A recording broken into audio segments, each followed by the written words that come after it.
on the lot, including the brand new 2025 Hybrid Camry, along with the new inventory of Tundras and Tacomas. All with the lifetime powertrain warranty, you're in for a summer to remember. The unbeatable team at Toyota of Kirkland will set up your test drive, and you can take that car home the same day.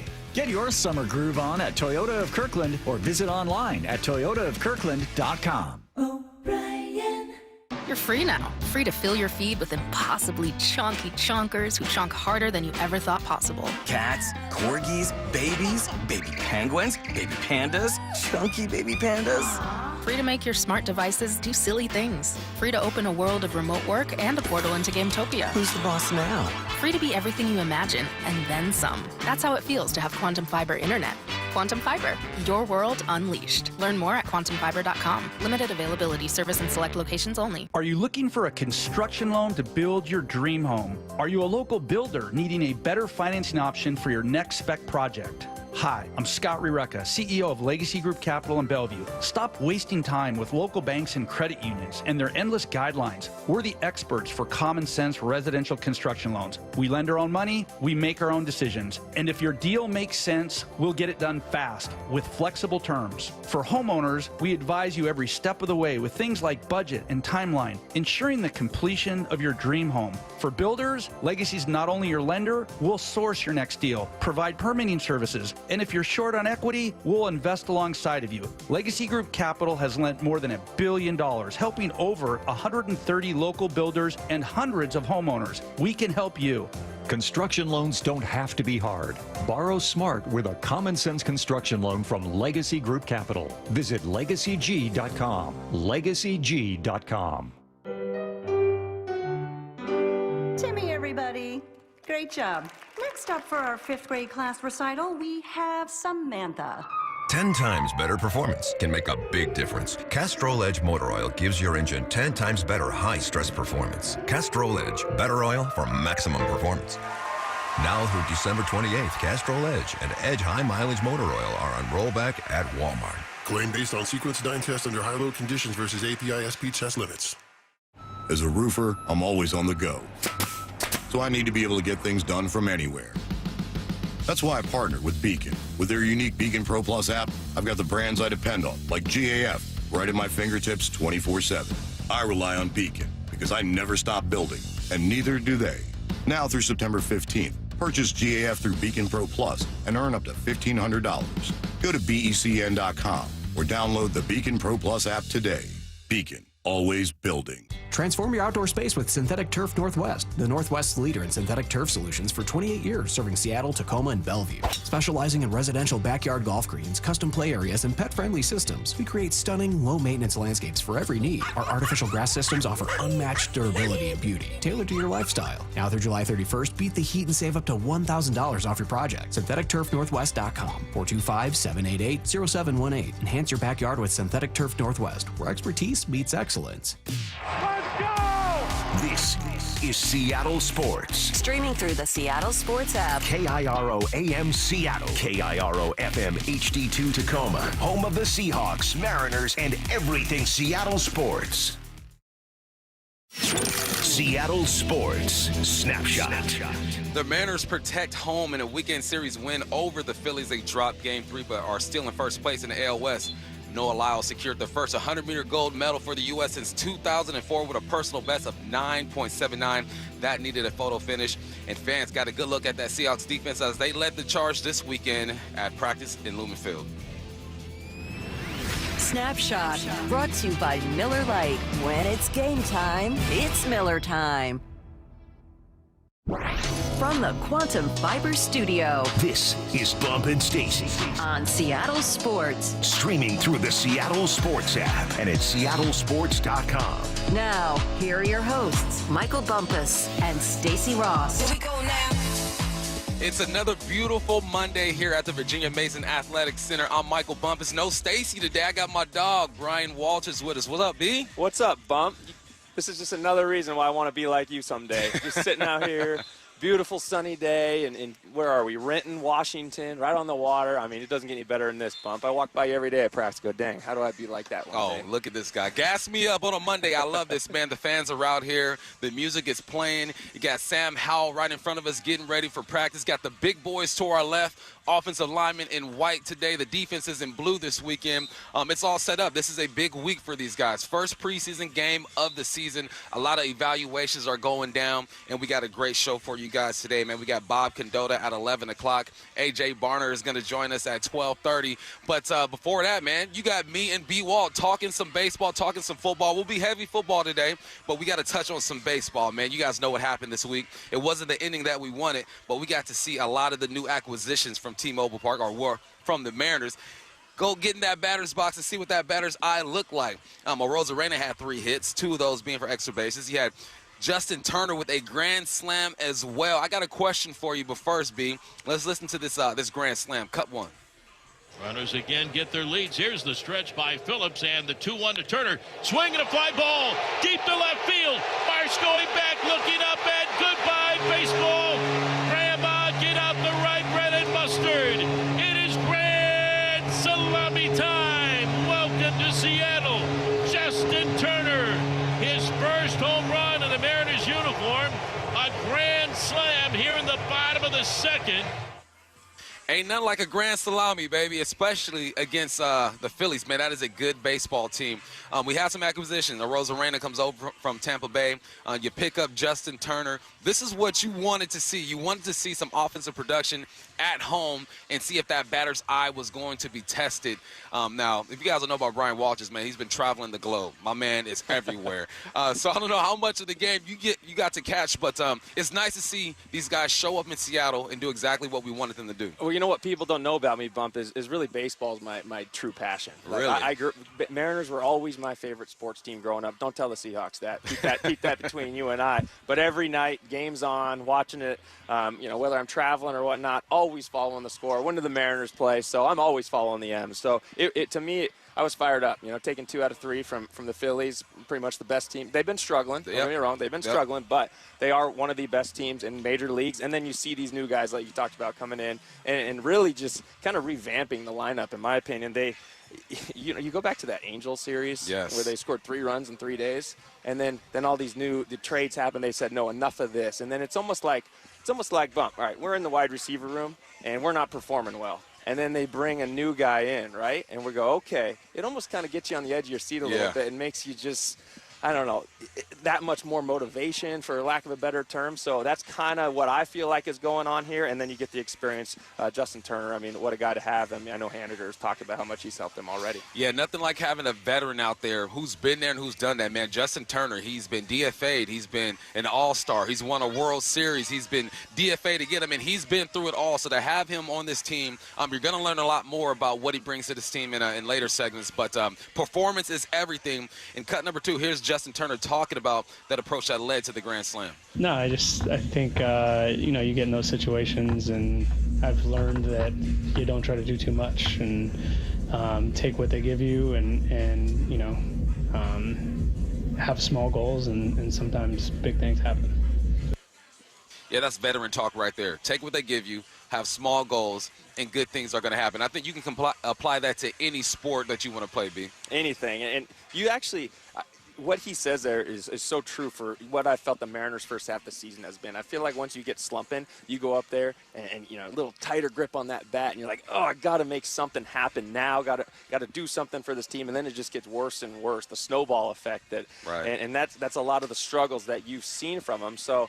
It's just been a fun last 9 games or so when they've actually been putting up more than 5 runs a game, and then you're allowed a game like that yesterday. You are. If you're putting up 10 runs, 6 runs, 7 runs, and then you put up a 0 spot against an all-star pitcher, Wheeler, who sometimes those guys can get the best of you, and that's what you expect every once in a while. You want to get them every once in a while, but it's not every single pitcher that you're going against, you're making him an all-star pitcher anymore. Now it's, you got to make those all-stars do it to you. And that happened last night, and that's okay. Yeah, Wheeler was due. I mean, he had a couple bad starts prior to that. I believe the Yankees lit him up for about 3 bombs. You feel like eventually he was going to come around. And once you have that you've already won the series. I'm not saying you relax a little bit, but you go into these games and you're saying, all right, if you do take an L here, all is well. You're all good, and you're still in first place in the AL West, and I think that is what is most important after coming out of the weekend. There's someone else who's been balling, man. Goodness gracious. I was talking about this dude 3-4 weeks ago because I saw it happen, and, man, I'm going to pat myself on the shoulder, B. It's Robles, man. Let's go to cut number 3. Hit a bomb. Victor Robles leads it off with a swing and a drive. Deep to left field. Going, and it's in the upper deck. Goodbye, baseball. Robles with a little dance around the bag at first. Heading to second. Holy smokes, a leadoff home run for Victor Robles. Ain't nothing like a leadoff home run. Get things going. You set the tone. And these are the type of performances that this team needs. You're going to rely on Arozarena, obviously. You're going to expect Justin Turner to bring something to the table. But you're going to need sprinkles of performances from other guys. But there's been more of a sprinkle for Robles, man. He's been in the zone playing some good baseball. It's fun to watch him do it. You know what I love about Robles more than anything is the passion he brings to every single at bat. And, anything that happens, whether you get hit in the knee or something, he got hit, and he's running, walking to first, and he's yelling at his teammates, and just that kind of passion to fire. It almost reminds me of, he's not the same hitter as Juan Soto, but when you watch Juan Soto up there at the bat, he's always got his mannerisms, right? And he's always making facial expressions. He's got his feet chopping, he's talking to himself, he's staring the pitcher down, whatever it is to get into that zone, into that moment. Robles kind of has some of that to me because you could just tell he's excited to be out there, and he's just loving what he's doing, and he's making plays, and he's performing. And sometimes guys will be walking through going through the motions, I think, at this point in the season. So having a guy like him to bring that spark and bring that passion to this team is needed. He's been getting it done in the batter's box. He's also, let's say Julio he owns center field. He's the owner of center field. Right now, he's renting it out to Robles, Airbnb style, right? And Robles is out there taking care of center field with catches like this, cut number 5. Now the 2-2. Swinging it slugged out to center field. Robles racing back, giving ground, turning around, twisting, turning. Oh, wow, what a catch! He reaches back, and he stabs it behind his shoulder. Victor Robles with a sensational catch. And he flashes the no-fly zone to the J-Rod squad. As good as they get. Victor Robles, what a fill-in out there in center field. I mean, that outfield just got so much more athletic with Robles stepping up, and then obviously you got Arozarena as well. Once Julio gets back out there, the potential is great. But to have somebody like him step into center field and still make some of the plays that Julio Rodriguez would make, it has to be comforting for anyone who's on the mound knowing, look, if I can get one up in the air and it's in the ballpark, the guys in the outfield can take care of it for me. I don't think people appreciate how difficult that catch was that he made. Right. The way the ball, as you're a center fielder, I played center field growing up, just a little something about me. When that ball's hit right at you, it takes you a second to kind of judge which way is that spin, and sometimes has a little cut spin to it, and that's exactly what happened. Robles there is, he starts going back, and that ball just cuts a little bit off of his left shoulder, and he's able to turn and make that adjustment over his left shoulder, even almost more so than like a Willie Mays catch, right? Yeah. He overdid a Willie Mays catch, and as a receiver bump, that's one of the toughest catches. To me, that's the football. hardest catch in football. It is the hardest catch in football when actually I would, like, let's say you're going right down the middle, right down the middle of the field, and that quarterback throws it straight over the top of you, and you have to move, swivel your head, shift shoulders. It's the toughest catch in football, and that's what he did, and he made it look easy there. Yeah, he shows some flexibility right there. It's almost like you track it up to one point, and then by the next point, you just put your glove where you think it's supposed to be because it happens so fast, man. We're having a lot of fun watching Robles do his thing. Here's Scott Service on cut number 7 talking about Sunday. Well, we're playing much better now than we were earlier offensively, in particular, outside of today. Over the last week or so, it's been very competitive every day out there. It happens. You run up a good pitcher, you can't let this, hold you back. We got a big series coming up. We got off day tomorrow. You got Detroit coming in there. We need to stay really aggressive offensively, and we'll be just fine. So our guys know that. We'll appreciate the off day tomorrow. Get back at it. We got to finish this homestand off really strong. You got Detroit and the Mets coming in there, and we certainly have the capability of doing that.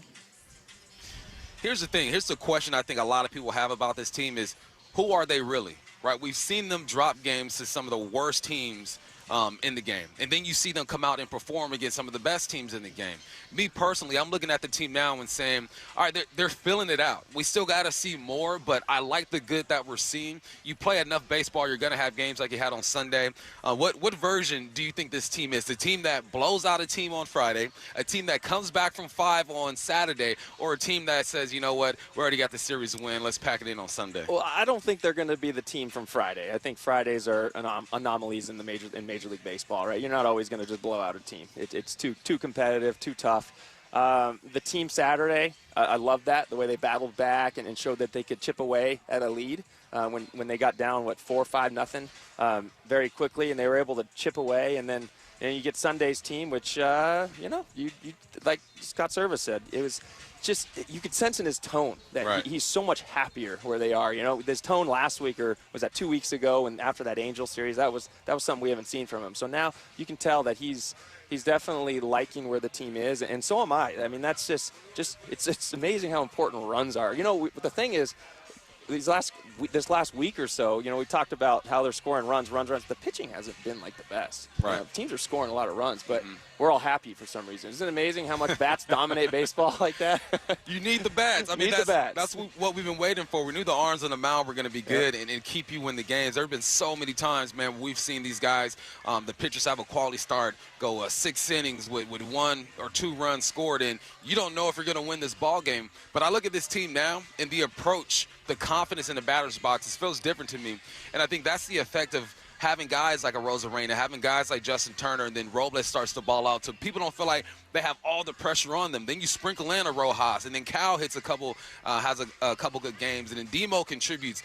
This is what team baseball is all about. It's an individual sport when you're in the batter's box, but what you do in that box can affect the confidence of the guys who are on deck. Yeah, absolutely, because you look at a guy, I'm going to go back to Mitch Haniger. He's batting 7th in the order now. That's what he's been doing. But he was a guy that was, put in the middle of the order, expected to be the main run producer of this team early in the season, right? That's what you looked at for the most part. He's hitting 5th. And now the pressure's off him. Now he's up there just swinging. You got these new guys coming in, and Polanco's obviously caught fire.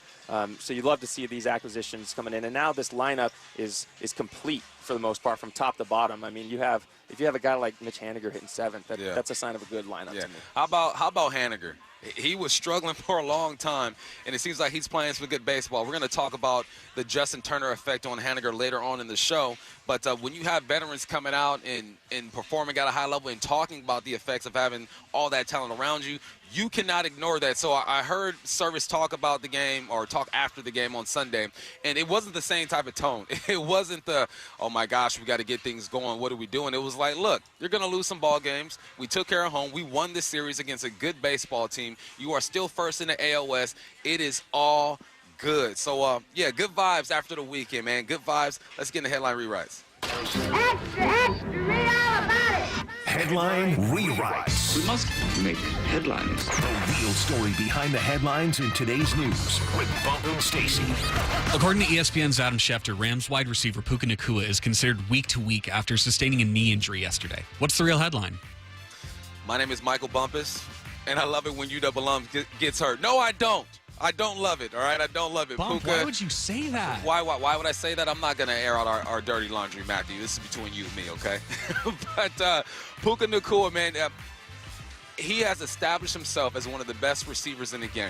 If he has any type of discomfort in his knee, in his elbow, in his shoulder, whatever it is, you make sure you take him out and you let him sit a bit.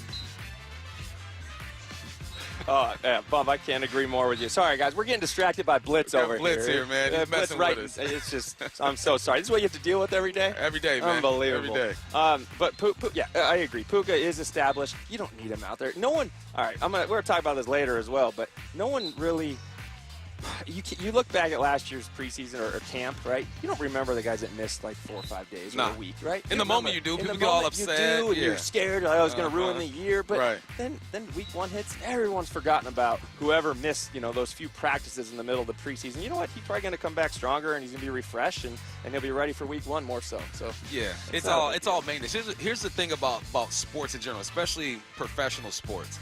Once you are established and coaches know that they can rely on you when it's time to go, when it is Sunday night, when it's Monday night, Thursday night, then they're going to allow you to do some things that other players can't do. You might not like it, you might not agree with it, but that's just the way it is. He is so important to what the Rams want to do. They're going to say, listen, young fella, go ahead and sit down. It's nothing serious. Just stay in shape. Get on the arm bike. Get on the Peloton. Make sure your lungs are good, and stay in that playbook, man. Yeah, and also coaches like it because now they're going to get a younger guy in there a chance to kind of develop a little bit more, too. You know, these guys get more reps that they wouldn't get when Puka's out there, and so now they're prepared more for this long, 17-game season that if one guy does go down, they've already gotten good looks at the guy who's going to replace him. Facts. What we got next? Headline rewrites. After the weekend, the U.S. leads the overall Olympic medal count with 75, but trails China in gold medals 21-19. What's the real headline? Quantity over quality. I kind of agree with that, but then I don't. Here's the thing. I played golf this weekend with a guy from Denmark and a guy from Australia. And Denmark has no gold medals. At least at that point, they didn't have any gold medals. Australia had a few in swimming. Obviously, that's what they're known for. And they say, how do you feel about the U.S. at their medal count? I go, yeah, we got the most medals, but not the most goals. 340 million people in this country, man. I need more goals. Maybe that's me just being selfish, being arrogant a little bit. But it's either way, though, it's been fun to watch this Olympics, man. We've seen some great performances. The women's gymnastics team taking the gold for the first time in a couple of Olympics. You got Noah Lyles winning a 100-meter race for the first time. The U.S. man has done it since 2004. It's been fun to watch, but I'm still holding on. I need us to get that gold medal count up. The Olympics has always been a little bit funny to me in that regard where, you're celebrating the second and third place more so than any other time. Now, I'm not taking anything away from that. Don't get me wrong. But you're selling my kids right now. But I do remember losing the Super Bowl, and we were not celebrated at all. And that's silver medal if you think about it. No, it's different, though. It's just so different. I get it. But I'm more of on the quality side. I think all these athletes go in there. They want to win. They want to be gold medalists. They want to be the best at the top of anyone in the world. So it's I'm more on the quality. Yeah, I was watching some of these events with my kids, and the U.S. took second or third or something like that. And I'm saying, hey, good job, ladies. Good job, men. And they're like, Dad, it's second or third. I go, yeah, but in the world. Second or third in the world. I think we're just so spoiled and used to excellence that sometimes we see that and we get a bit disappointed. So that's just, I guess that's the American way. We just expect to win everything. Exactly. And you know what? We get to try it every single year. These guys once every 4 years. Yeah. And so to take advantage of that opportunity and really just peak at the right time in 4 years. That's just crazy to me. Can you imagine if there was a Super Bowl once every 4 years or maybe a championship once every 4 years? I mean, that's just wild. So these guys, I mean, it's pretty remarkable just getting on the podium. I get it. Show them some love. Show them some love. Next up. Headline rewrites. On Sunday, the Chicago White Sox lost their 20th game in a row, which is 1 game shy of the AL losing streak record and 3 shy of the modern MLB record. What's the real headline? No matter how bad it is, it can always be worse. The Chicago White Sox. I've never played on a team that was that bad. Now, when I was in the NFL, I played on a 4-12 team. Right? So I know what losing and getting your butt kicked feels like. But this is something else, man. And the worst part about this for the White Sox is that you still got to play about 45 to 50 more games. This is not over. And these guys got to be looking at each other in the clubhouse and saying, we ain't got it. I've been on teams where you knew it was going to be tough to win, but I've never been on a team where you look at everyone there and say, this isn't enough to even compete. The White Sox are going through it right now. Yeah, and it kind of makes you look back at the Mariners series against them when they swept them and how happy we were for sweeping the White Sox. And now it's almost like wipe the sweat off your forehead. Phew, like, I'm glad we did that. I'm glad we didn't lose that game. I'm glad we didn't give them in that streak for him. But that's a remarkable streak. I don't know how that's even possible for, for professional athletes. I'll tell you how it's possible. Poor pitching, poor management, not hitting the rock, a sloppy play on defense. I mean, you've seen it all from the White Sox. And at one point, I wanted Luis Roberts on this team. And thank goodness they didn't go for that young man because he's not playing well at all. He has moments to where you see the potential in his play. But you have to be consistent, especially in a game where you fail more often than you succeed. Consistency is key. So I couldn't imagine being the manager of that squad or just being a fly on the wall and just seeing what's going on. The dysfunction has to be so apparent in that dugout and in the clubhouse. Yeah, that's one of those things, though, like going to Luis Roberts. Like I mean, maybe he's just so sick of the losing, and he's just caught up in it, and he needs a change of scenery. You know, like, can you imagine him like, coming to the Mariners, a team that's, you know, in first place right now, and coming in. You never know what he's going to do, how he's going to turn his game on. Right now, I feel like maybe he's just a little bit down, complacent, and that's just what just comes with everything around you, right? The territory. So. But, yeah, that's a rough team. That ship has sailed, man. Luis ain't going to be here, and hopefully mentally he goes to a good place because he has it in him. But you're right, man. You put yourself in an environment, sometimes you become a product of that environment, right? You start to take on the identity of your teammates and the attitudes and the mentality. It's so tough, man. So, White Sox fans, hang in there. I don't know any, thankfully, but White Sox fans, you guys hang in there and do your thing. Man, set the scene for these guys. We got about a minute left, B. I mean, it's beautiful out here. It's a beautiful day. We got big men in front of us working on the sleds. Like I mentioned, the offense is in white today. Defense is in blue. What are you expecting to see? You know, it's weird, actually, that they changed the jersey colors. It's taken me a little bit to get used to because the offense has been in blue the whole time. Yeah. So here we go. It's game week. That's the sign of game week. But there's not a better camp in the NFL than the Seattle Seahawks training camp. I was talking to Leslie Frazier last week, and, you know, he was my coach when I was in Minnesota. And I said, man, this sure beats Mankato, doesn't it? Like, I mean, we're in middle of nowhere, Mankato. It's humid, 100 degrees. There's heat wave warnings. And can we practice because it's too hot and humid? And AC units don't work. And, I mean, this is as good as it gets. So I hope these guys appreciate it while they came. Because you know what, Bump? It's hard to appreciate when you're in it. It still is brutal being out there. It is. All right, man, we got lots more to do. I got Brian Walsh just filling in for Stacy today. Hey, an important piece of the Seahawks has been missing the last few practices. How will it affect the offensive progression? Brian and I will let you know next. You're listening to the Bump and Stacy Show on Seattle Sports and the Seattle Sports app.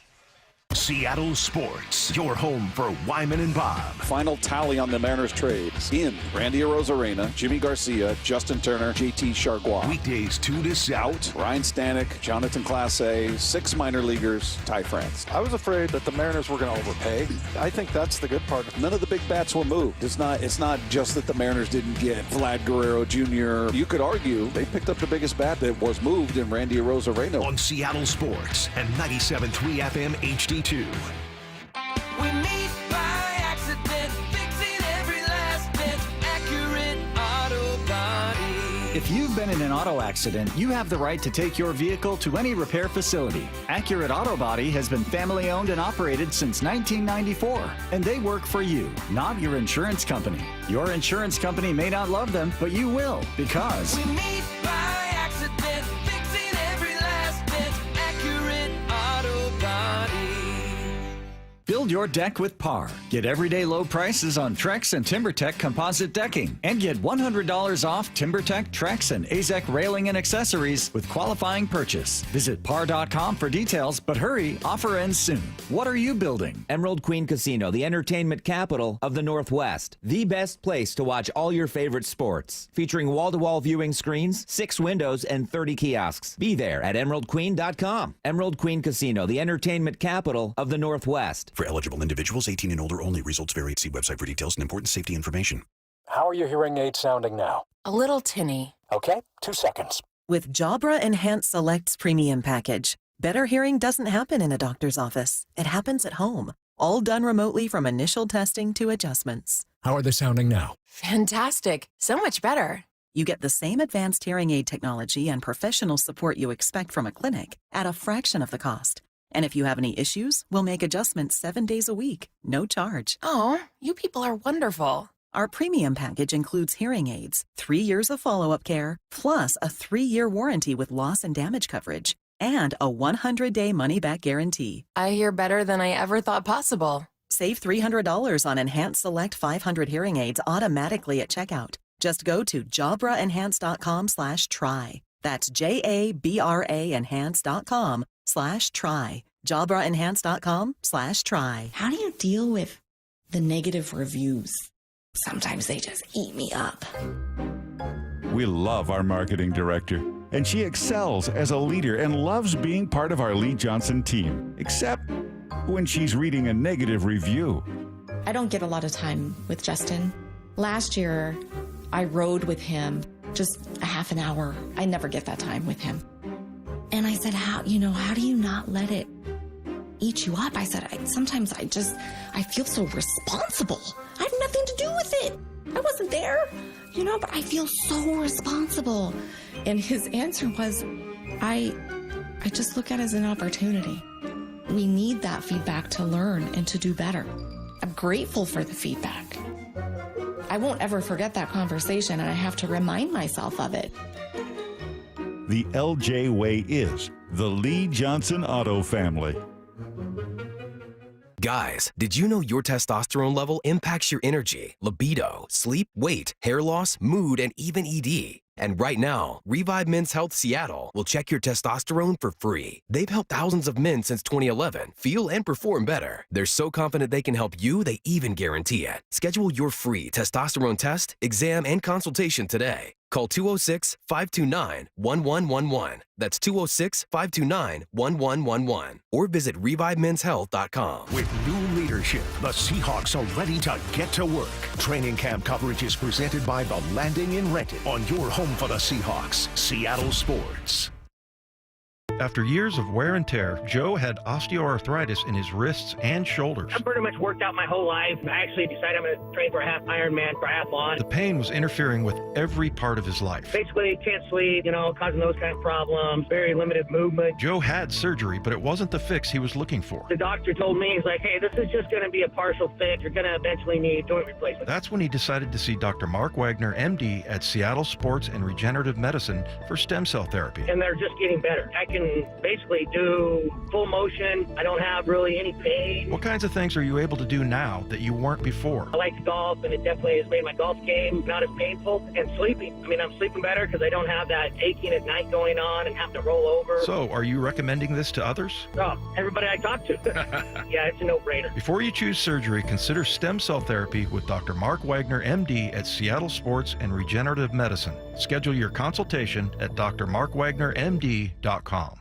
Hey, it's Mike Salk here. Just want to brag, if you don't mind, about my guys for a sec at Riverside Roofing, because they just closed a multi-million-dollar roofing project on the east side, and I'm just incredibly proud. But to be honest, not at all surprised. It speaks to the trust and the reputation that Riverside Roofing's established throughout this market with exceptional work, honesty, and just positive word of mouth. Riverside Roofing can handle any roof, any job. I've seen it with my own two eyes when they worked on my project at my house. Riverside Roofing are also certified Tesla roof installers. So go to riversideroofingllc.com and get a free quick quote on your roofing project within just 60 seconds. Don't wait, because right now is the busy season for roofers, and you're going to want to get your project scheduled while there's still time. Consider Riverside Roofing for your roofing project this summer. They're family owned. They serve all of Western Washington. Ask for a veteran's discount as well, and even a referral bonus. Go to riversideroofingllc.com. It's Riverside Roofing, the roofing company you can trust. From the Quantum Fiber Studio, this is Bumpin' Stacy. Weekdays 10 to 2. On Seattle Sports and 97.3 FM HD2. We are live from the Virginia Mason Athletic Center on this beautiful Monday. Man, it's getting close to the first preseason game of the 2024 season. You got fans out here on the berm checking it all out, taking it all in. We got bald eagles flying everywhere. It is a beautiful scene, but there is something and someone that is missing from the practice field right now, at least when it comes to having pads on and being out there, and that is Gino Smith. Now, he's a veteran. He's a veteran. He's a guy who understands this offense, who has had several coordinators out there, but he's been missing the past few days. I think he is out there. Gino is out there. There he is. He is out there taking snaps under center, but he's been gone for the past few days. Now, when you're gone for the past few days and you have a new offense and there is some new install, there are some things that you're going to miss. Mentally, he's not going to miss anything. He understands the install. He understands the offense. But when you don't have your quarterback out there for 3 or 4 days, what does that do to this offense? B-Walt. Man, see, this is where I'm going to probably go opposite direction of what people think. Because I don't think it is a huge deal right now. It's not right now. This early, You're not even to the first preseason game 1. He is getting the mental reps. He's, he probably knows this offense better than anybody in this building except for probably Ryan Grubb. He's put in the time. He's going through the walkthroughs. Right. He's out there. He's doing everything he can. The only thing he's not doing is actually throwing the ball in fast motion because you need him to heal up a little bit. So to me, it doesn't worry me at all. It goes back to what we talked about earlier with Puka Nacua, and it's just, no one remembers when a guy missed a week of training camp. It's just if you start missing week 1, week 2, week 3 of the real thing, then people start to remember that. But tell me a Seahawk last year that missed a week of training camp. Jamal Adams. Well, but he also missed a lot of the season, so that's what that is. But a guy who missed like a week of training camp and comes in and plays the whole season, you forget about that. Like it doesn't matter. It does matter, but it really isn't as big a deal as people make it seem. This is something that it does, though. It provides the coaches to get a better evaluation on Sam Howell, because now he's able to run with the ones. He's throwing it to DK and Lockett and JSN and not the number 2s. He's running with that number 1 offense. He's working with that number 1 center, developing that communication right there. He's been a starter in this league before. I think he was kind of thrown into the fire or thrown into the water and was told to swim. But these are valuable reps for him because he's going to be the number 2 quarterback. There's no doubt about that. P.J. Walker's now is going to move up and work with the 2. So even though Gino has not been out there, I doubt that the chemistry is going to be just horrible. I doubt that he's not going to understand the offense, but it does provide the 2s and 3s to move up and get more reps. Yeah, what year is this in Seattle for Gino? 5? It's Gino. Is it 5? 4 or 5? 4 or 5. Because he was 2 years behind Russ as a backup, I believe. And then he's taken it. So, yeah, this is 4 or 5. He's been here. The guys trust Gino. They know that he's going to do what he needs to do to get things done and heal up. And the most important thing for him is to come out on that field 100%, not 90%, not 80% for these guys to really succeed. All right, so we talked about Sam Howell and what this does for him. Let's listen to Mike McDonald and hear what he has to say about Sam Howell. Cut number 9. Yeah, it was cool to see him have an opportunity with those guys. I thought our offense looks like our offense, but excited to get Gino back too. And it's just a good opportunity for Sam to be with those guys rather than run with the 2s the whole time. But again, we're 10 days into camp, so there's always. I'm thinking as you're talking, I'm thinking about how we improve the whole thing. I'm sure if you talk to Sam, he's got things that he wants to improve on, but he's also getting the ball out, getting it to our playmakers too. So a lot of good as well.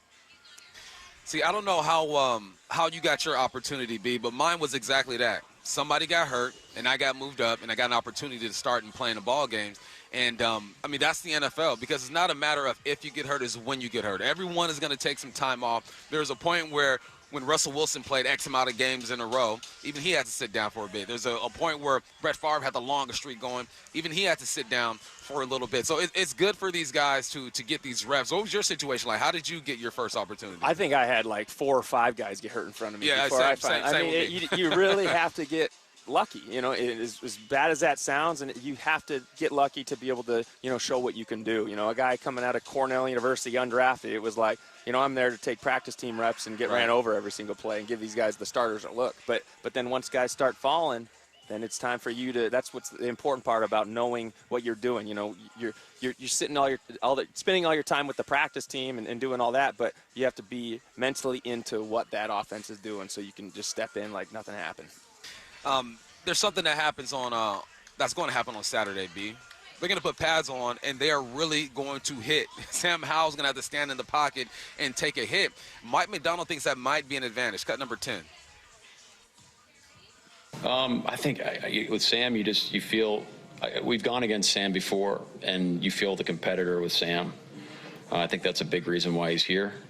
We believe in his competitive spirit and his toughness. It's like the best of Sam, I believe, is not going to show in a setting like this because it's this, you can't touch him, So, but this guy's been through it, and it's come out unscathed, and I have a lot of respect for him on that. You know what I like about that is that's real. Once the pads come on, those windows might open up a bit more because guys are going to be more aggressive, right? The blitz are going to hit the gap a bit faster because guys are going to be more aggressive, and they're trying to hit the quarterback. It's almost like the defense has to declare exactly what they want to do. Obviously, there are some advantages of sitting back and playing softer and allowing the receiver to catch the football and showing that you're in great position. But once it's live, you got to get downhill and really make some plays. I could see where that makes sense for Sam Howell. It allows him to be the athletic QB that he is. Yeah, I love what Mike McDonald said there because he's he's kind of understanding the type of player he is and how, he's probably just a gamer. To me, there's two kinds of players, right? There's guys that can show up on the practice field and they're all American practice players. Right. And then once the lights turn on, the fans are there, they kind of disappear into the game. You kind of lose them. But then there's guys that are just out here practicing. They may not stand out to you. And then they get there and it's game day and something turns on, right? Something turns on and they make all the plays. They look good and they're just loving game day. It's like the pressure's finally off them because they can actually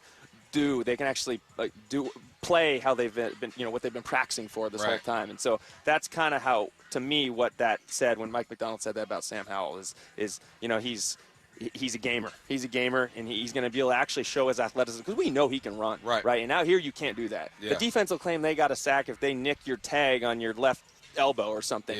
We sacked you. And so, refs blow that dead. So now he'll be able to get out there and really just let it loose. And who was a prime example of this last year was Drew Lock. Yeah. We saw him finally get in a game and show what we can do and how fun it is. And it was almost like that, the same kind of thing, just he was a gamer, excited to get in that game. Mike Salk said something this morning. I was listening to him on the drive in, and he said it made complete sense too. He said during practice, when you see a QB run or scramble, it looks bad, right? But when you see him doing it in the game, good things can happen. And I think that ties back into what Mike McDonald was saying is that once the pass come on, things get real, and it allows especially Sam Howell just to be the athlete that he is. But let's take it back to Gino Smith before we get out of here, right? We haven't seen him in a while, but Mike McDonald, he has some thoughts on that. Cut number 8. I think he's good. We're still going through that process, but looks optimistic. I think there's a good chance we'll see him next week. Good chance we see him next week. Nothing to be worried about. He's getting mental reps. He's out there. He's still a leader. You expect any kind of dip in his performance when he gets back out there? Well, he's out there now. I don't think he'll do team or not. We'll figure that out. Can I get a little context on this? Does he mean out there in the first preseason game, or no, he's out there practicing? I think he meant practicing. All right, I just want to make sure that because I was like, ooh, okay, we're going to see him first preseason game. That'll be different. That'll be something different in Seattle. But okay, no, I don't expect a dip at all. I don't. In fact, I think he'll be refreshed. I think he'll be out there and his arm will be feeling good. I mean, these quarterbacks throw hundreds of balls a day. Yeah. And their arms, they're in their training room icing, getting their arms ready for the next day. I mean, I can't imagine. Can you imagine a pitcher coming out and pitching a game every single day, right? Because that's essentially what it is. Obviously not to the extent, not to the torque on the arm, but these guys are out here throwing every day with no break. So I think it'll be good for Gino in the long run. Yeah, ain't nothing like some rest, man. I always go back to my golf game. When I'm struggling, I put the clubs down for a week or two, and I come back, and things just feel a lot better. So hopefully that's what we see out of our guy, Gino here, man. The guys are looking good, transitioning to another period now. We're just getting started. They are just getting started. But when we return, the Hawks strap on the pads and go live this weekend as they play their first preseason game of the year. How does this affect practice? You'll find out next. We got B. Walt filling in for Stacy here. The Dugout. Go in-depth with the Mariners. Leaps up and he makes the catch! With voices like Ryan Roland Smith, Gary Hill, and Mike Blowers. Long-term pitching, if you have that foundation, good things are going to happen. It makes him so valuable when he's hitting. This team is a team that's going to have to bunch hits together, put pressure on the defense. Hear from the players and coaches, and go behind the scenes with insider Shannon Dreyer. They find a way to grind it out, stay in the game. I thought it was a really good win for them. The Dugout, Tuesdays at 1 p.m. on Seattle Sports. Matt Coker here with West Coast Men's Health. In the past 5 years, we've seen thousands of men at our clinics. Most guys tell us the same story, that in their early 50s, it's not that they couldn't function, they just needed help. They started taking Viagra, and it worked great at first. But after a few years, it stopped working. The problem is that their arteries had become more restricted since they started taking it, because Viagra does not unclog arteries. Here at West Coast Men's Health, we use acoustic wave therapy to target the real problem. We break down plaque and clear up the arteries so blood can flow like it did in your 20s. This restores function. And guys, listen to this. You won't have to take a pill anymore. So if this sounds like you, give West Coast Men's Health a call today and see how we can help. With clinics in Redmond and Tacoma, call 206-519-6541. That's 206-519-6541. 206-519-6541. Online at westcoastmenshealth.com. Hear ye, hear ye.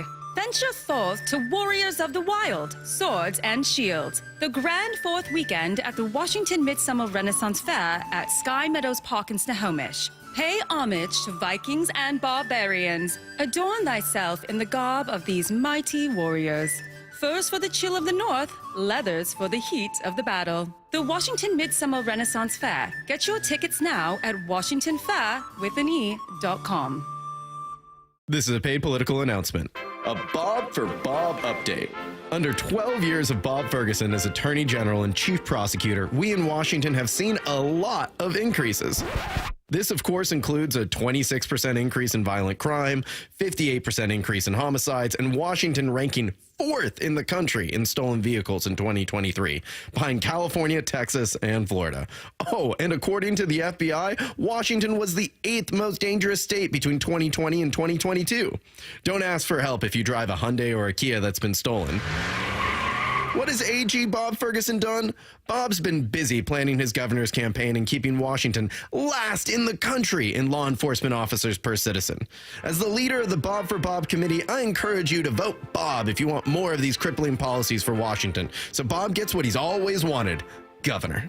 Paid for by the Bob for Bob Committee, 1283 Puyallup, Washington, 98371. Top 4 donors, Steve Gordon, Fremont Dock Company, Brian Haywood, and Susie Burke. 2 things you're looking at when you're shopping for a new car or SUV. Choice and exceptional deals. Visit our friends at Mazda of Everett, and you'll be satisfied with both. Which Mazda moves you? Find out at Mazda of Everett. Choose from over 600 new Mazdas in stock, and right now, they're offering 0% financing on all new Mazda CX-5s, CX-30s, CX-50s, and CX-90s on approved credit. Need more reasons? They also treat you like family and want you to drive away happy. See for yourself at MazdaofEverett.com. At Buc-ee's, we'll keep you ready for summertime. For over 50 years, Buc-ee's Complete Auto has been servicing and repairing cars and trucks with modern-day technology and good old-fashioned customer service. Buc-ee's is the largest independent family-owned chain in the Northwest. There's a Buc-ee's just about everywhere for factory maintenance, oil changes, wiper blades, air conditioning, brakes, tire rotation, tune-ups, everything you need to get you running smoothly this summer. No appointment necessary, and financing's available too.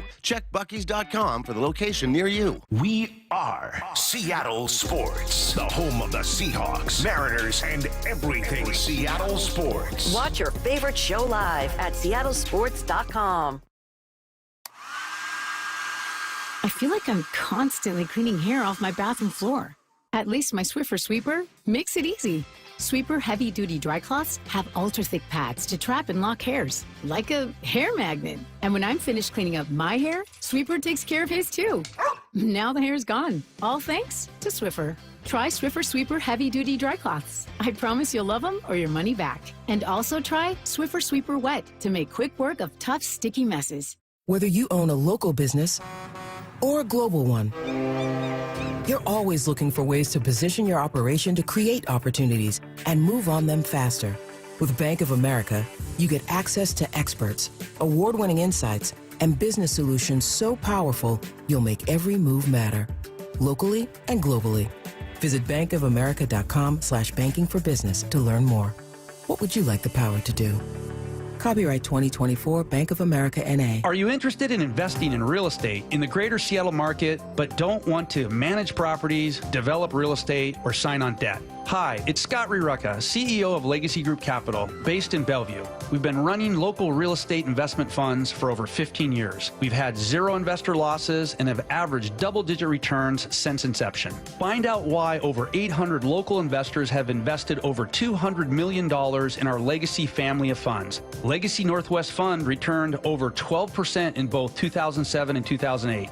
Are you looking at diversification opportunities, especially with what's happening in the market this year? Get in touch with us today. Legacy's family of funds has a limited opening for new investors right now. Call 425-635-4700 or legacyg.com. That's legacyg.com. This is not investment advice. Investment performance based on the average return of LFO1, LFO2, and LSF from 2007 through the date of calculation and after deduction of fees and expenses. Legacy family of funds investments are available to accredited investors only. From the Quantum Fiber Studio. This is Bumpin' Stacy. Weekdays 10 to 2. On Seattle Sports and 97.3 FM HD2. We are live from Virginia Mason Athletic Center. We got some competition going on in front of us. Got some red zone one-on-one going down. Some good competition going. I've seen Farrell Brown go up top. JSN doing his thing. This is fun times, man. As receivers, this might be one of our favorite periods here. Yeah, and this is it feels like you score a touchdown every time you beat the DB. They're doing red zone one-on-ones, and it's just the quick, fast routes. The ball's out quick, and you know what? There was nothing like jumping over a DB and catching that fade route in the back corner. Go get him. That was it. And that's on video, and that gets played for the whole team, and everyone's going nuts in practice or in film and everything. So that was always the best. That was good, man. That's something we're going to see throughout the year. You got to sharpen up on your one-on-one skills. I think a receiver should probably win most of those because there's no pressure on the quarterback. You're dictating the pace. But always fun to see. Now, first preseason game this weekend. If we're talking week 1 of the regular season, I think we see drastic changes. But things are going to change a bit here. How does practice change when you're getting ready for game week? Even if it is a preseason game, you're not going to throw a bunch of your intricate stuff out there, but it still might change a bit. What can we see? Yeah, it's a little bit uncharted waters here with Mike McDonald. We're not sure what exactly we're going to see, but when we were playing, with Pete, it was not a lot changed. We were doing one-on-ones the day before the preseason game. And that's something that was unheard of. So there's no game planning. It's still about running your stuff, running your basic stuff. Maybe the day before you might take a little peek at a couple things that the other team's bringing to you just so you're a little bit prepared. But other than that, it was about not showing your game plans on film, and it was just really it goes to one-on-ones. It's about watching these one-on-one matchups the entire game, really, because there's no game planning. So it's can you beat the guy in front of you? And so nothing really changed. It just was a typical camp day. Yeah, and, for guys who are 2s and 3s, this is going to be their first opportunity to really show what they can do. There's some guys who are veterans who are 2s and 3s, and they have film already, but guys who are trying to make the team, guys who are trying to establish themselves, this is big for them. They're going into this week guaranteeing that they're going to play. They get guaranteed playing time. During the regular season, it might not be that way. How did your approach change a bit during this week? That's actually one thing that would probably change a little bit is you will see more of the 2s and 3s getting more of the reps. Right. They'll increase their rep load because, one, they got to be ready to play an entire game because early in camp, they're not running as much as these starters are. They're not getting in that game shape, so it's important for them to get the reps and get out there and not – you don't want to see everyone going down with soft tissue injuries and all that. So, and what was the question, Bump? I already forgot. How did your mental – what was your mental like going into a preseason week knowing that, look, I'm going to get a whole bunch of snaps this week? Yeah, well – preseason week for me, I don't know about you, but for me it was everything. That first week, the first, second week, third, it was like what everything's culminated to. Right. And so it was a pressure week. You wanted to make sure you had everything on point and you knew the offense because, the last thing you want to do as a guy that's borderline to make the team is get out there and run a wrong route or line up in somewhere wrong and not know what you're doing. So the coaches go, well, what's he been doing back there this whole time? He hasn't been taking the mental reps that you're supposed to. And so that's the big thing that these young guys need to make sure they're on top of. You don't want to go out there and give the coaches a reason to embarrass you in front of the team because you don't know what you're doing. Yeah, this is big evaluation week. Like you mentioned, you might get more reps when it comes to team and 7-on-7. And then going into the week, man, it's like you almost got to flip into regular season mode right now. DK's going to sit, Jason's going to sit, Lockett, Gino, Ken Walker, all the names that everyone knows. But what I appreciate most about this week is that you get to watch guys who are starving to be in the NFL, who careers are on the line every single snap when they're out there. You might not know their names, and the play might not be as clean as you're used to seeing, but you're seeing young men out here fight for their lives. And I think if you look at it that way, you can appreciate more of what you're seeing. Exactly, and especially as us who have gone through it, sometimes fans go, oh, these preseason games, oh, this third, fourth quarter, this is so boring. Like, can we just see the starters? Can we get to the regular season? But to us looking at it, it's intense. It's fun because every little thing, a guy might drop a pass, a guy makes a touchdown, and you're saying, man, good for him. Like, he's giving himself a shot. Or, come on, like, you gotta make up for that. That's tough because that is – everything these guys have played for throughout their whole lives, high school, college, it's culminating to these 3 games, really, to find yourself onto that roster, onto that practice roster, or just onto another team's roster. We're watching Red Zone period right now. You got Sam Howell under center. We get to see these guys compete in a small area. When the field condenses like this, what happens is your playbook changes, your routes are adjusted at times depending on what it's called, and that clock happens a bit faster in your head. You still have some time. I think as a young receiver, as a young player, you think you have to rush everything. You still have some time, but the game changes down here. Last year, the Hawks were not the best in the red zone. They weren't the worst either, but that's something you have to be able to improve on. So showing that you can get it done down here is crucial to the success of your team when you enter this season. Yeah, that was one of the the best things that my first year, Charlie Joyner is my wide receivers coach, and this is a pretty common phrase, but I'd never heard it until then. But, he says, hey, play fast or be fast. Oh, man, I'm butchering it. How did I not remember this? He says, be quick, be fast, but don't be in a hurry. Right. And that's essential for the red zone, right? You still got to be quick, fast, but just don't rush it in your head, because sometimes you might, be a little quick on a release, then you just messed up the whole time, and then you get jammed off the line, because you do tend to tell yourself that the ball's going to be out quick. But really, you just got to slow it down in your head, but still make sure you maintain the speed. I think you can always show what you can do in the middle of the field, but as a receiver, to speak it on my end, you show that you know what's going on down here with your timing. You know when a route is going to get you open or what your responsibility is. Am I pulling this flat defender with me? How my route affects anything else that's going on around me. I think in the red zone, you can really see that, because timing and the mesh is so important down here. Yeah, the execution is the most important thing, because your job is, although you might not get open, you're springing that tiny – the windows are smaller in the red zone. Right. We all know that, right? The little tighter windows to throw through. And so – you're bringing a defender into some area to just open this little window for someone to, either sneak behind you or sneak in front of you, and that's where the quarterback finds it. So everyone's job is crucial in the red zone. Everyone's got to, be on the same page, because, even though you're not open, you're getting someone else open. Yeah, and I think this is important to see from Sam Howell and P.J. Walker down here. You have to anticipate some throws. Like, when you're down here in the red zone, timing is everything, like you just mentioned. So quarterbacks, they have to be able to anticipate what's happening. You mentioned how your route affects someone else's. You got to know what the defense is in. So you can throw a guy open or throw to a spot that's going to be there but isn't necessarily there right now. So this is a great evaluation we're seeing from these guys down here in the red zone, as P.J. Walker just misses a pass in the red zone. But, and again, if you're a young guy, make those plays down here, make the big plays, you might get another look. Yeah, that's how you're noticed. But that's exactly right, Bump. You said it perfectly.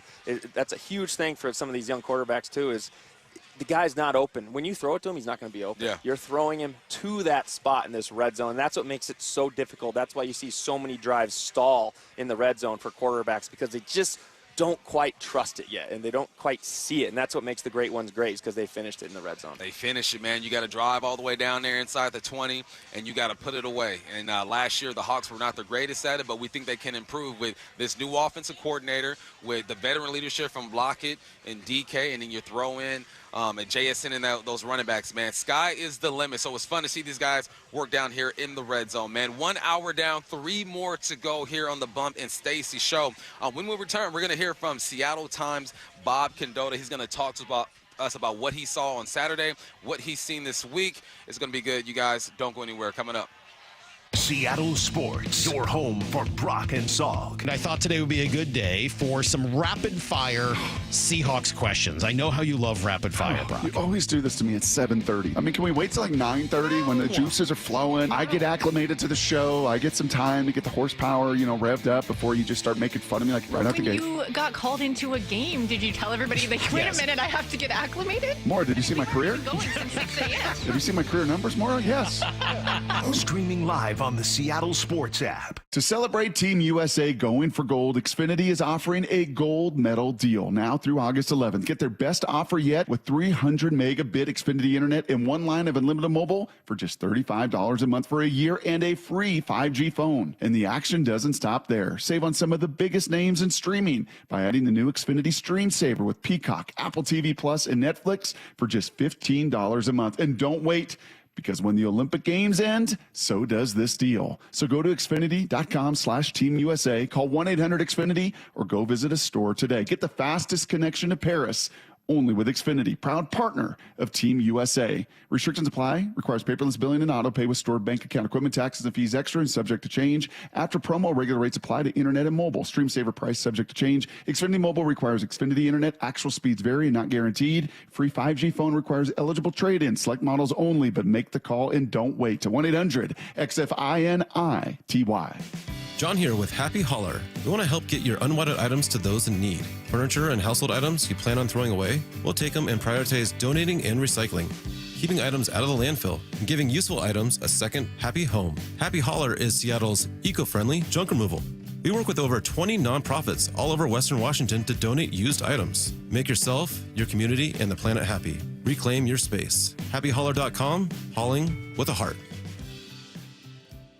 This is Stacey Rost. Is that leaky faucet driving you crazy? Don't wait until it becomes a flood. Call Ben's Plumbing, Heating, and Air. At Ben's Plumbing, they pride themselves on 5-star service, where your satisfaction is their priority. Whether it's a stubborn clog or a complete plumbing overhaul, their team of dedicated professionals is here to help with no commission sales tactics. Just honest, reliable service you can count on. Call today at 206-789-5353 or visit Ben's.plumbing. That's Ben's.plumbing. For eligible individuals, 18 and older only. Results vary. See website for details and important safety information. How are your hearing aids sounding now? A little tinny. Okay, 2 seconds. With Jabra Enhanced Selects Premium Package, better hearing doesn't happen in a doctor's office. It happens at home. All done remotely from initial testing to adjustments. How are they sounding now? Fantastic. So much better. You get the same advanced hearing aid technology and professional support you expect from a clinic at a fraction of the cost. And if you have any issues, we'll make adjustments 7 days a week, no charge. Oh, you people are wonderful. Our premium package includes hearing aids, 3 years of follow-up care, plus a 3-year warranty with loss and damage coverage, and a 100-day money-back guarantee. I hear better than I ever thought possible. Save $300 on Enhanced Select 500 hearing aids automatically at checkout. Just go to jabraenhance.com/try. That's JABRA enhance.com/try. JabraEnhance.com/try. Free consultations, no fee guarantees, 5-star reviews. JP Pendergast with Pendergast Law explains the importance of going beyond these familiar offerings. Accident victims want an attorney, Tom, that satisfies their needs. Someone who handles those needs with the highest degree of care. Pendergast Law offers the no-fee guarantees and free consultations, but these only scratch the surface. Okay, explain more. We make sure that every member of our team is genuinely passionate about helping others. Customer service and communication are our top priority. It's how we take care of our clients so they always feel one step ahead of the insurance companies. Our strong reputation for high standards provides comfort and confidence when it's needed most. Pendergast Law offers the free consultations, the no-fee guarantees, and of course, they are 5-star rated. But what really makes them different is their genuine passion for helping others. I can't recommend them enough. If you or a loved one has been injured in a car accident, call Pendergast Law. We can help. That's PendergastLaw.com. Warning, the following ZipRecruiter radio spot you are about to hear is going to be filled with F words. When you're hiring, we at ZipRecruiter know you can feel frustrated, forlorn even, like your efforts are futile, and you can spend a fortune trying to find fabulous people, only to get flooded with candidates who are just fine. Fortunately, ZipRecruiter figured out how to fix all of that. And right now, you can try ZipRecruiter for free at ZipRecruiter.com/free. With ZipRecruiter, you can forget your frustrations because we find the right people for your roles fast, which is our absolute favorite F word. In fact, 4 out of 5 employers who post on ZipRecruiter get a quality candidate within the first day. Fantastic. So, whether you need to hire 4, 40, or 400 people, get ready to meet first-rate talent. Just go to ZipRecruiter.com/free to try ZipRecruiter for free. Don't forget, that's ZipRecruiter.com/free. Finally, that's ZipRecruiter.com/free. Let's go! This is Seattle Sports. Streaming through the Seattle Sports app. KIRO AM Seattle. KIRO FM HD2 Tacoma. Home of the Seahawks, Mariners, and everything Seattle sports. Seattle Sports Snapshot. The Mariners protected home in a weekend series win over the Phillies. They dropped Game 3, but are still in first place in the AL West. Noah Lyles secured the first 100-meter gold medal for the U.S. since 2004 with a personal best of 9.79. Needed a photo finish for that. And fans got a good look at the Seahawks defense as they led the charge this weekend during practice at Lumen Field. Snapshot, brought to you by Miller Lite. When it's game time, it's Miller time. From the Quantum Fiber Studio, this is Bump and Stacy on Seattle Sports. Streaming through the Seattle Sports app and at seattlesports.com. Now, here are your hosts, Michael Bumpus and Stacy Ross. Here we go now. Welcome back to the Bump and Stacy Show. We got Brian Walters filling in for Stacy Ross, and now we are joined by Seattle Tide's Bob Condotta. Bob, I don't think I've ever seen you without a hoodie on. How do you wear a hoodie every single day, Bob? You were not here last week, I guess, because I didn't wear it last week when it was really super warm. But today being the morning and everything, I just figured I'd start with it, and I can always adjust later. But I feel you. Man, we're deep into this thing now, Bob. We're about to see some preseason football on Saturday. How do you feel the team has progressed? Defense, offense, whatever angle you want to go. Yeah, I mean, the defense has definitely looked a lot better than last year. A lot of these days out here, I feel like we're always right into the defense won the day. The defense appeared to win this session, that sort of thing. There wasn't a whole lot of scoring in the mock. It wasn't really a mock game. There was about 2/3 of it was just kind of a practice, and then they sort of did some live stuff at the end. But when the main offense was out there, they weren't scoring. So it seems like the defense for sure is a little bit ahead of the offense right now. But obviously Gino Smith wasn't out there all last week as well, so I think that makes a difference. We didn't see Tyler Lockett really out there on Saturday during those live sessions. So there's always these caveats to things, but the defense for sure. I mean, I think you're really seeing. To me, I think the secondary in general. It appears like a lot of guys there are having really good camps. Reek Woolen, and he's healthy, and you really see him involved in a lot of things out here these days. And Trey Brown has been having a really good camp. It seems like Devin Witherspoon. I think you've already just a second year, but you already have come to just expect to see him make a lot of plays every day when you're out there. The safety tandem seems pretty set right now, which I think can be an underrated. Just seeing Love and Jenkins and Wallace out there every day, because we never saw that last year during this time. You were never seeing, Jamal Adams obviously didn't do anything until like October, and so they had a hard time getting that continuity back there. I think that's really important in McDonald's defense, and so the fact that you are seeing a lot of continuity with that back end in particular, I think is a big deal.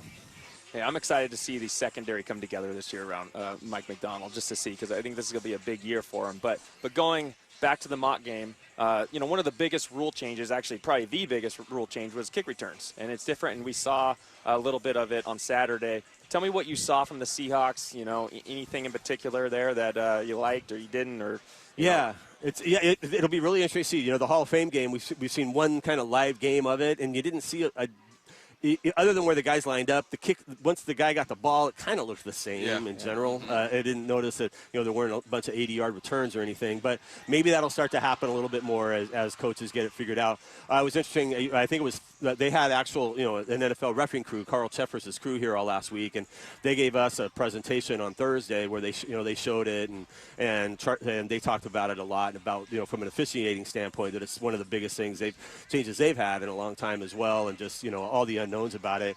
The one big caveat, is with what they did Saturday is there's no contact, so you see all the defenders peel off, so nobody's really hitting each other very hard. So hard to get a little bit of a sense of it. It will be interesting Saturday when they play the Chargers to start to see that come together. But, it'll be interesting to see if this is kind of just much ado about nothing or what. But from the NFL standpoint, the other biggest thing, though, even if it doesn't result in a lot more action necessarily, the decrease in injuries is the other thing they're looking for. And so the whole fact that the guys, nobody's running 50 yards downfield and then hitting each other. They're all within 10, 15 yards, and then they're doing that. So, I think the NFL will consider it somewhat of a success, even if there's not a lot more action. But they are hoping for a lot more action. But it is important to remember it's a one-year trial thing. Right. So, next March they'll be back at the league meetings talking about it again. Tell you one thing, I watched it, and usually you feel the energy from a kickoff or a kick return.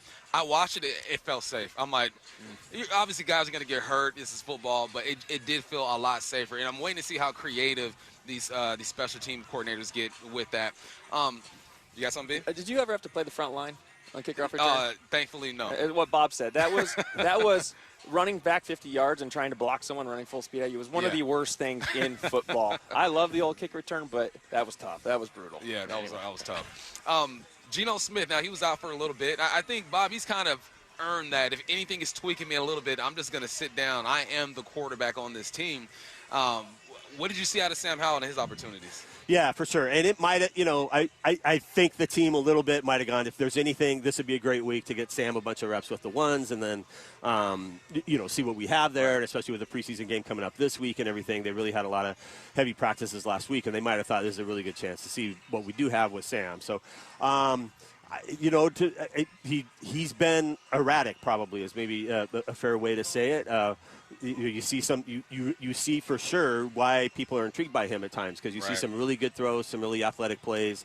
But then you do see some inconsistency. You see some balls over guys' heads and things like that.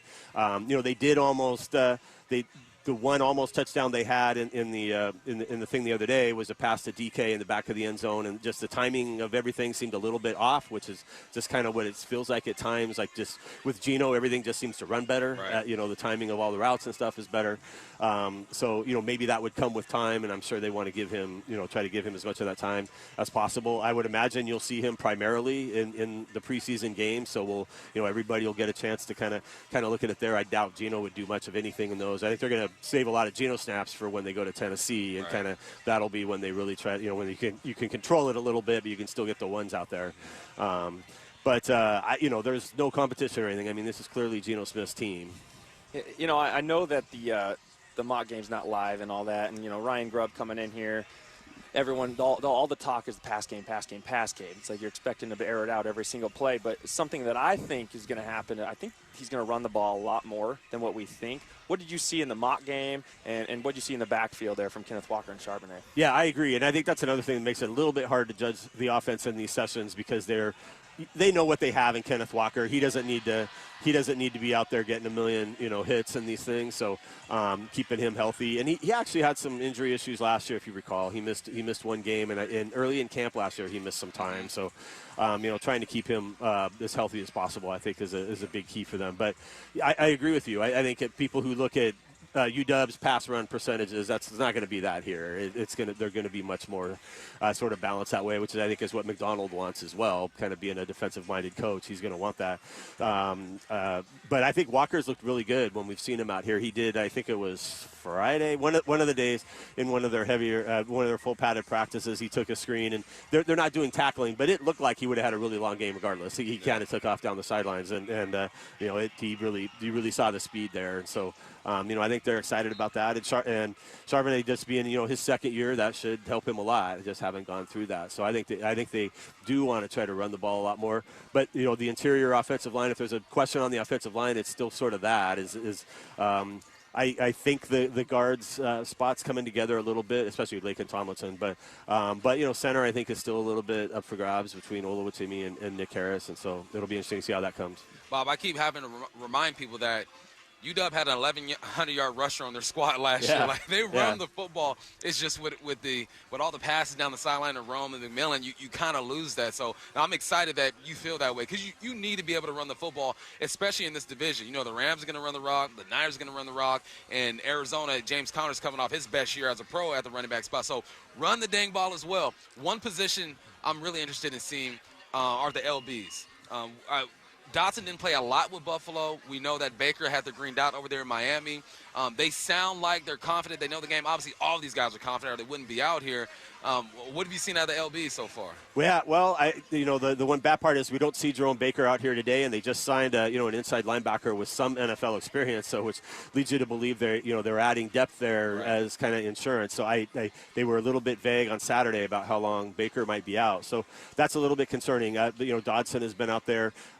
They're still sort of ramping him up, so we didn't see him a lot on Saturday. I think they want to get him kind of fully healthy and into things before they really do that. And again, maybe the Tennessee thing is when they really want to get a good look at him in particular, and then Baker if he can be there. But that'll be interesting to see. Tyrese Knight has become generally the guy who plays weak side linebacker when Baker's not out there alongside Dotson. But he's a rookie, obviously, 4th round pick, so a little bit of unknown there for sure. One thing you kind of hear is that the linebacking position is obviously important, but that if the way McDonald's defense works a little bit, if the safety spot's really good, it can maybe mitigate that a little bit. Then they're going to do a lot of 6 safety stuff, so a lot of times you'll only have one of those guys out there.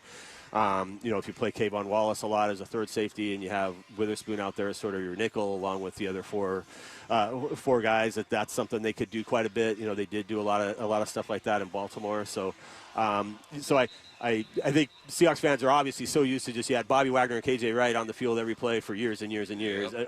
It's going to be a little bit of a different look that way, I think. So, but still, it's important to have those guys for sure. And, the Baker, I think they ended up paying about $7 million to. So they obviously are counting on him to be a big factor. And they just need to get him healthy to really get a look at it. Yeah. I'm going to transition back to the offensive side of the ball because that's more fun for me as a wideout, right, Bump? And I'm going to go to the wideouts here. 1, 2, and 3, set in stone. We already know that. DK, Lockett, JSN. You get to number 4, and you start saying Jake Bobo, probably that guy. And then it gets fun, I think, because there's a lot of talent out here. There's a lot of new guys, a lot of veterans coming back, for that 5, 6, 7th spot maybe. You just never know. There's a lot of depth. How do you see that? Because, you have Bobo, you have D. Eskridge, who's going to be fighting out there, Derek Young. I love Esau Winston, Chenault's back from Jackson. Where do you see that wide receiver room shaping up? Yeah, I agree. It's going to be really intriguing, and I think the preseason games are going to tell quite a bit there. And I think you can now put Jake Bobo completely in stone. I mean, I maybe going into camp you thought just because, coming off last year, you still got to reprove yourself. But I think he's definitely done that. And it was interesting. McDonald was asked about him Saturday and talked a lot about all his special teams contributions as well, which is easy to forget, but that's obviously really important to them. Those top 3 guys, two of them are not going to do anything on special teams, and Smith and Jigma might do some returning. But, you need receivers who you trust in special teams, as you guys know way better than me. To me, the real wild card in all this is D. Eskridge, because I think John Schneider in particular is still really intrigued by his talent. They took him in the second round. I think he's the 3rd highest draft pick that John spent on a receiver, I think, after I think JSN moved him down, but I think he had been the 2nd highest draft pick they'd spent on a receiver at the time that John had since he'd been here. So I think, if he shows much, I think they'll be inclined to really want to give him a shot and see what he can do. And I think that's where the return thing comes in. He's typically one of the first returners on both the kickoff and punt returns. So I think if he can do that, I think he's got a leg up probably on the rest of the guys. But Laviska Shenault is really intriguing that way too. You see him used a lot on the returns as well, and I think that played into why they signed him. So I think if I had to pick right now, I would put those 2 guys at the 5th and 6th in some order. A guy, Cody White, has really had has made some plays out here. He's an impressive guy. I talked to him for a while the other day, and he's listed at 6'3", 227, and that stands out when you see him. He's sometimes guys don't look as big as they're listed on here, but he does. He looks as physically impressive as that, and he's an interesting guy. He was their kicker and punter. He was telling me he had like a 60-yard punt in high school and things like that. He was their quarterback. I mean, his dad's been an NFL personnel guy for like 20 years in the NFL, so he really comes from a football background. So yeah, you kind of see that savviness out there. So he's a guy I expect to see play a lot in the preseason and potentially put up some huge numbers and maybe really do something.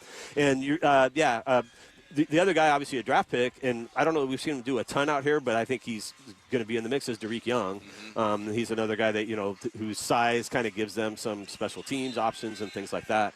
And there's some things he's got, sort of a running background as well from his college days. And, Grubb, as we saw their most famous play last year was Roma Dunze just taking the ball off running. I mean, there's some things like that. Had to bring that one up, Bob. Had to bring that up. Yeah, there's some things like that in Grubb's offense that I think he's a guy whose versatility I think could intrigue him.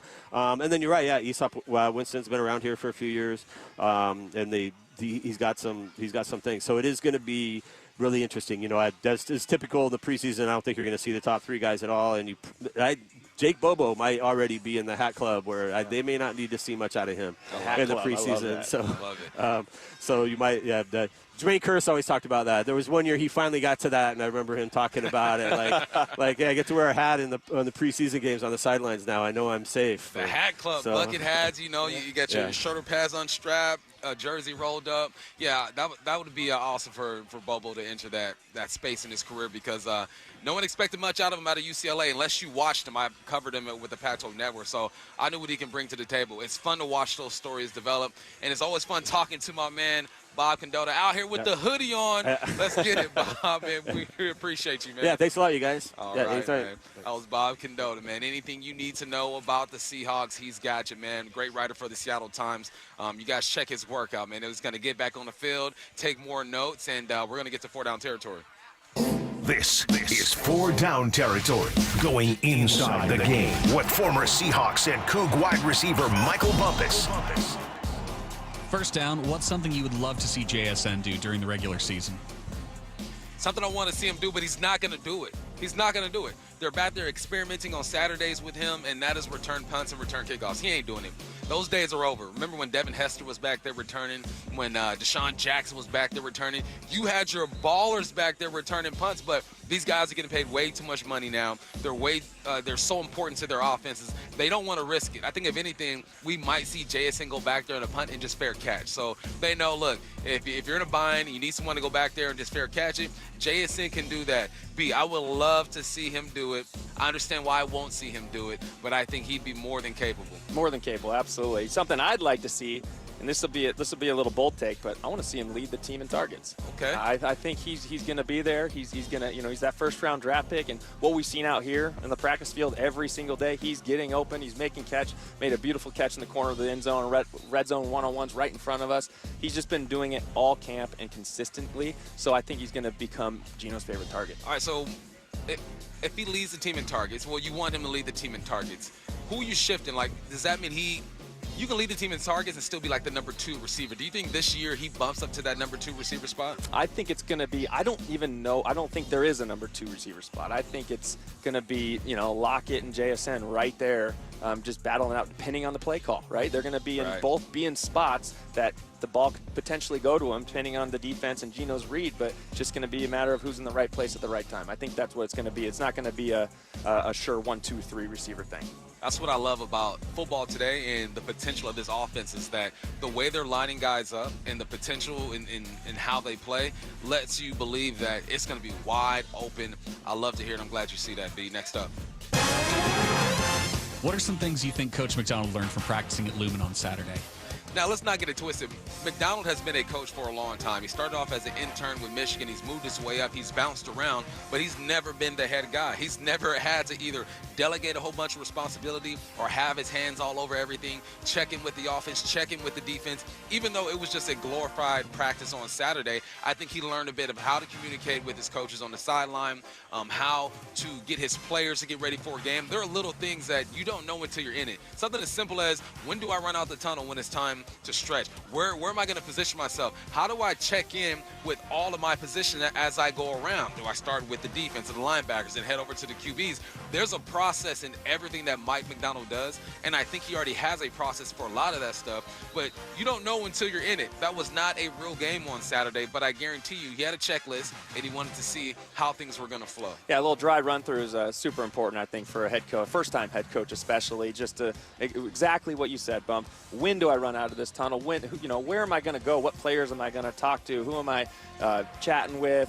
Where am I going to be all game? Right. On the sideline? How much time can I put toward, going back and talking to my defense, making adjustments? But then again, I got to be, eyes on the offense and making adjustments with them. And, are we going to punt? Are we going to go for it? That's my calls now. I can't be in the back, tinkering with the defense anymore. Yeah, it's now I have the most confidence in McDonald, but we're going to see him grow as well.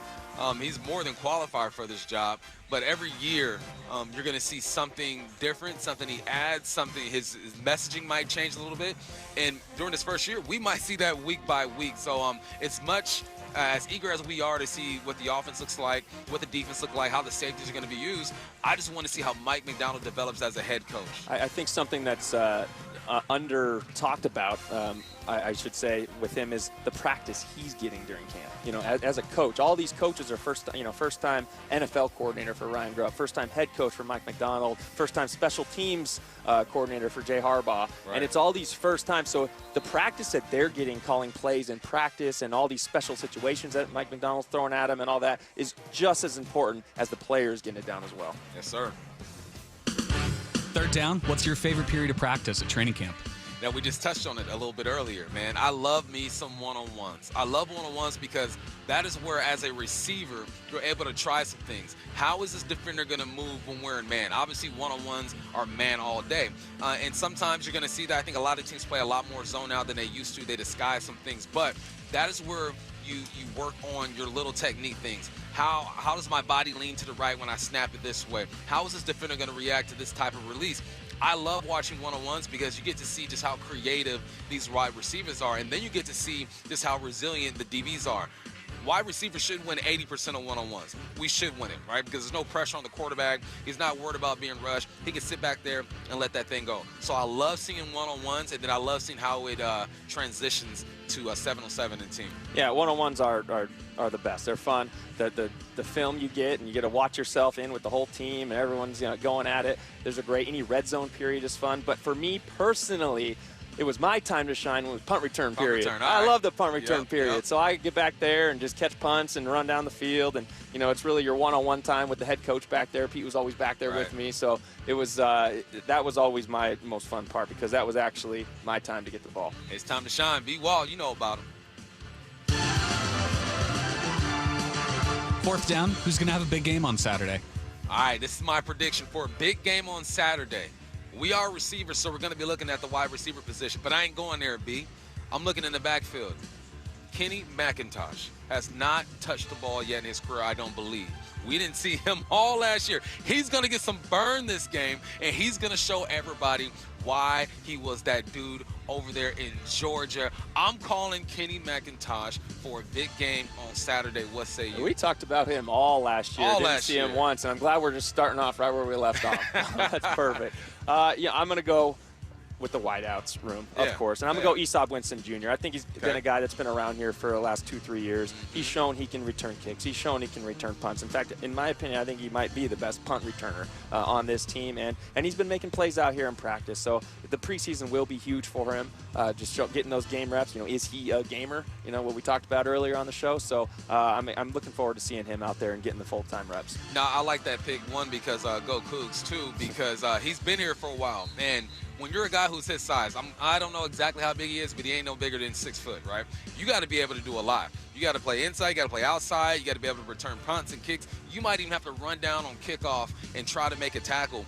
Those are the type of stories that I think a lot of people should watch during this preseason to see how versatile are some of these guys. The more you can do, the more likely you are to be on the football team when it comes to week 1. I got one more pick for you, though. I'm just going to look at the center position. I know Oluwatimi's going to get some time. Nick Harris is going to get some time. I'm so interested in that battle and see how they're able to move those defensive linemen and get down the field. Yeah, I agree. I'm not going to lie to you. I don't spend a lot of time watching the offensive line, and I need to. That needs to be a big adjustment for me. I need to start learning the offensive line. I need to get with Big Ray, have him coach me up on that a little bit. But I know that interior offensive line, as Bob talked about, is maybe the question mark on the team, and so that will be something fun to watch. It's a beautiful game, that offensive line. Sometimes I just lock in on that offensive line and just see who's getting a push, and then I send notes to Big Ray and say, am I seeing this right? Coach me up, coach. Oh, man, these guys are getting coached up right now. Just finished a team period. Now they're shifting over to special teams. This is when B-Wall used to shine, right? Special teams, pump return, kick return, doing his thing. But so far, so good, man. We've had a great show so far. When we come back, we're going to hit that timeline, man. Scotty Scheffler won a gold medal. Kobe Bryant has a statue that was unveiled over there in Los Angeles. Lots more to do when we come back. I'm Michael Bumpus. That's Brian Walters, Bumpus Stacy Show. With new leadership, the Seahawks are ready to get to work. Seattle Sports will be at Seahawks headquarters, taking you onto the field with the team. Interviews, analysis, and exclusive behind-the-scenes coverage as Gino and the Hawks get ready for the 2024 season. Pick up! Witherspoon comes near side. He is in! Witherspoon with the interception for a touchdown. Training camp coverage is presented by The Landing in Renton on your home for the Seahawks, Seattle Sports. Hey, Brock Heward here, and I have had my share of sports injuries, and I know a little bit about pain. Well, that's what football will do to you from head to toe. But you don't have to play professional sports to know what I'm talking about. Painful joints from arthritis can affect anyone and make it hard to do pretty much anything. Well, that's where my friend, Dr. Daniel Nelson from Eastside Pain and Regenerative Medicine comes into play. He has seen so many patients through the years suffering from chronic joint pain caused by arthritis. So don't let pain stop you from your quality of life. Don't let pain stop you from enjoying life. Consider Dr. Nelson the only doctor with over 30 years of experience in pain medicine techniques, including stem cell therapy. It's a non-surgical solution to pain using your own stem cells. That's right, your own stem cells and platelet-rich plasma to harness your own body's healing potential. Consider stem cell therapy with Dr. Daniel Nelson, MD at 425-823-4000 or visit DanielNelsonMD.com. That's DanielNelsonMD.com. Want to listen to Seattle sports on your smart speaker? Hey, smart speaker, play Seattle sports. This message is powered by the EQC Sportsbook at Emerald Queen Casino. Emerald Queen Casino, the entertainment capital of the Northwest. The big one is underway now for all you contractors, builders, and heavy equipment operators. A 3-day huge auction event presented by Murphy Auction Company and featuring literally tons of heavy equipment, heavy trucks, cars, vans, SUVs, and a massive assortment of contractor tools like a 2019 John Deere 650K LGP dozer, a 2018 John Deere 210G LC excavator, a 2015 Leadboy paver, 21 diesel-powered excavators from John Deere, Bobcat, Hitachi, and Cat. And that's just for openers. We got 13 backhoes up for grabs, 5 telescopic forklifts, 4 rollers, 12 telescopic boom lifts, and 6 skid steer loaders. Oh, one more thing. Over 100 heavy trucks to choose from. You can set your eyes on all this gear at our public preview, 8 a.m. to 4 p.m., now through Wednesday the 7th at our Marysville location, corner of 136th and State Street. For photos and all details, check murphyauction.com. Let's face it, nothing makes you look older than you really are than thinning hair. But what if you could not only increase your hair count, but promote new hair growth without surgery, without drugs with potential side effects, and without a prescription from your doctor? Well, now you can, thanks to a breakthrough new supplement called Hair Grow, provided by New Nordic, the #1 supplier of dietary supplements in Europe. Hair Grow is now available in the U.S. Only Hair Grow contains Tocogaya, a powerful antioxidant that has received a U.S. patent. Multiple clinical studies show Hair Grow is safe and effective in promoting new hair growth. In one study, 95% of the patients using Hair Grow saw increased hair count. Don't lose more time and more hair. Try Hair Grow today to feel and look your best. Available online at Amazon, Walmart.com, and NewNordicUSA.com, or in stores at your local CVS. Look younger and feel more confident with Hair Grow by New Nordic at NewNordicUSA.com or in stores at your local CVS. RiversideRoofingLLC.com. Enter your address and receive a hassle-free quick quote on your roof replacement within seconds. Do it this summer and save time, money, and just get your project done. Go to RiversideRoofingLLC.com, the roofing company you can trust. With new leadership, the Seahawks are ready to get to work. Training camp coverage is presented by The Landing in Renton on your home for the Seahawks, Seattle Sports.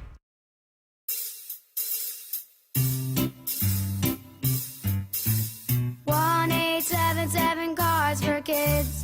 KARS Cards for Kids. 1-877 Cards for Kids. Donate your card today. 1-877 Cars for Kids. KARS Cars for Kids. 1-877 Cars for Kids. Donate your car today. Donate your car today at carsforkids.org. That's cars with a K.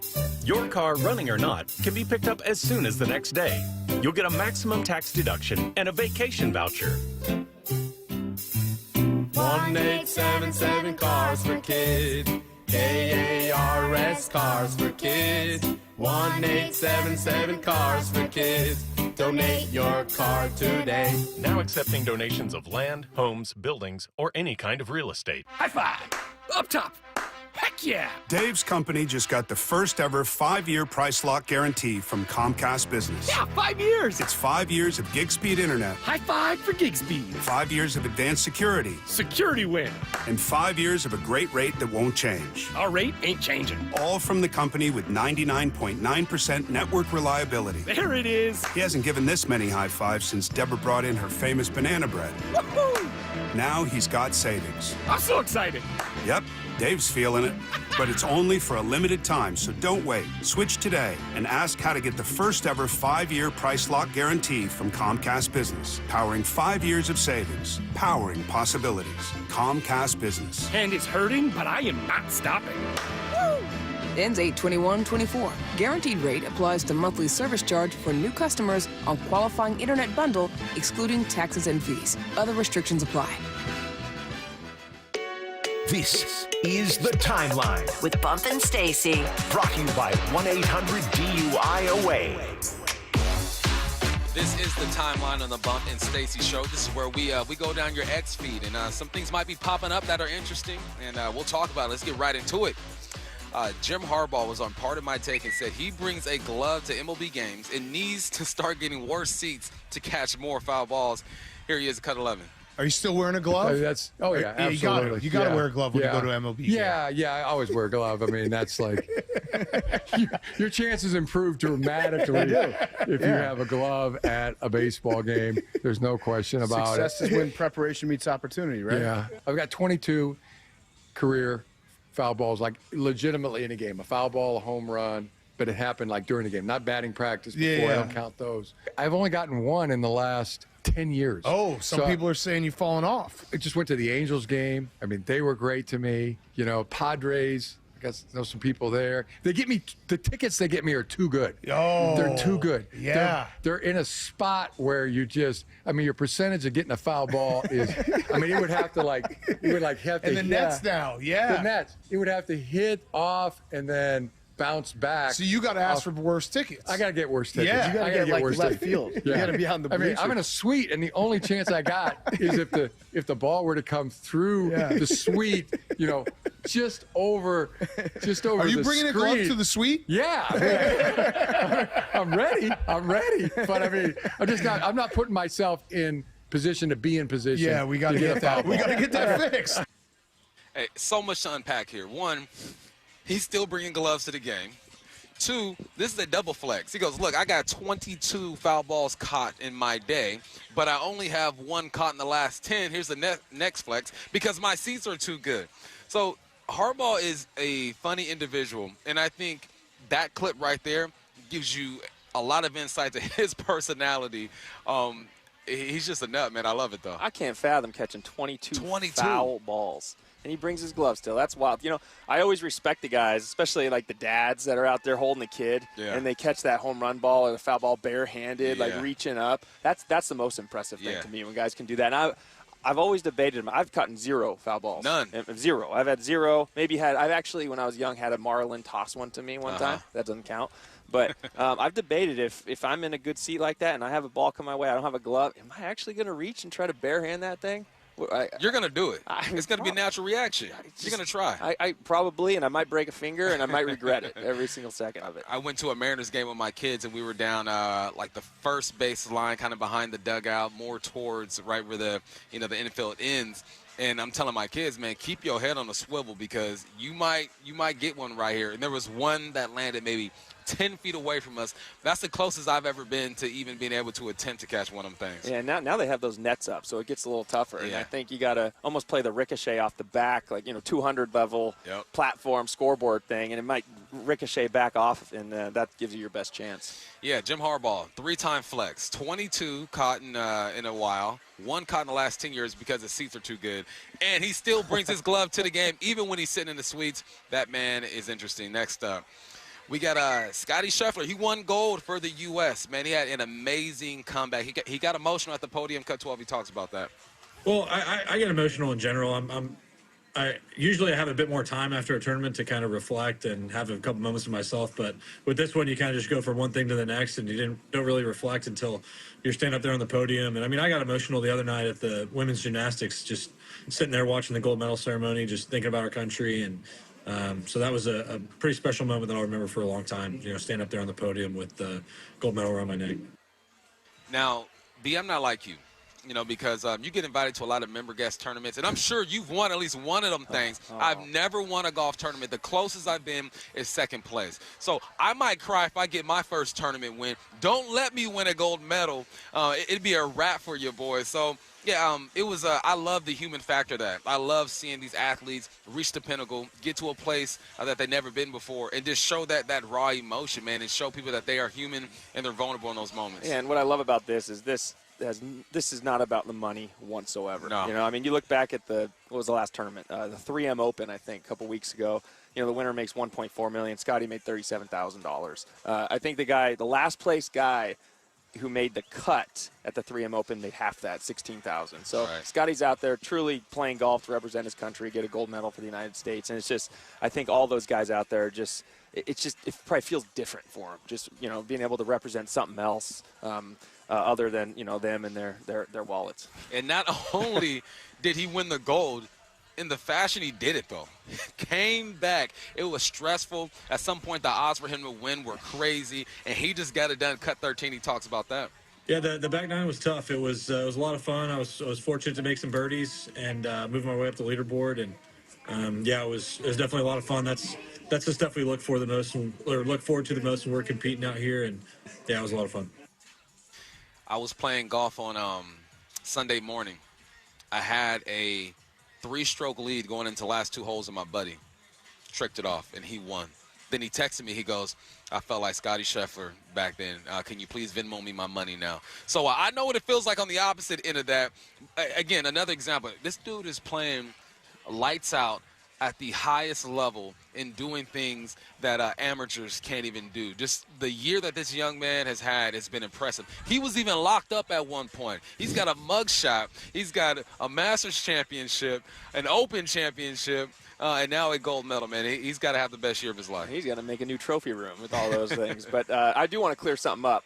I have never won a member never won. So I think my time is limited getting invited to these things because I got to start performing and winning those things here soon because I have zero of those. Because you're the ringer. You're supposed to be the guy to put them over the top. Yeah, but you come in there, you don't get enough strokes, I guess. Right. But, so it's a little tougher. But you made the final shootouts a couple times, but never won one. So that's something I need to take notes from Scotty. How do you win all these golf tournaments? I can't be the best golfer in a tournament like that. Like, I got to be the guy who, with my 11 handicap, I might get some strokes there and help the team out. But yeah, man, big ups to Scotty. That was fun to watch. Next up on the timeline, Kobe Bryant Staples Center locker gets $2.9 million in an auction. This was a locker that was used from 2003 all the way to his last year in 2016. It is the most valuable sports locker in history. It's sold for the most in history when it comes to sports lockers. This is crazy, man. In 2021, he had a jersey that sold for $3.69 million. That was his rookie jersey. It was signed and matched up with a game photo. And this is nuts, man. It's nuts to me because people have this much money just to spend on memorabilia like that. I'll never see that type of money, B-Wall, and I'm okay with that, But the fact that people love Kobe Bryant like this, me being from L.A., it makes me feel good, man. But spending that much money on a locker? That's absurd. Where are you putting that? In your man cave? It got to be the greatest man cave ever. That's my question. Maybe you can inform me on this. So, one, to me, it's kind of sad it's not just permanent in the Staples Center, right? Right. Like, just kind of, you should just, plexiglass that up. That's his locker right there. Right. Like, keep that. That's. I like that. That's, something that, you're never going to have again, really. But two, how do they get that out of? Like, so they just cut that out, and someone's going to carry entire. Like, what's the process here? I'm sure there's some way to keep it. You know what? You just destroy the lockers on the side of it. And just make sure that one's good to go.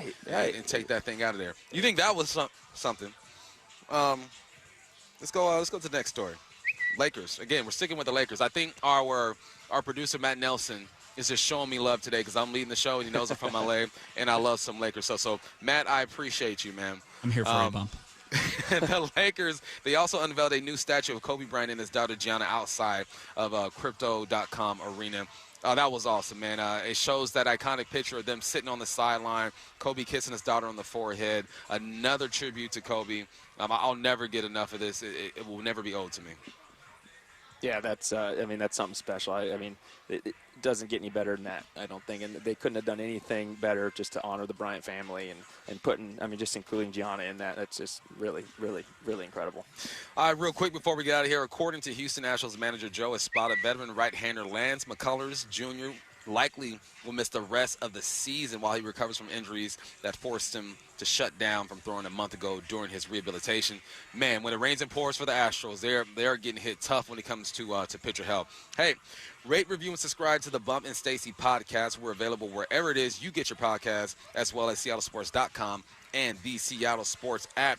When we come back, we're getting to baseball, folks. I know it's been heavy football today. We're at VMAC. We're taking in all the sides and talking to people like Bob Condotta. But we're going to get back to baseball. We're going to talk about Mitch Haniger and Turner, the connection they have. That's next here on the Bump and Stacy Show. Seattle Sports, your home for Brock and Salk.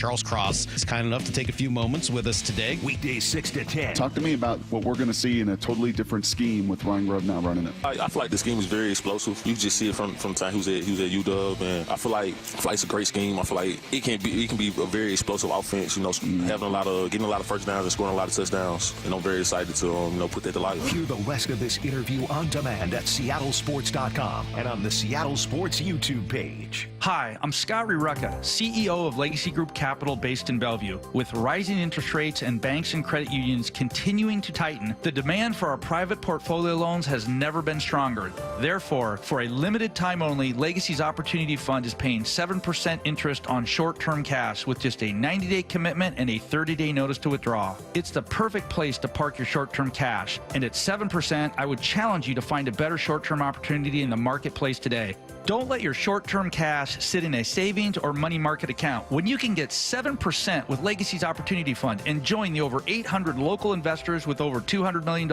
invested. Act now to receive Legacy's Opportunity Fund one-time offer of 7% on short-term cash. Visit Legacy Group Capital at LegacyG.com. That's LegacyG.com. Legacy Family of Funds investments are available to accredited investors only. 7% APR is current rate for the Legacy Group Capital Opportunity Fund. Terms and conditions at LegacyG.com. Roof now, pay later. Hi, I'm Sam Thomason, owner of State Roofing. Take advantage of our 0 down, 0 payments, and 0 interest for up to a year. We've partnered with leading lenders to make the replacement or repair of your roof affordable.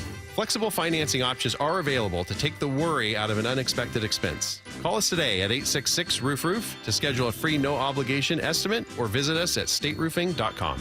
That's stateroofing.com. State Roofing, the last roof you'll ever need. You're free now. Free to fill your feed with impossibly chunky chunkers who chunk harder than you ever thought possible. Cats, corgis, babies, baby penguins, baby pandas, chunky baby pandas. Free to make your smart devices do silly things. Free to open a world of remote work and a portal into Gametopia. Who's the boss now? Free to be everything you imagine, and then some. That's how it feels to have Quantum Fiber Internet. Quantum Fiber, your world unleashed. Learn more at quantumfiber.com. Limited availability, service in select locations only. The 2024 Seahawks season is almost here. Get fitted for game days with jerseys, caps, and tees, including the 2024 training camp collection. Visit the Seahawks Pro Shop at the Landing in Renton and Lumen Field, or online at Seahawks.com/Pro Shop. John here with Happy Hauler. Furniture and household items you plan to throw away? We'll take them and prioritize donating and recycling, keeping items out of the landfill. Happy Hauler is Seattle's eco-friendly junk removal. HappyHauler.com, hauling with a heart. I started Davis Law Group 30 years ago with the goal of bringing the highest quality of legal representation to accident victims. Seattle has changed a lot in that time, and the needs of drivers and accident victims have grown. I'm happy to say that we have too. We've expanded our team to take on the biggest challenges for accident victims across the state. Contact Washington's best personal injury team today at 206-888-8888 or visit us online at davislawgroupseattle.com. Bring your whole crew to the game with the Mariners Suite at T-Mobile Park. Whether you're planning a special birthday party for friends and family or a company outing for up to 400 coworkers, there's no better spot for an unforgettable experience. Enjoy the suite life with premium catering, VIP parking, private Skybridge entry, and more. Plus, season ticket members get 15% off. Reserve your suite today at mariners.com/suites. And the pitch up the middle, JP! Wow! What a play! Game over! Listen throughout the week to the Mariners Player Spotlight. Ever since I got here, I want to win a World Series in Seattle, and this city's starving for another winning team. Presented by Muckleshoot Casino Resort. The big one is underway now for all you contractors, builders, and heavy equipment operators. A 3-day huge auction event presented by Murphy Auction Company and featuring literally tons of heavy equipment, heavy trucks, cars, vans, SUVs, and a massive assortment of contractor tools like a 2019 John Deere 650K LGP dozer, a 2018 John Deere 210G LC excavator, a 2015 Leeboy paver, 21 diesel-powered excavators from John Deere, Bobcat, Hitachi, and Cat. And that's just for openers. We got 13 backhoes up for grabs, 5 telescopic forklifts, 4 rollers, 12 telescopic boom lifts, and 6 skid steer loaders. Oh, One more thing, over 100 heavy trucks to choose from. You can set your eyes on all this gear at our public preview, 8 a.m. to 4 p.m., now through Wednesday the 7th, at our Marysville location, corner of 136th and State Street. For photos and all details, check murphyauction.com. At Buc-ee's, we'll keep you ready for summertime. For over 50 years, Buc-ee's Complete Auto has been servicing and repairing cars and trucks with modern-day technology and good old-fashioned customer service. Buc-ee's is the largest independent family-owned chain in the Northwest. There's a Buc-ee's just about everywhere for factory maintenance, oil changes, wiper blades, air conditioning, brakes, tire rotation, tune-ups, everything you need to get you running smoothly this summer. No appointment necessary, and financing's available too. Check Buc-ee's.com for the location near you. It's Extreme at Emerald Queen Casino Event Center, Saturday, September 7th. With special guest, Living Color. From burning hard rock to introspective ballads. Don't miss Extreme with special guest Living Color, September 7th at Emerald Queen Casino, the entertainment capital of the Northwest. 21 and older, need gambling help, call 800-547-6133 or visit emeraldqueen.com. From the Quantum Fiber Studio, you are listening to Bumpin' Stacy. Weekdays 10 to 2. On Seattle Sports and 97.3 FM HD2. Are we starting to see the real potential of this Mariners offense? We just might. And it goes deeper than just Julio doing his thing. We'll see how he returns from his high ankle sprain. It's deeper than Rosarena joining the team and being productive. It goes deeper than Justin Turner hitting a grand salami. You need guys that you acquired during the offseason to show up and show out, and we're finally starting to see that from a guy by the name of Mitch Haniger, who had this walk-off walk, cut 14. The 3-2. It is high, ball 4! A walk-off walk, Mitch Haniger! The Mariners score 6 unanswered runs, and they take down the Phillies in 10 innings. A bases-loaded walk by Mitch Haniger scores Randy and Rosarena, and T-Mobile Park is going crazy for a series win against the Phillies. Now, that was a great game on Saturday. They came back from 5-0, 6 unanswered runs scored in the 10th. You get her done. And Mitch Haniger shows some discipline at the plate. Now, the third game didn't play well. No one played well, really, that third game against Philly because Wheeler was wheeling and dealing, right? But the first game, he goes 2 for 4 with a bomb. Next game, 2 for 3 with a bomb. He also has had produced 3 RBIs during that stretch. He's doing his thing. We talked about earlier to start the show just the effect of having some veterans on the team. I read this article. He says, look, I've been sitting down, Mitch Haniger said, I've been sitting down and talking to Justin Turner about his approach. Why wouldn't you talk to a guy who's been in the league, 14, 15 years, and pick his brain? That's exactly what he did. That's one of the things that people don't really account for. Maybe some do, but I don't think we highlight enough that when you gain a player, not only do you gain his physical capabilities, you gain that knowledge that he's accumulated over the years in the league about how to have a positive and effective approach at the plate. Yeah, especially a guy that's had the success that Justin Turner's had and has been through it all. You know, playing in the league for do they call the league Major League Baseball? They call it the league, you think? If you're a baseball player? The bigs. There it is. Thank you. I need that. So playing in the bigs what is it? He's 39, so probably 19, 20 years. A long time he's been in the bigs. He's seen it all. He's seen a lot of pitches. He's been through a lot of slumps. I think that's the big thing. Yep. You have to experience a slump to be able to talk someone out of, hey, how did I get out of that slump? And so having a guy like that around for Haniger, it's just obviously paid off dividends. Haniger's hitting over 300 since Justin Turner's been in the lineup, and I think it's taken a lot of pressure off of the lineup too. Again, taking pressure off because you see Turner's at-bats, and they're professional at-bats. He doesn't look silly swinging at things that are low and outside and you have no chance of getting. He fights off the pitches he's supposed to fight off, and then he drives the ones he's supposed to drive. He's going to have his down games that already happened. But when you see those positive at-bats and you're taking a pitcher 8, 9, 10 pitches at that at-bat, you're wearing them down slowly. And it also changes the mentality of this team. Maybe we hear some of that cut 15 Mitch Haniger.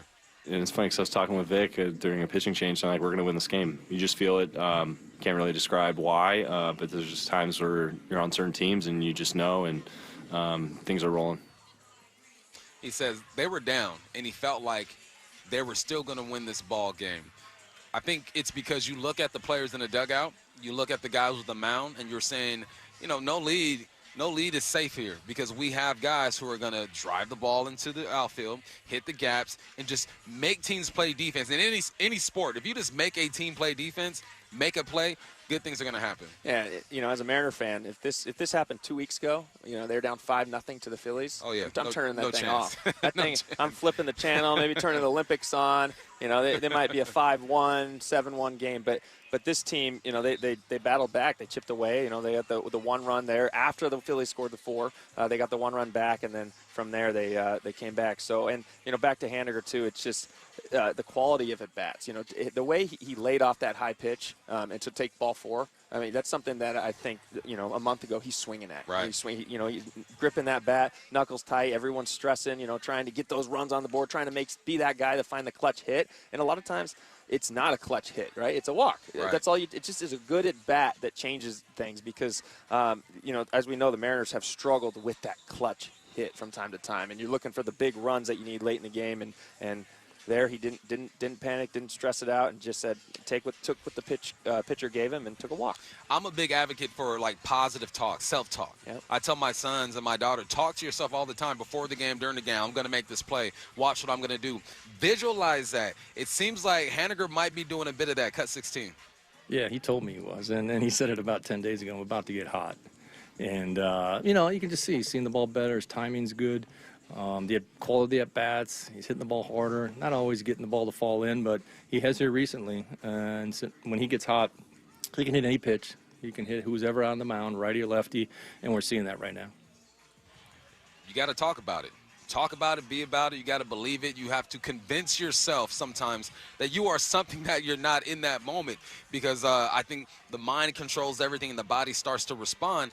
And I'm going to say there's a direct correlation to him talking to Justin Turner. Justin Turner had to have said something to him to make that click in his mind and then to have him start believing in himself again because Mitch Haniger has had some good years in this league. This year just hasn't been that. I love that kind of talk. I do too. It's all about positive talk, especially as a professional athlete. You know how it goes, Bump. You can go down just a rabbit hole and you drop a pass, okay, then that next one's even harder to catch, right? And then you're dropping 3 or 4 in a row.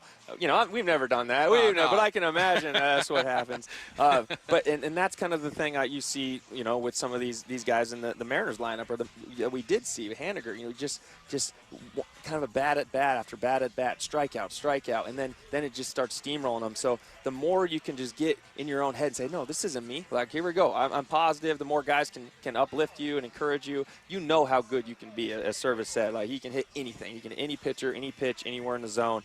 So he's shown his true how he is as a hitter. But sometimes that mental game can get to you, and I think that's what it's all about. All right, let's bring that here to the Seahawks since we are here at Virginia Mason Athletic Center watching these guys do their thing. We talked about the effect that Turner could have on the clubhouse because of his experience, being around a guy who's been in so many situations.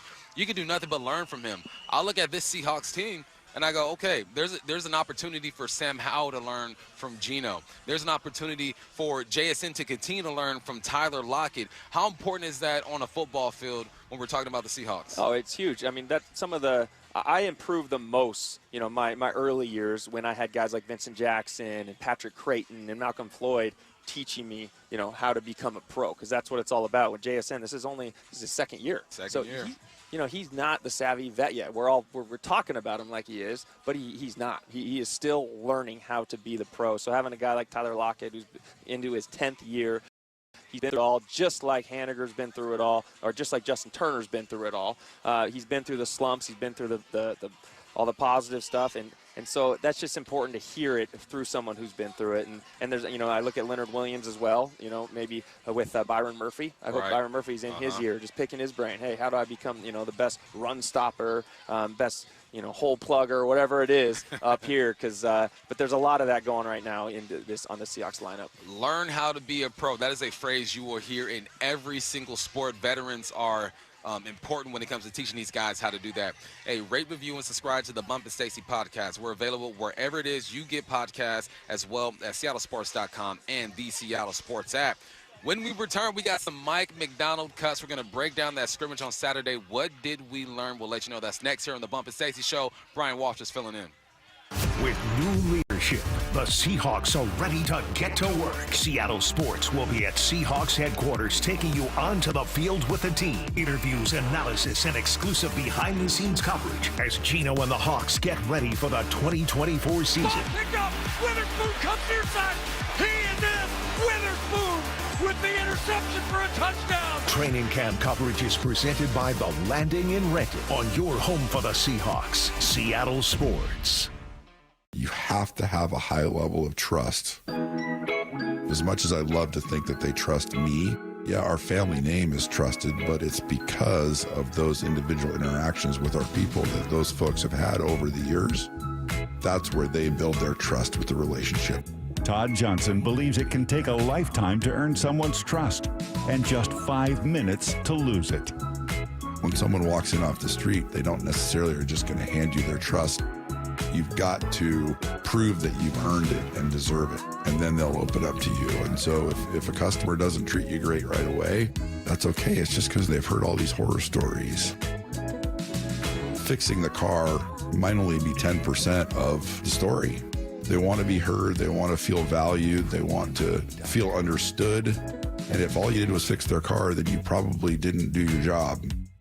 The LJ way is the Lee Johnson Auto family. Matt Coker here from West Coast Men's Health. Guys, if you're taking Viagra or any other pill for ED, I want you to ask yourself this question. Do I want to continue to do this for the rest of my life? If you're like most men, the answer is no. Here at West Coast Men's Health, we can restore blood flow naturally without pumping your body full of chemicals like you've been doing. Guys, you need to come in today and fix this problem now. Why are you putting this off? Viagra's not going to magically start working next week, and you don't want to use shots or go under the knife. Call us today and speak with our clinic manager. Ask him any question you like, how it works, the science behind it, and even the cost. Change your life today like the thousands of men who already have. If you're tired of dealing with ED or Peyronie's disease, then call West Coast Men's Health. With clinics in Redmond and Tacoma, call 206-519-6541. That's 206-519-6541. 206-519-6541. Online at westcoastmenshealth.com. August 5th through 7th, enjoy Hoops on the Pier at Pier 62 at Waterfront Park. Free basketball for youth and adults all day. Surrounded by the beautiful Salish Sea. More info at waterfrontparkseattle.org. Brought to you by Friends of Waterfront Park. Want to listen to Seattle sports on your smart speaker? Hey, smart speaker, play Seattle sports. This message is powered by the EQC Sportsbook at Emerald Queen Casino. Emerald Queen Casino, the entertainment capital of the Northwest. Are you constantly dealing with a runny nose, nasal congestion, or stuffiness? Always having to clear your throat or coughing? I'm Dr. Ryan Stern with the Stern Sinus Center. Rhine-Air is a simple, non-invasive procedure that can significantly reduce your symptoms. This long-lasting treatment is available here in my office. In a clinical study, 88% of Rhine-Air patients experience a significant reduction in their symptoms. We're proud the Stern Sinus Center was recently named a nationwide center of excellence. Schedule your appointment in Auburn or Federal Way or go to sternsinus.com. Summer is here.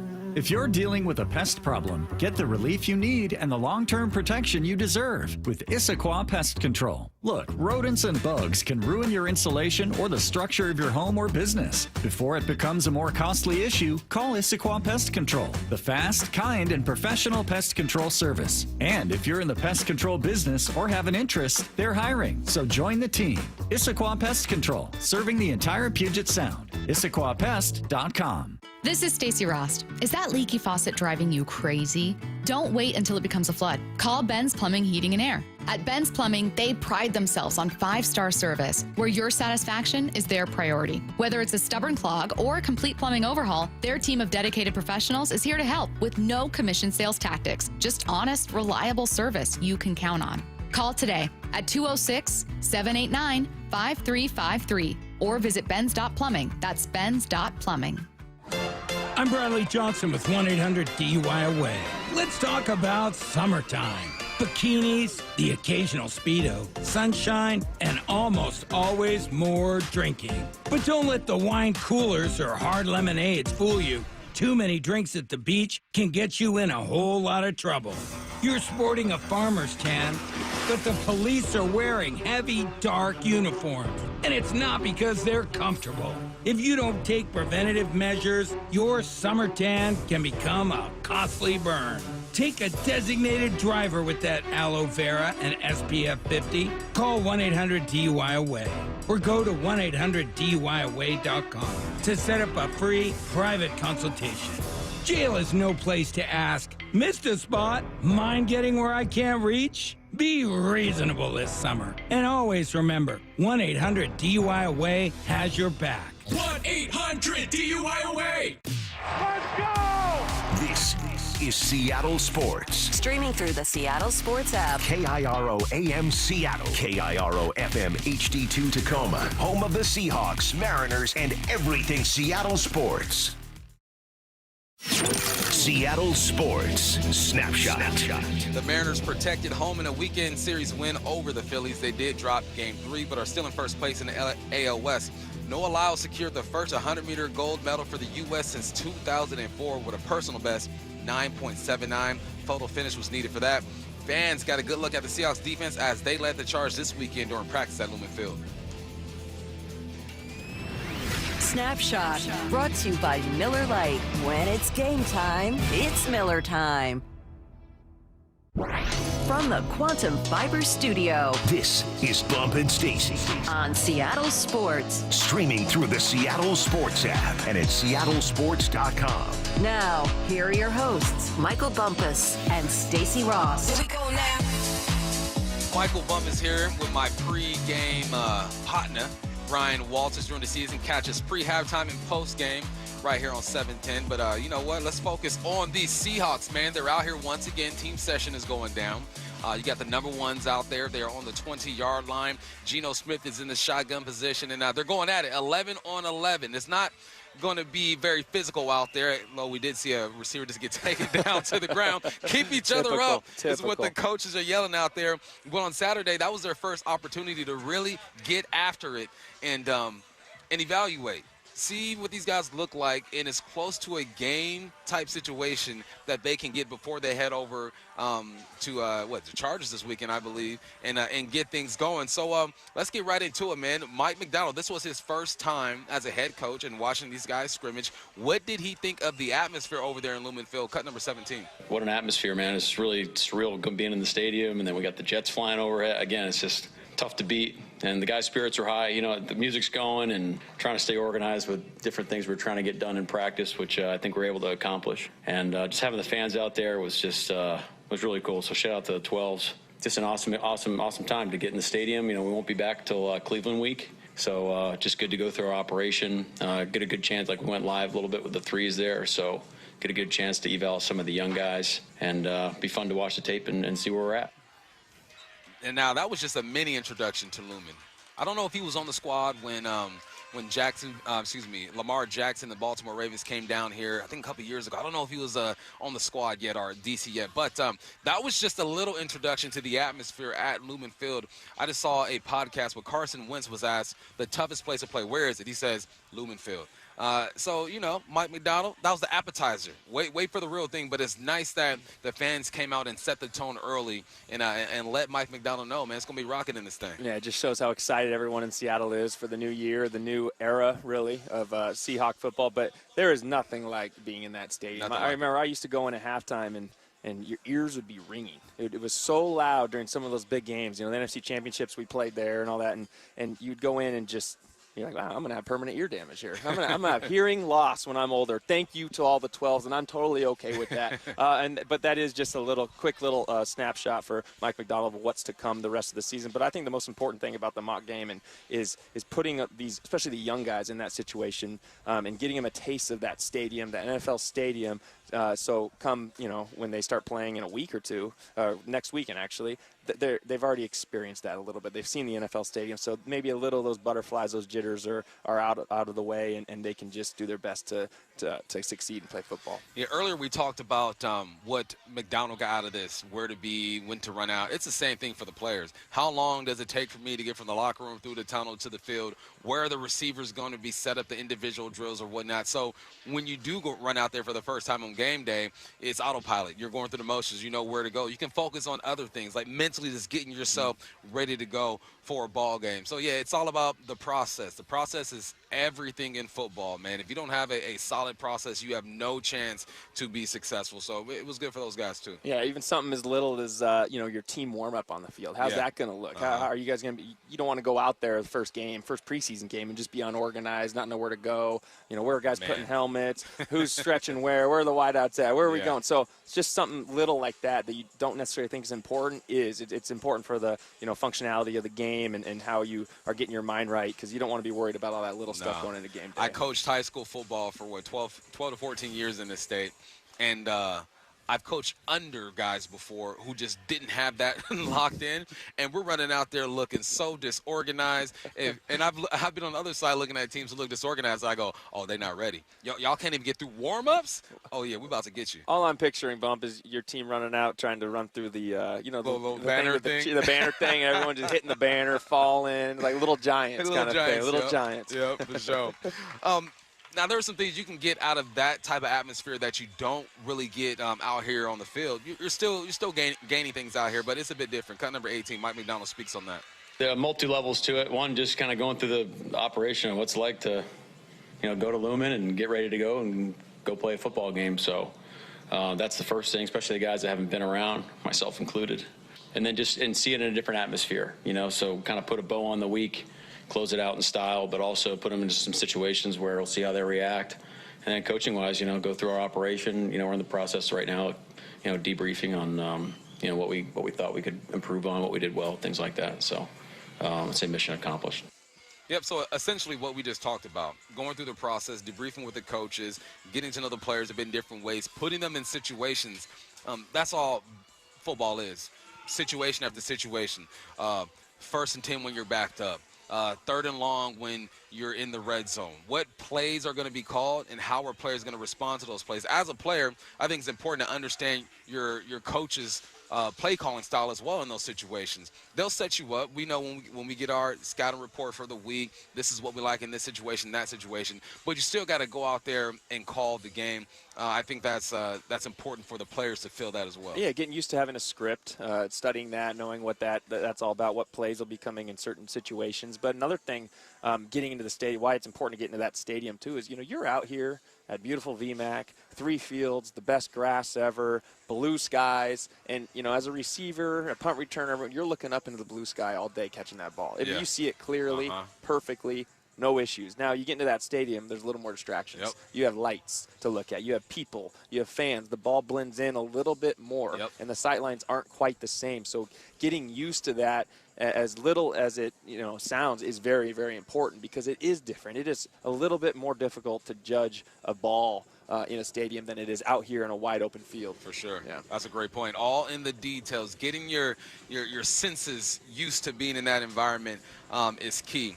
All right, now, there was a chance that, or there was a moment where the ones were going up against the ones. Everybody wants to see that. Mike McDonald in Cut 19 talks about what he got out of that. Tough to tell right now. It's tough to spot the ball with ball carriers, and we're playing wrap and release, and we're not bringing guys to the ground. So, we'll see. But I think operation, I think we can work a little bit on both sides. Communication was good. Yeah, we'll see. We'll see on tape. It's kind of hard to tell right now. Hard to tell. That's the tough part about doing post-game and post-practice analysis, is that people are asking you for answers right now. And there's so much going on during a practice and a game. It's like, look, I don't have all the answers for you right now. I can tell you what it felt like. I can point out maybe a couple of scenarios that stick out, but you don't know the whole story until you watch that all 22, and then you're able to give your true evaluations. Yeah, especially in a situation like that. I think it's easy, though, because, you talk to an offensive guy. The offensive guy won. He won. He broke that tackle. He was going to break that tackle and spring it for 60 yards. Easy. Defensive guy, no. I had you back behind the line of scrimmage. So you can never tell, and it's the same storyline every single camp. The defense says they got the guy. They sacked the quarterback. Quarterback says he got it off, and you're never going to know. You're never going to know until week 1 or the first preseason game. but it's always the same. It's always the same thing. But I always edge toward the offense. I've always been open. I've never been covered. Yeah, you know, exactly. I've never been covered a day in my life. So talk to a receiver, and they'll let you know exactly. And if I was covered, it was holding. Yeah, but you can still throw it up, and I'll get it, though. Exactly, still exactly. throw it up. Oh, man, there's a new coaching staff out here. There's about, 25 new coaches together for the first time, and they have to learn how to collaborate. Cut 20, McDonald speaks on that. That was a major focus. That was, like I said, is definitely one of the things we're trying to get done. And then next kind of big test is the preseason game down in LA. And then we'll kind of go from there and see what needed tweak and how we're going to move on from that. And just, again, it'll be a process of, the things we want to improve on and how we felt like it went.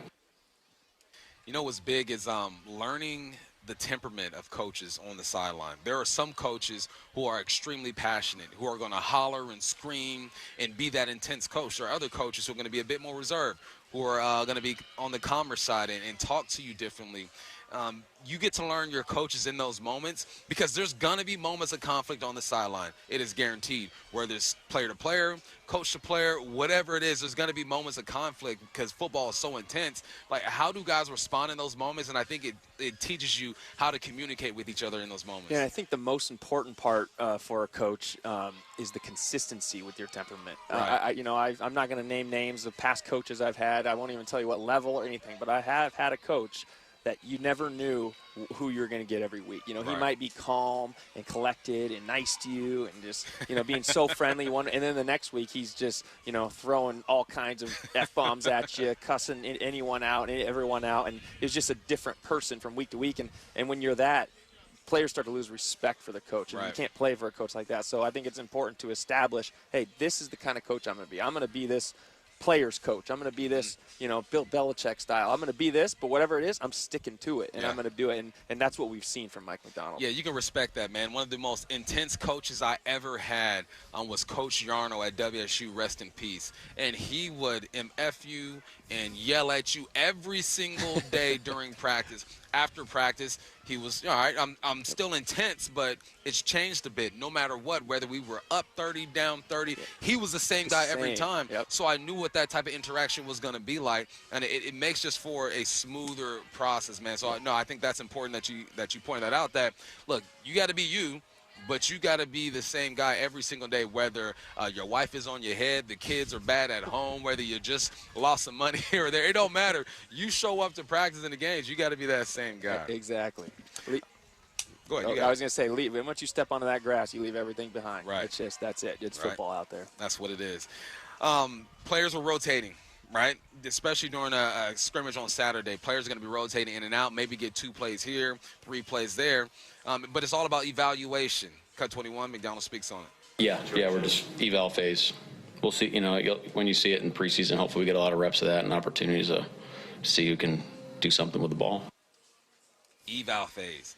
You know what they're evaluating? And I think a lot of people don't realize this. They're evaluating your attitude when you walk out on the field. They're evaluating what you're doing when you think no one is watching. There's cameras everywhere, so somebody's always watching you. They're evaluating how you respond if you get your butt kicked on the line of scrimmage, your body language, your communication with the players. It's a constant evaluation. I describe football, practice and games, it's just a big stress ball. You're just stressed out. How do you handle that stress? Are you the guy that overreacts to the good and the bad? Are you the guy that stays calm? They're looking at all that stuff. It's a personality evaluation as well as execution. 100%.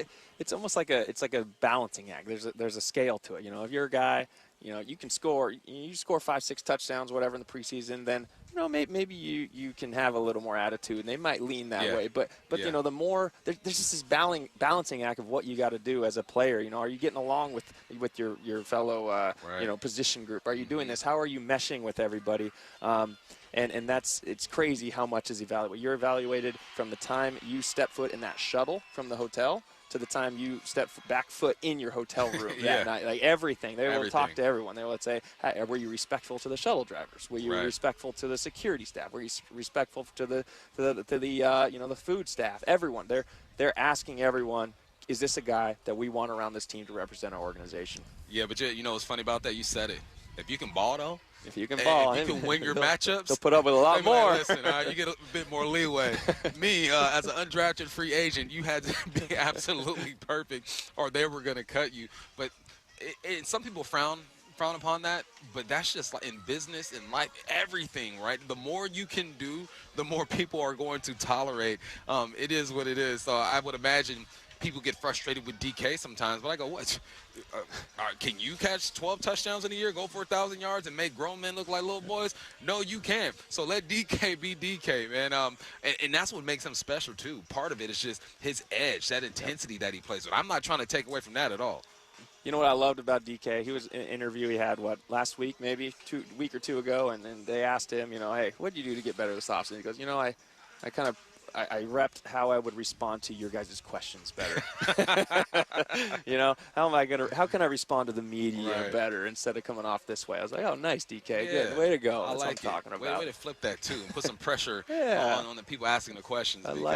They're human beings, man. I know we don't like every response, but, man, you name me one person in your life that you got along with every single day, it's absolutely impossible. All right, let's get to headline rewrites. Extra, read all about it. Headline rewrites. We must make headlines. The real story behind the headlines in today's news with Bump and Stacy. According to ESPN's Adam Schefter, Rams wide receiver Puka Nacua is considered week to week after sustaining a knee injury yesterday. What's the real headline? This is a joke, guys. This is a joke. My name is Michael Bumpus, and I love it when gets hurt. No, I don't, okay? I don't like it when guys get hurt. It's not a joke. He actually thinks that. He was telling me that in the break. Matt Nelson set me up. This is like the second time in our friendship that he set me up like this, but it's okay, Matt. I'll get you back, don't you worry. But Puka Nacua, man, he has established himself as one of the best receivers in the game. His brother just got picked up, too. I saw the genetics are strong in that Puka Nacua family. You got to do whatever you can to protect him. Him and Cooper Kupp are going to be one of the best duos in the league, and they're not really talking about Cooper Kupp. They ranked like the top 10 wide receivers, and Cooper Kupp was outside the top 10 because he wasn't available last year. I can wait to see what they do when they are out there at the same time for the duration of the season because it can be something special. Yeah, they stay healthy. That's a dangerous little duo right there. But there's Rams fans, unfortunately, shouldn't be worried about Puka right now. I mean, it's early in the year, and they're resting him for a reason. He'll be out 3-4 days, whatever. It's come week one, that's when you get worried. Week 1, week 2, and it starts stretching into the season. That's it. But training camp right now, before the first preseason game, there's not a lot of headlines there. Nah, I think they'll be good to go. Protect your best, your most expensive assets, and make sure they can perform week 1. Next up. Headline rewrites. After the weekend, the U.S. leads the overall Olympic medal count with 75, but trails China in gold medals 21-19. What's the real headline? Quantity over quality. Kinda. Because this is America. All right, we want to win gold medals, especially when you have so many people in this country. China got a bunch of folks too, so I understand why they're leading the gold medal count. But it ain't over yet, and it's Here's the thing: China will dominate in like diving, and in other real technical sports, man. But the headliners, the 100 meters, the 200 meters, you know what I'm saying? I think U.S. Is taking the lead there, especially with the women's gymnastics team, man, winning gold for the first time in a few Olympics. That was great to see. You see the men's gymnastics team get on the podium for the first time in a long time. That was good to see. So there are many victories in there. I know we won gold all the time, but like you mentioned earlier, this is like second or third in the world if you get a silver or bronze. It's not like you're at your local high school at a track meeting and you're second or third out of 100 kids. No, this is the world, Craig, the world. Yeah, and it's what makes the Olympics so special. This happens once every 4 years. These guys have to catch lightning in a bottle for everything to work out, so you're at the peak of your performance every 4th year. And this is when you get the one chance to perform on the world stage to win gold, and in this case silver or bronze, which is celebrated as well. It's not like the Super Bowl that happens every single year where you lose the Super Bowl, we don't get a gold medal or a silver medal. We don't get any. We're not celebrated like that. Here's my question to you: no silver medal. How do you guys view your conference championship rings? Is that something that you wear, that you display? What's that? This is a whole segment itself. Now, you know what? This is what I tell people. If you're going to if you're going to lose a Super Bowl, if you're going to go to back-to-back Super Bowls and lose one and win one, you'd want to flip it. You'd want to do opposite of what we did. You'd want to lose the first one and then win the second one. Right. Because, man, when you lose that second one after winning the first, I mean, it was like, I think it was, 10-day mail FedEx conference championship ring, exactly the same design as a Super Bowl ring without the diamonds. Really? Yeah, and it was just like, here, take it, it's yours. And then it's never, ever been opened, ever. It's just been sitting there, just stored. You never opened it. Well, I mean, it's open, but it never worn it. It's you just, don't look at it. You never look at it. You never, pull that out and be like, oh man, I'm gonna wear this with the Super Bowl ring. No. Have you ever worn it in public? No, never worn it in public. In fact, the only time, and I can vouch for this, the only time I've ever pulled it out is to compare it to how bad it is compared to the Super Bowl ring. And to tell this exact same story. Tell the story. Yeah. It seems about right. Yeah. Me having never played in a Super Bowl, I'll take a conference championship ring right about now. Next up.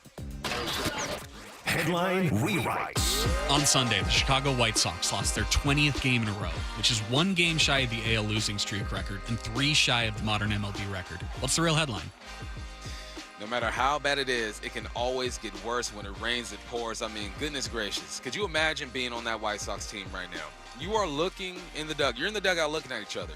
You're in the clubhouse before games, and they have to be saying, we just don't have it. We are not a very good ball team. I've been on teams that are 4-12. I've been on teams that were 500.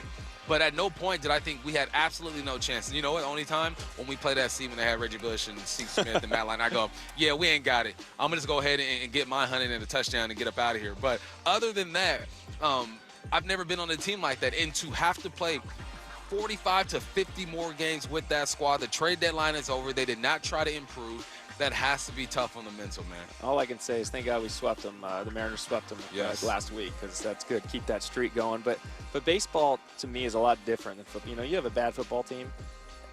You're expecting, okay, we got an early draft pick. We're gonna do some work. We're gonna get some guys that are gonna come in right away and turn this around. Right. Baseball, I don't feel like is like that. No. And maybe I'm not talking from experience here, but it's, you draft these guys, you're going to have to wait for the most part, unless you find a guy like Paul Skeens, who's came in right away, which is rare. You're gonna have to wait 3, 4, 5 years before you might see these guys in the majors to helping your team. So it's not like next year they're getting all these good draft picks ready to reload. It's not like that. So it's a tough deal for them right now. Like a rebuild in baseball is different. Like rebuilding football, you can get yourself a quarterback, a couple draft picks, and maybe in a year or two you could be okay. In baseball, man, you're drafting an 18-year-old and hoping in 3 or 4 years he's ready to go. And if you're an organization that doesn't want to spend to just bring these superstars over there like the Yankees and the Dodgers or whatnot, you got to take the Baltimore Orioles approach and wait a few years. And when you wait a few years in baseball, you're waiting like 400, 500 games. It's crazy to me the patience that you have to have if you are a diehard baseball fan and you're following the White Sox. Goodness gracious, man. Patience is on a whole nother level with that. There is nothing worse than being a fan of a bad baseball team. I mean, especially when you know early in the year they are not going to be very good and not competitive. And those games the second half don't mean anything at all. Right. And I love baseball. Baseball is really my passion, the sport I love to watch, following the Mariners all along. And, we've had some rough years. Yeah, so. I think that's why it was important at this trade deadline that management went out and did something. I think the Mariners got the best bat that was moved. A lot of people stayed put. You had Vladimir Guerrero, Vladdy, he stayed put. You had Cody Bellinger, he didn't go anywhere. There were a lot of guys that were, Luis Roberts didn't go anywhere. A lot of guys who teams were talking about potentially being moved and helping a team towards the second half of the season, that stayed put. So going back to the Mariners, man, this was the best they've done at the trade deadline to me since they acquired Castillo for some prospects. So imagine being a White Sox fan right now. It is miserable. I'm happy that the Hawks did what they did and made some moves here, man. Yeah, and this Mariner lineup, you take week one, I'm talking football terms again, game day one, opening night. How about that? Opening night. You take opening day lineup and you compare it to where the lineup is now. It is completely turned around and different with all these new additions, and you had to do it. It was a tough first half of the season hitting-wise, and now they've shown the change and they've actually shown the improvement as well.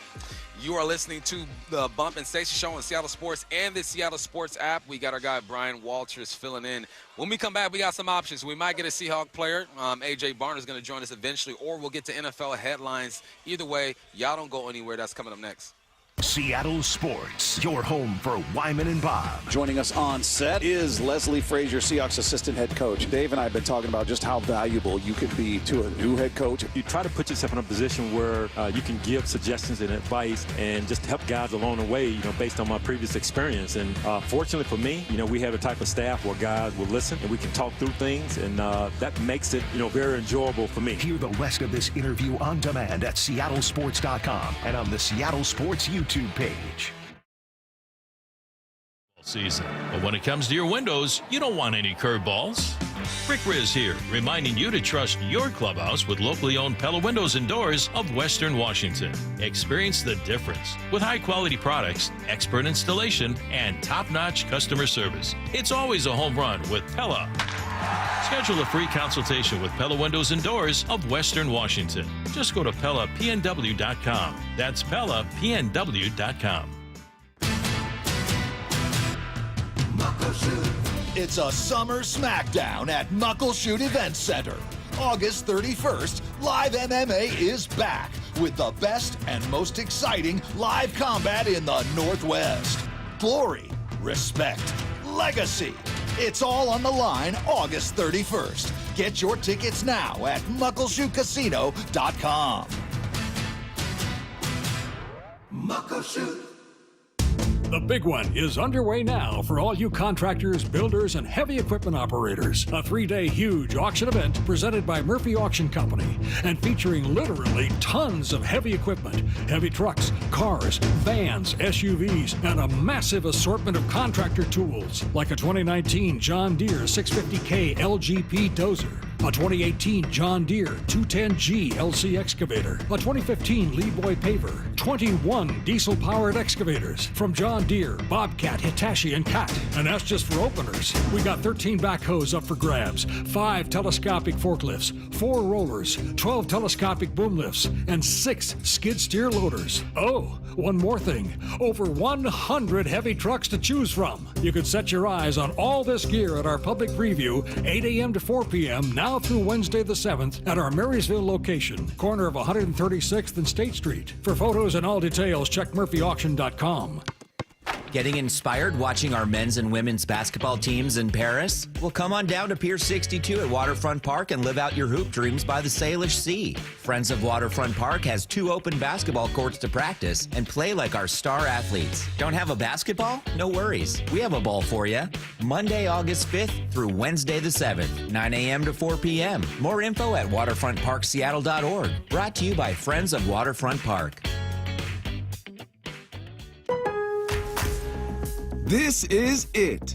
Shop the Lowe's Closeout event to get up to 70% off select major appliances for your home. Plus, get up to 60% off select patio furniture and accessories for your outdoor spaces. So hurry into your local store today because these deals are too good to last. Shop them now before they're gone because Lowe's knows savings. Lowe's knows home improvement. Valid through 8/7 while supplies last. Selection varies by location.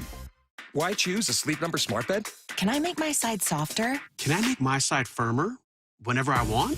Can we sleep cooler? Sleep Number does that. Cools up to 8 times faster and lets you choose your ideal comfort on either side. 94% of Sleep Number smart sleepers report better sleep. J.D. Power ranks Sleep Number #1 in customer satisfaction with mattresses purchased in-store. And now, during our biggest sale of the year, save 50% on the Sleep Number Limited Edition smart bed. Limited time. For J.D. Power 2023 award information, visit jdpower.com/awards. To find a store near you, visit sleepnumber.com. Subscribe to the Seattle Sports YouTube page to find new and exclusive content from your favorite shows and personalities daily. Just head to YouTube, search Seattle Sports, and click subscribe. Whether you own a local business or a global one, you know that these days, generating growth is a challenge. By teaming with Bank of America, you'll not just stay ahead of the curve, you'll move it. With access to experts, award-winning insights, and business solutions so powerful, you'll make every move matter, locally and globally. Visit bankofamerica.com/banking for business to learn more. What would you like the power to do? Copyright 2024 Bank of America N.A. Ooh, ma. What was that? That is business phone bliss with the Ooma Cloud Phone System. It handles all our voice, video, and messaging needs. You sound very... Calm? I am. Ooma has everything I need to run my business more efficiently, like virtual receptionist, call routing, and video conferencing. And it starts at just $19.95 per month per user, plus taxes and fees. Ooma. Nice. Find your business calm at ooma.com/radio. Motorcycle riders, Bob Stelton here. I love this time of year. The weather's nice. I'm out on the bike as often as possible. And knock on wood, I've never been in an accident. But maybe you have. And if you have, you need to call 1-800-LAW-TIGERS. First of all, your case evaluation is completely free. They don't get paid until you get paid. And they should be the first call you make after a motorcycle accident. And I'll tell you why. Because they fight for you, the motorcycle rider, and your family to get you the compensation you deserve. With over 20 years of experience, they're going to handle your case with the respect and dignity you deserve. The insurance company wants to get away with paying out the lowest settlement they can as quickly as they can. With the Law Tigers, you don't have to handle your motorcycle case alone. So why should you hire Law Tigers after an accident? They can help you get your motorcycle and gear repaired or replaced. Law Tigers knows how important your motorcycle is to you, so after you've been in an accident, give them a call at 1-800-LAW-TIGERS. They will get you the help that you need. Again, that's 1-800-LAW-TIGERS or lawtigers.com. The Law Tigers, Washington's motorcycle lawyers, Mateer Law Firm, LLC. From the Quantum Fiber Studio. This is Bumpin' Stacy. Weekdays 10 to 2. On Seattle Sports and 97.3 FM HD2. We are live from Virginia Mason Athletic Center. I'm Michael Bumpus with our guy Brian Walters, and right now we're going to be joined by rookie tight end A.J. Barner. He's having a seat, sitting down. Big boy, what's up, A.J., man? Nice to meet you, bro. Nice to meet you, bro. Get him set up right there. All right, man. As he gets all situated. Got us. A.J., how you doing, man? Good, boss. Appreciate you guys having me. Man, thanks for joining us, man. Man, when they drafted you, I went back and I looked at your film, and the phrase that came to mind was big smooth. I go, man, he's smooth, man. He knows how to move guys, nice, soft hands. Has that always been your game, and have you always been a tight end? Because tight ends are weird, man. I can talk to guys who are like, yeah, I was a tackle when I started. I was a defensive end. I was a linebacker. Like, what was your journey to get to this tight end position? Yeah, the first piece, I mean, I feel like I am trying to pick that up, but it's been a part of my game. I feel like I've always had soft hands. Like, I really feel like if you just give me a chance, I'm going to make the catch every time. And then the second piece is, too, just, like, working edges because, like, at this level, like, you got to get on somebody's side. You got to push leverage rather than running down right down the middle of somebody, which, you know, as a rookie sometimes I tend to do. So trying to work an edge. And then the second piece of that, I was a linebacker for a long time growing up, wrestled for a long time growing up. So just being in the trenches and, like, hand placement, leverage, that stuff kind of is my cup of tea, you know what I'm saying, on top of the pass catching. Nice. Take me back to draft day. You know, was it expected you were drafted by Seattle? Did you have any idea who was with you? What was it like? Yeah. Where were you celebrating? Talk to me about that moment. I was back home in Ohio, and I mean, just it was one of those days where it's like you have an idea where, at least round-wise, where you think you're going to go, but it's like, should I have my family over on Friday night? Should I tell people to come over on Saturday? Right. And, like, my thing was, like, I'll have people come over on Saturday just because, like, that's when I thought it would be, fourth round. And then ending up in Seattle, honestly, I didn't have a clue, like, who it was going to be. But when I picked up the phone and they said it was Seattle, it was definitely a great reaction from my family and friends. And, like, to be honest, I never really thought I'd be out here in Washington, just, like, growing up, you know. But I'm super stoked to be here. I mean, I love it out here, the fans, the weather. You know, I thought it was going to be a lot colder out here than what it is. So It'll get there, but you're from Ohio, so yeah. It's not going to be like Ohio. That's for sure. Which surprises me because we're way up north. But let's go back to childhood, man. You're from Ohio, then you go to Indiana, and then you transfer over to Michigan. Did you grow up a Buckeye fan? Because I grew up a 49er fan, and then I played for the Seahawks, and it's like, I got to kill that right now. Now I work for them. It's like I slowly distanced myself from it. Sure. What was your situation like? Yeah, I mean, I was an Ohio State fan growing up. Never like a huge, you know what I'm saying, like, because there's big Buckeye fans in Ohio. But I was always a fan of the Big Ten, to be honest, too. And honestly, Michigan State with D'Antonio, I liked them growing up. And my mindset, like, kind of growing up, not going to lie, was like I was always a smaller kid. Kind of in my mind, I was like, I'll probably never honestly get to Ohio State or something like that. I always kind of had them. My dad played at Kent State. I was into, like, the MAC schools, thought that would be where I'd end up. But yeah, my journey is a little different, and I'm here now. And You were a smaller kid? yeah. When real did you hit small. your spurt? Probably like sophomore going into junior year. My freshman year of high school, I wrestled at 126 pounds. Dang. Yeah. I've seen your parents, too, man. They got some size on them. Yeah. So they knew it was coming eventually. Yeah, I was just a late bloomer, man. And I'm young for my age, or my grade, too, so that didn't help. There you go. But- Were you a I'm gonna tell my basketball son to player, watch too? this. No. No? Well, rec basketball. Rec basketball, okay. A bucket in rec league, too. I'm You bugging. know it. I love it. Hey, going into week 1 of the preseason, Yeah. I'm sure there's some butterflies, all that, but also you're going against your old coach. Yeah. You get to go play against Jim Harbaugh down there in his first coach with, or his first game with the Chargers. What's that going to be like for you? Are you excited? You know, are you going to give him a big hug on the field? What's that relationship? I'm very excited. I'm a lot of familiar faces there. I was messing around with Coach Jay Harbaugh. I was like, yo, you going to jersey swap with your dad after the game? But no, just seeing all those guys is going to be a lot of fun. And, yeah, nerves, but also, too, I'm excited to be out there. I'm excited to, you know, get the opportunity to show out. And especially against those guys, too, like with a lot of familiar faces. And, I mean, we're on different sides, but, you know, we obviously still care for those guys and want to see them succeed. But, you know, part of my French, we're trying to beat their ass. On Straight up. Straight up. You strap them on, it's time to go, Yeah. man. You know, Michigan has a great tradition, man. Obviously, winning a national championship. You guys dominated the Buckeyes, 4 years in a row, I believe. What is that style of football? Because we're out here in the West. I went to a Pac-12 school. You know, my man went to Cornell. Yeah. And when you think of just old school traditional type football, you think of the Big Ten, the Big 12. Like, how would you describe that brand of football? Do your job. Like Coach Mike brought the motto, the team. That's straight from Michigan.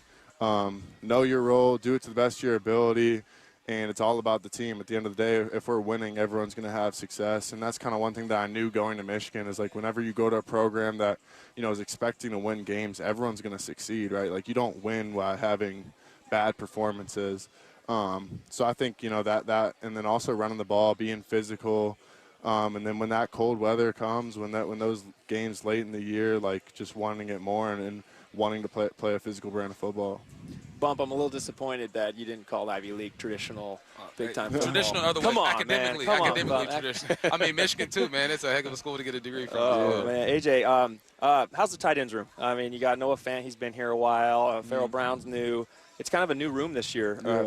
Give me, you know, how has that been? Have you really leaned on someone as far as, you know, getting your feet under you in the pros? And tell me about the room. For sure, all those guys. Noah, great vet. I mean, a guy that, you know, was a first-round draft pick, played in Denver for a couple years, came out here to Seattle. So just picking his brain on, you know, different stuff with route running, off-the-field stuff, just, you know, keeping a fresh mindset while you're out there. And then Farrell's the guy that, you know, he's played a lot of football, been in the trenches, more your traditional Y-type guy.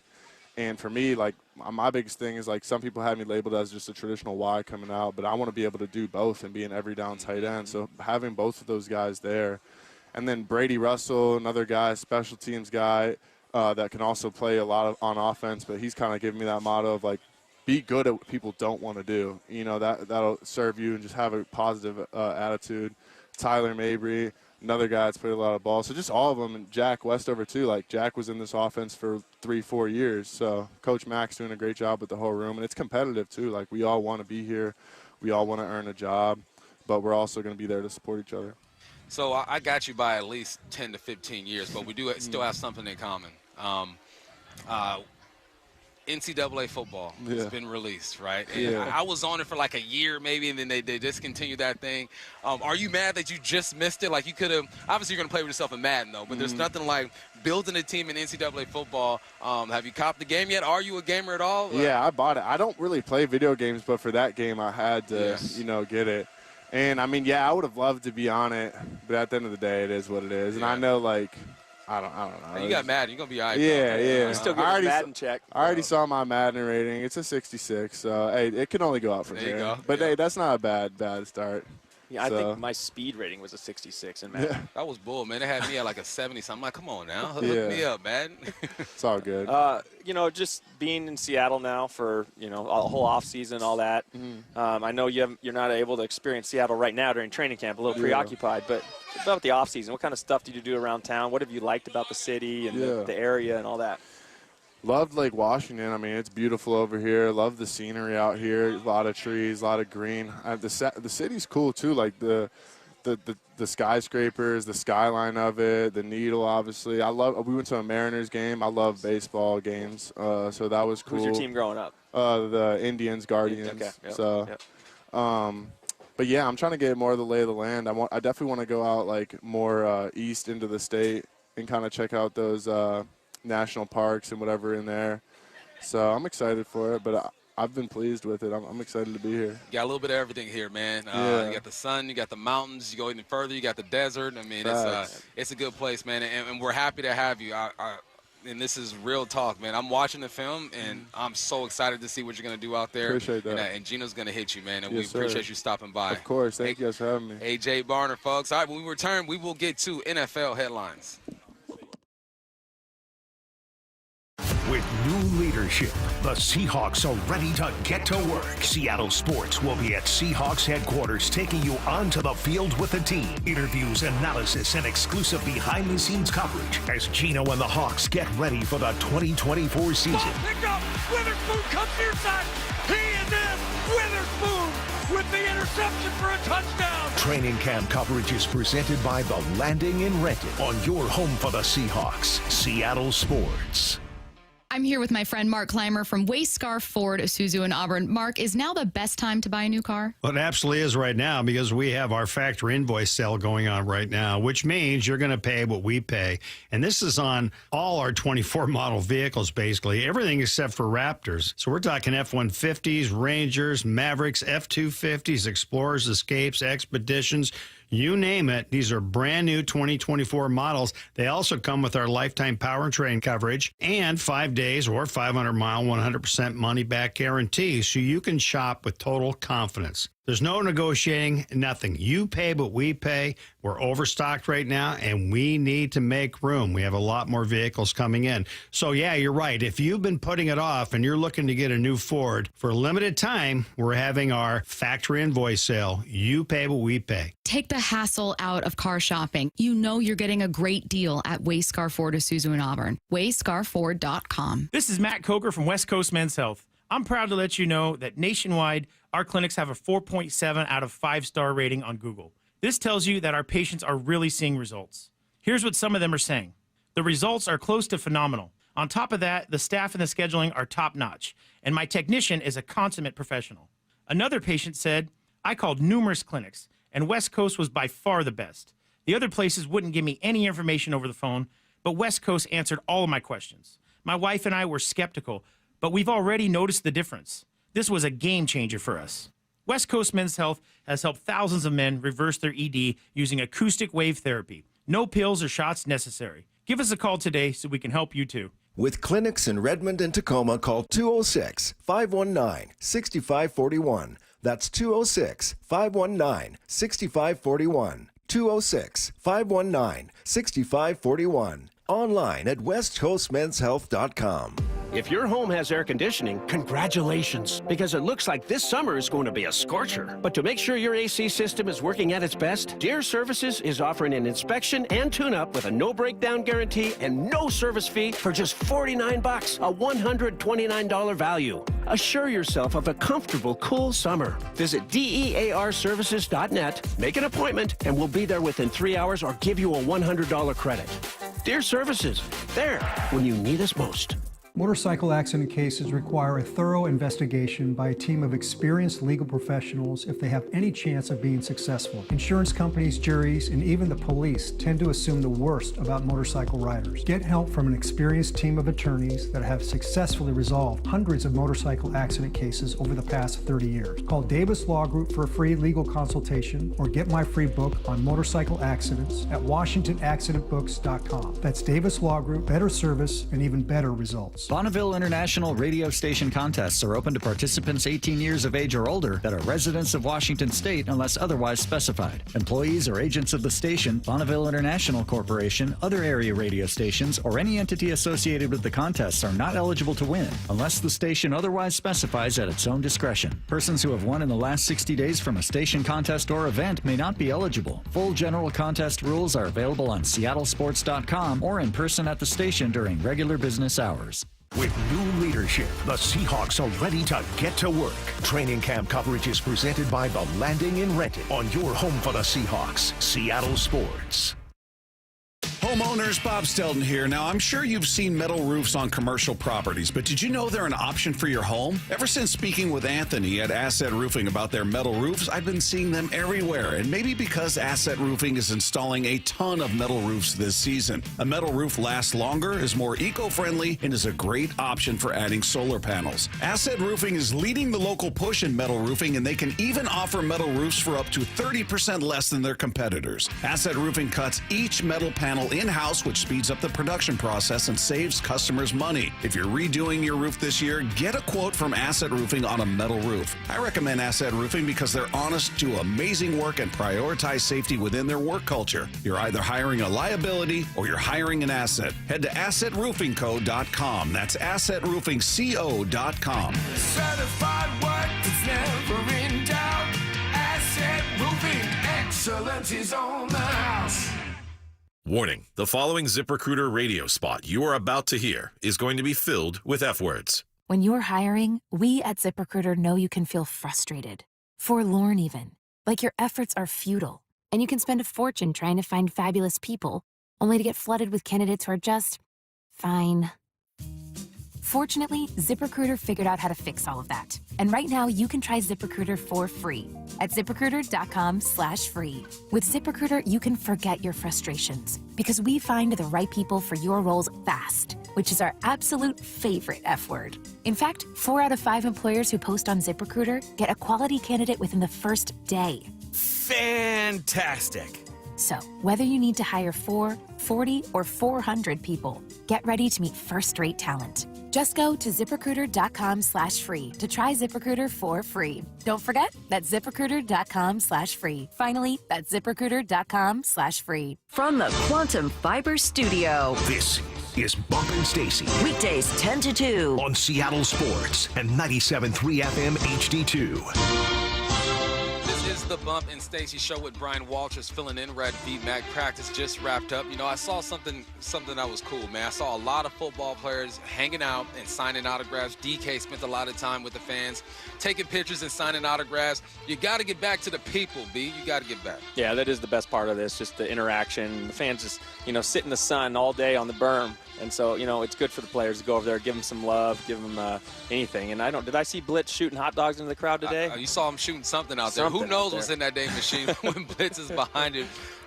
Let's get into NFL headlines, man. We saw the new kickoff return for the very first time in the Hall of Fame game. Here's what Sean McVay had to say. He said it feels weird. It doesn't look like anything that's been anything I've ever been familiar with when it comes to football. I know the intent is right. We'll try to figure it out. I know everybody that's been involved in that has the intentions in the right place, but it's a very foreign-looking play. It is a very foreign-looking play. But as soon as they make contact, it feels foreign. I mean, it feels familiar once again. The lineup is all wacky, right? You got 5-yard separation between the return team and the kickoff team. The kickoff team has to wait until the returner catches the football, and then you get it. And the schematics of it look just very vanilla. I didn't see anybody pulling or crack blocking or anything like that. I think the more reps you get in this, the more, complicated it could get. So I understand his feelings of, okay, it's foreign, but at one point the forward pass was foreign, and look at it now. True. Yeah, I'm excited to see how this thing evolves. How coaches are going to change their strategies with the return game or the cover game as well. I mean, I don't know the exact rules. I should probably look that up a little bit. But can guys loop around? Can you do crackback blocks? Can you do all that stuff, or is it just one-on-one? You got to take your guy on. There's rules to that. I'm sure it's official, and I just didn't follow through with that. But what I am happy is the kick return is back. We'll see some returns, and that's how a lot of guys will make the squad now again this year, because kick return was non-existent, and it didn't really matter how good you were at kick returning. Kickers just put it in the back of the end zone. So now it's back. Man, remember Percy Harvin taking one to the house. You got Devin Hester taking one to the house in these big moments. Those are hidden points, man. And you're listening to 2 returners right here. So it holds a special place in our hearts when it comes to the kicking game. It really does. It can make or break a game. It's an exciting play. I think it's good that they're trying to get it back. That's for sure. All right, next up on NFL headlines, Veteran free agent safety Quandre Diggs and the Tennessee Titans reach an agreement on a 1-year deal worth up to $5 million. The move reunites Diggs and former Seahawks teammate Jamal Adams in Tennessee. They pretty much said, hey, let's link up in Tennessee and let's run this thing back. What are your thoughts on Tennessee picking up Jamal Adams and Quandre Diggs? You know, I hope for the best for those guys. I just want them to, especially Jamal, I want him to have a healthy season. I want him to come back and really kind of rejuvenate his career. I think I'm happy he got the opportunity. And Quandre, I mean, we know Quandre. Quandre is a good safety. And, you know, we saw him here many times, and he made some big plays for Seattle. It'll be what just stood out to me immediately is the fact that Seahawks were going to go scrimmage Tennessee, you know, in 2 weeks or whatever it is. Going to go down there and go against these guys every single day. So there's going to be a little love-hate there, and excited to see those matchups. Jamal is going to make his insults so personal. Oh, yeah. He's going to make it so personal. He's going to bring up things that maybe DK wasn't even thinking about. Who knows? But it could be a love fest as well. I mean, these guys did battle with each other, and Jamal was a good player for the Seahawks at one point. He just got injured. So we'll see how that relationship kind of shakes up. Next up, NFL headlines, new Michigan head coach, Coach Moore. He's one of 7 members of the 2023 football program accused of violating NCAA rules in a draft of the NCAA's notice of allegations obtained by ESPN. Moore could face a penalty of suspension because he deleted about 52 text messages between him and Connor Stallions. If you don't know who Connor Stallions is, he is the guy who was going to games and stealing signs from their opponents. And what did Coach Moore do? He said, I'm going to try to cover my rear end and delete some of these text messages. But you know what? People have ways of finding those text messages, and they found them. So you're looking at the situation with Harbaugh and saying he was on his Pete Carroll stuff. Pete Carroll knew it was getting hot in SC. He goes, you know what? I'm going to go back to the NFL. Harbaugh felt the same way. He got out of there. We just spoke to A.J. Barner, who went to Michigan. I was not going to ask that young man about that situation because he had nothing to do with it.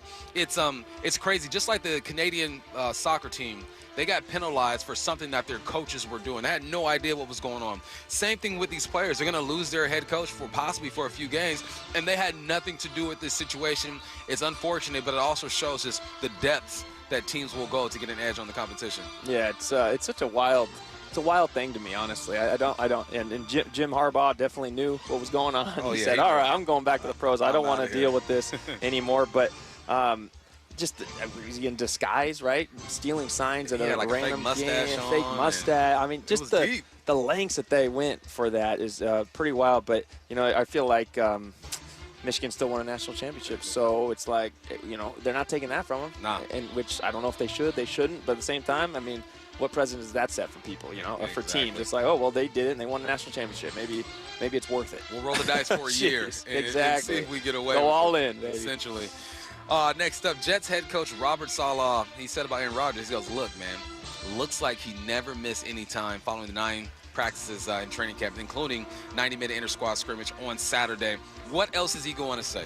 If Aaron Rodgers really went out there and looked like garbage, he's going to say, oh, he looks a bit rusty. I shouldn't have let him go to Egypt. No, Aaron Rodgers is dang near a coach on that team. He's a coordinator on that team. He will be the reason why you win as many games as you win.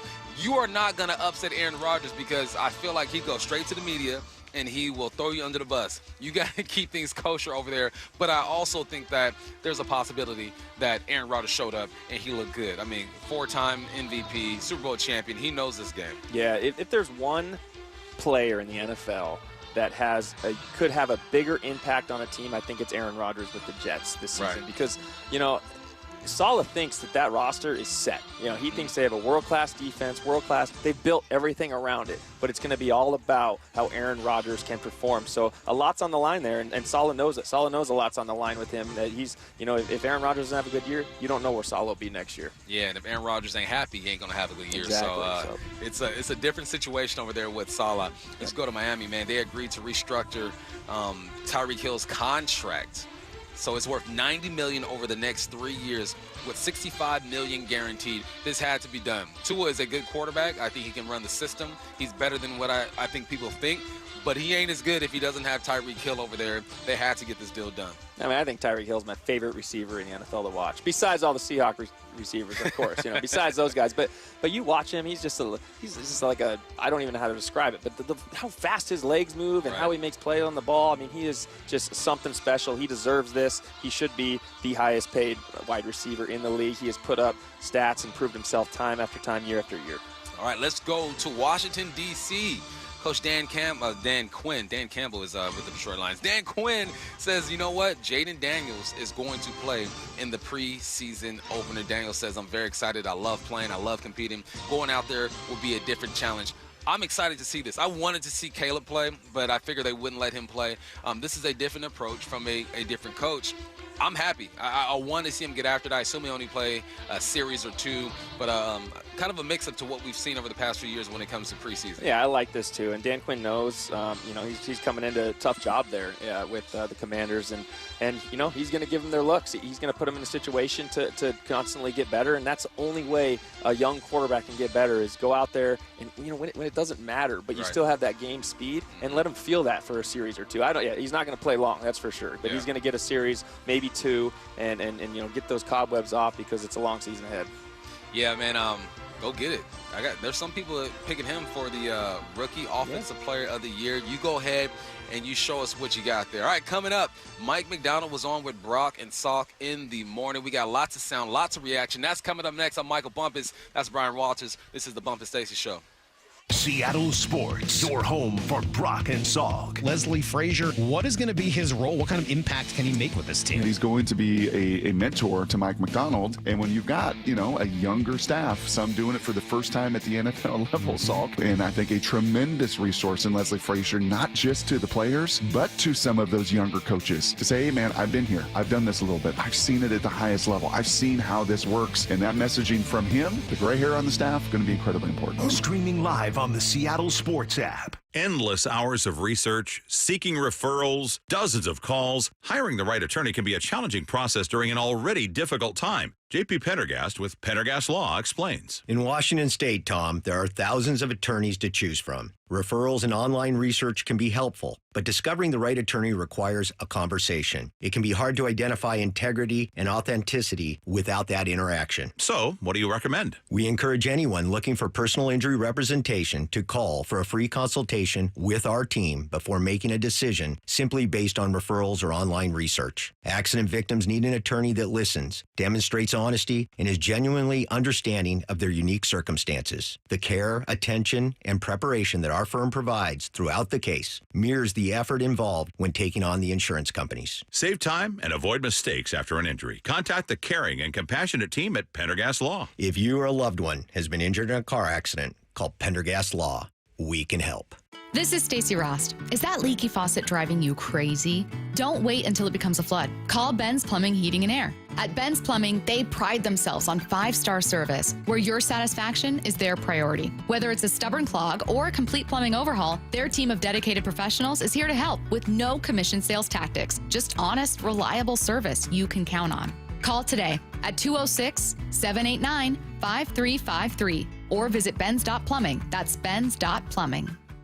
The big one is underway now for all you contractors, builders, and heavy equipment operators. A 3-day huge auction event presented by Murphy Auction Company and featuring literally tons of heavy equipment, heavy trucks, cars, vans, SUVs, and a massive assortment of contractor tools like a 2019 John Deere 650K LGP dozer, a 2018 John Deere 210G LC excavator, a 2015 Leadboy paver, 21 diesel-powered excavators from John Deere, Bobcat, Hitachi, and Cat. And that's just for openers. We got 13 backhoes up for grabs, 5 telescopic forklifts, 4 rollers, 12 telescopic boom lifts, and 6 skid steer loaders. Oh, one more thing. Over 100 heavy trucks to choose from. You could set your eyes on all this gear at our public preview, 8 a.m. to 4 p.m., now through Wednesday the 7th, at our Marysville location, corner of 136th and State Street. For photos and all details, check murphyauction.com.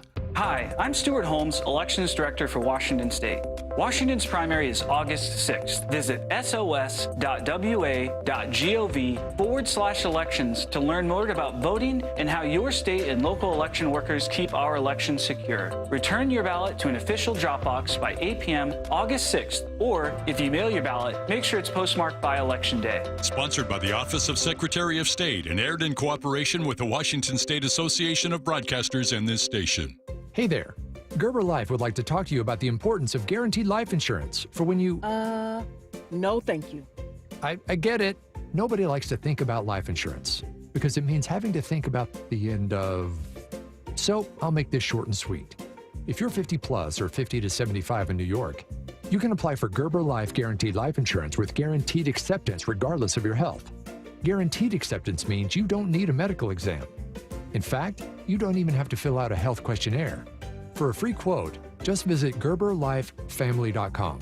Then, when that thing you don't want to think about does eventually happen, and you know it will, I'm not listening.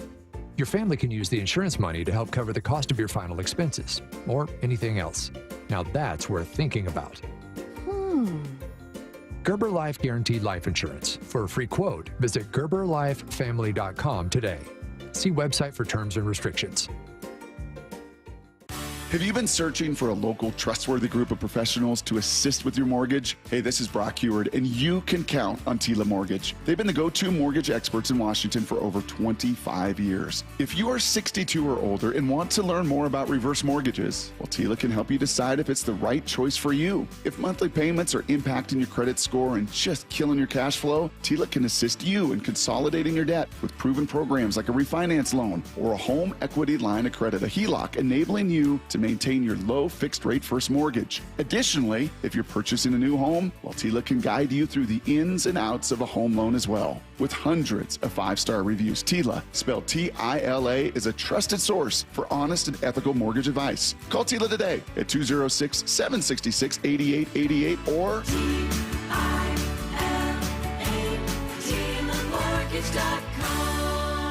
Tila Mortgage LLC is a mortgage broker. NMLS 2472046.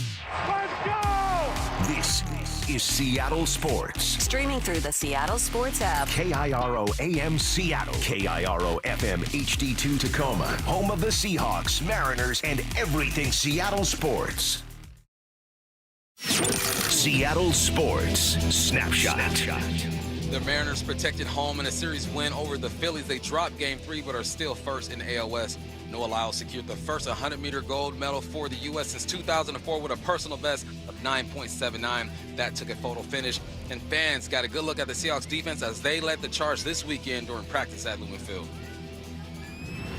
Snapshot brought to you by Miller Lite. When it's game time, it's Miller time. This hour is brought to you by Mazda of Everett. From the Quantum Fiber Studio. This is Bump and Stacy on Seattle Sports. Streaming through the Seattle Sports app and at seattlesports.com. Now, here are your hosts, Michael Bumpus and Stacy Ross. Here we go now. We are live from Virginia Mason Athletic Center on Michael Bumpus with Brian Walters filling in for Stacy Ross on this Monday. And this Monday morning, we got to hear from the head honcho, the man in charge, not on our show, but on the morning show on Brock and Salk. So we're going to go through some of these clips and just react to them because, you know, it's always nice when you get to hear from the head coach. You hear from the players, which is awesome. We watch practice, we analyze that and make some assumptions, but it's always nice hearing from the guy who's making all the calls. So let's get right into it. In cut 22, he talks about the design of training camp. It's big picture, how many opportunities you have, how long you have, what are the rules, what you're trying to accomplish, what we've done in Baltimore, what we liked, what we did in there, and then maybe start blueprinting from there, understanding how they've operated here. That's a starting point. And then, you know, we've talked about it. I've said it, like, this is where your team is forged. So how do you make it stressful on the guys? How do you create game situations? How do you evaluate your roster? How do you kind of put them through it, but also take care of the guys with all the sports science? It's a fun process. You know, I feel like all we do is plan now. I wish I did a little more football. I wish he did a little more football. But here's the thing. football has resembled, to me, baseball most now than ever. And it's nowhere near in the sense that there's so much data that these guys have to take in now. When we were playing, at least when I was playing, I'm a little older than you, B, we used to go out and practice with pads on all day, double days, and just get after it. But now you're trying to extend the careers of your player. You're trying to make sure that they are peaking at the right moment, right? Maybe a week before the actual week one. There's so much more science around performance that I think as a head coach, you have to take in this data and maybe sacrifice some actual football to make sure your players are at peak performance. For the record, I had 1 year of two-a-days. 1 year. My rookie year was 1 year, and then the CBA hit, and then they took them away.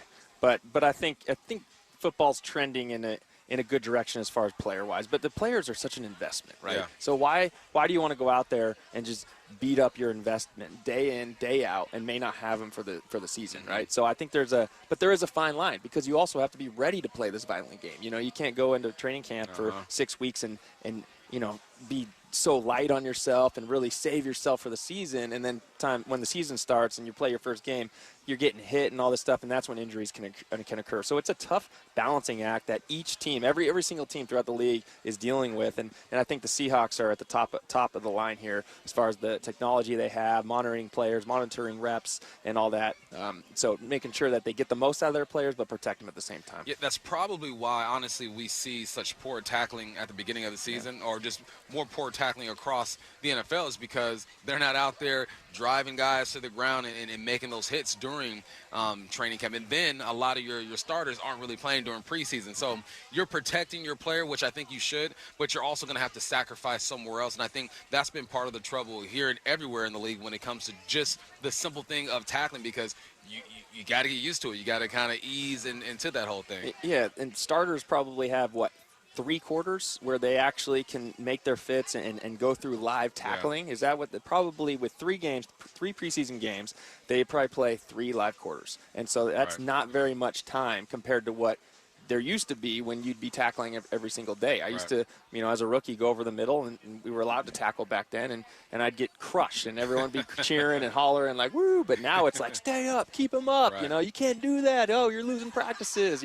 stuff like that. So it's just, times are changing, definitely, but I think you're absolutely right about the tackling. I think that's why it takes some time to adjust to the live drills. So throughout a football game, you have to adjust. You got to make your adjustments. And I think Mike Macdonald is learning that he's got to adjust his game plan when it comes to training camp. Cut 23. One of the things I've learned about myself is I can't plan 45 days of training camp to the T and say, hey, look, we're adhering to this schedule, and do that like 3 months out. It was like, hey, okay, this is how we want to operate. This is big picture. Let's leave for the summer having a good feel for how we're going to approach this thing. And then, we use the term like staying frosty around here, like, hey, the team needs this now, so we need to be able to pivot, and just having the flexibility throughout the whole, building of, hey, this is where the team needs to go for this week, and I think, that's how it's kind of coming together. And that's extremely smart. You have to switch things up. I've been a head coach on a lower level, a high school level, and I'll plan out the spring, the summer, and 2 weeks in, I go, all right, scratch that. We've lost the tackle, or we're actually further ahead than I thought we would be at this point. Let's give these guys more on this day. We're a little sluggish on this day. Let's taper back a little bit and do a walkthrough. I think that's extremely smart of Mike Macdonald. We talk about how, you're sacrificing some things by not practicing and tackling all day. But I also think you got to understand who your team is and what they need in that moment, and that's what I hear in that cut. Yeah, flexibility is important. And we saw it the other day. After 2 padded practices, they had a little walkthrough, and that was great for the team. I doubt that 3 months ago Mike Macdonald had that planned, where he said, hey, 2 days after our first padded practice, we're going to do a little walkthrough to save our guys. But you kind of judge. You see how guys are doing. They had 2 hard practices, and they know they had 6 full padded practice coming up after that. So, all right, you know what? This makes sense. Let's make an adjustment, call an audible here, and let's put in a walkthrough. And it's things like that that lead to success, throughout the year. And just to show that a coach cares, right? Cares about the players, cares about, the mood around, is not just so set on what he determined 3 months ago would be the way. Right. He is a first-time head coach. This is his first time out here on Lake Washington. This is a great venue, man. The grass is great. The vibes are good, and it was a little surreal for Mike Macdonald. Cut number 24.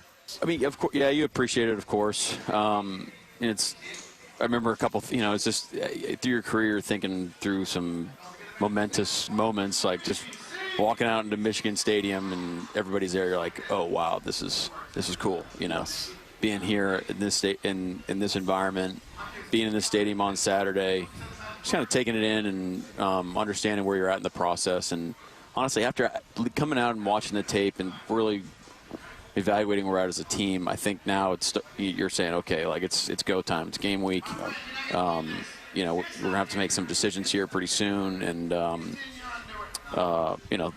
that's the things that are always going through my mind. Sure. But there are moments in time where you say, okay, like this is pretty awesome.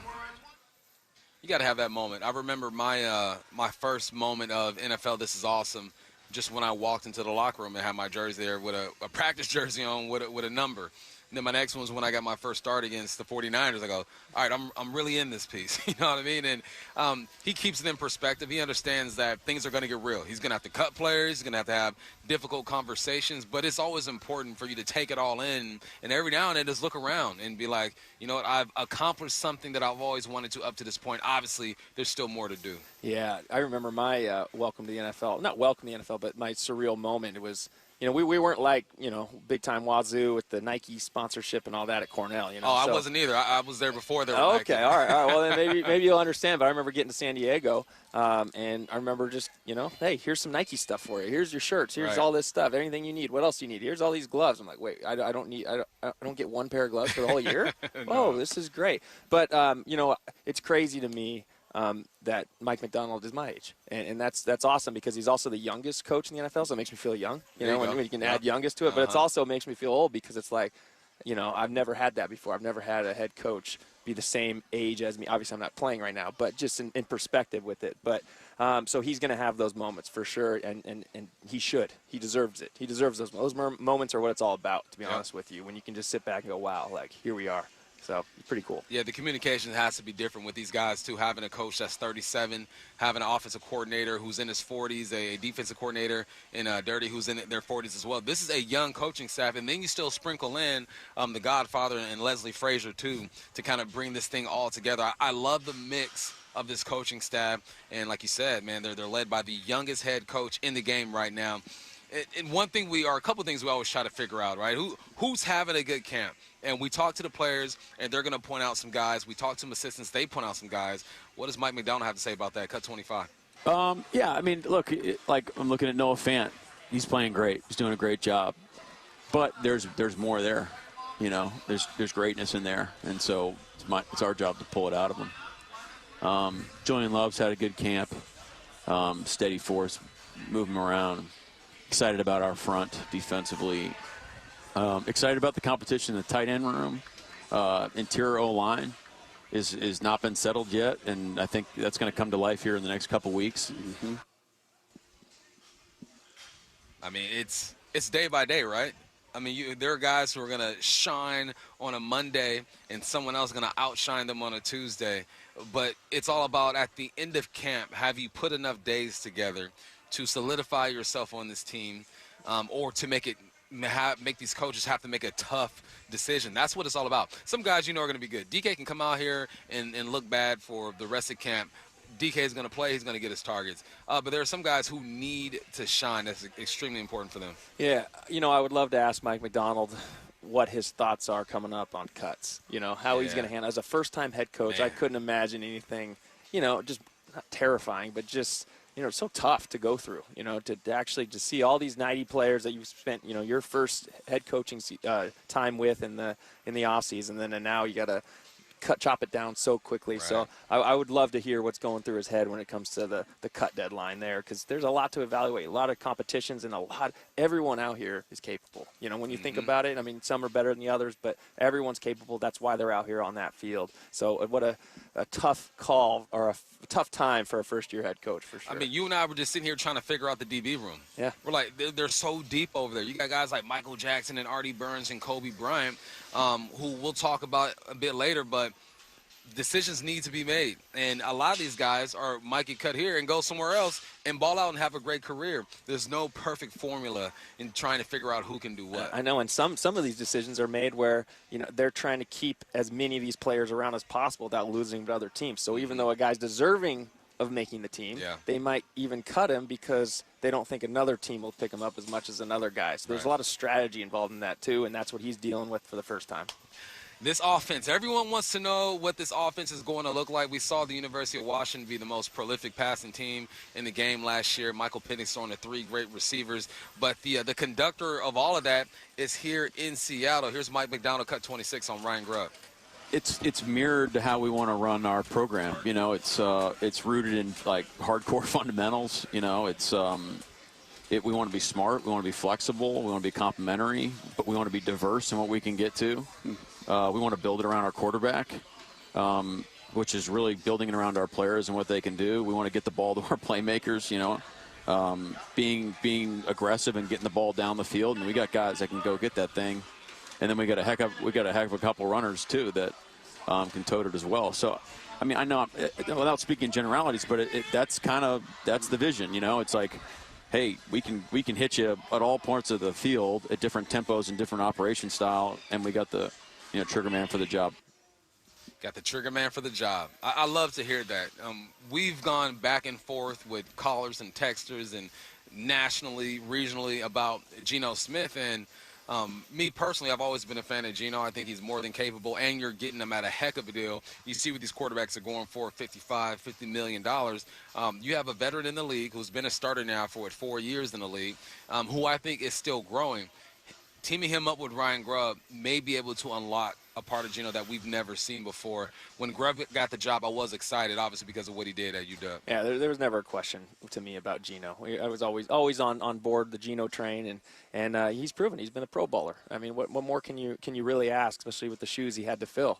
And then, you know, what I love what Mike McDonald said there is a lot of times you see a head coach come in and he looks, you know, he looks at the roster and he's like, all right, we got to make some changes. Right. You know, I'm not these guys, but you know, because we're here around it all the time, and we look out and you get kind of set with these guys, and you look and we talk about them, we love them, and we think they're the best ever, right? We talk about DK, we talk about the wide receivers, and we say this is one of the best wide receiving groups in the National Football League, and then our running backs are the best 1-2 combo there can be, right? And we look at that because we're around it every day. So it's nice to have a guy like Mike McDonald to come in and see that as well. Yeah. And he says, you know what? We don't need to make changes here. These guys are good. Like, these are some of the best I've seen, and we're going to make do with these guys because they are more than capable. And as long as we put them in the right positions, we're going to have a lot of success. Yeah, them tweaking Tyler Lockett's contract is a perfect example of that. Like, look, we want you to be here. Yeah. We're not just going to say, okay, you cost too much, let's go try to get more pieces. We're going to try to make things work with you, and I think that's extremely important. Everyone's wondering about, not everybody, but as soon as Sam Howell was picked up, people were thinking, okay, is there a quarterback controversy? What's going to happen? There's no doubt in my mind. Sam Howell is capable. He's thrown for 21 touchdowns and a whole bunch of yards. Here's Mike McDonald on Sam Howell, cut number 28. I saw a competitor out there. I mean, it didn't I think if you asked him, he'd say that he's played some better football.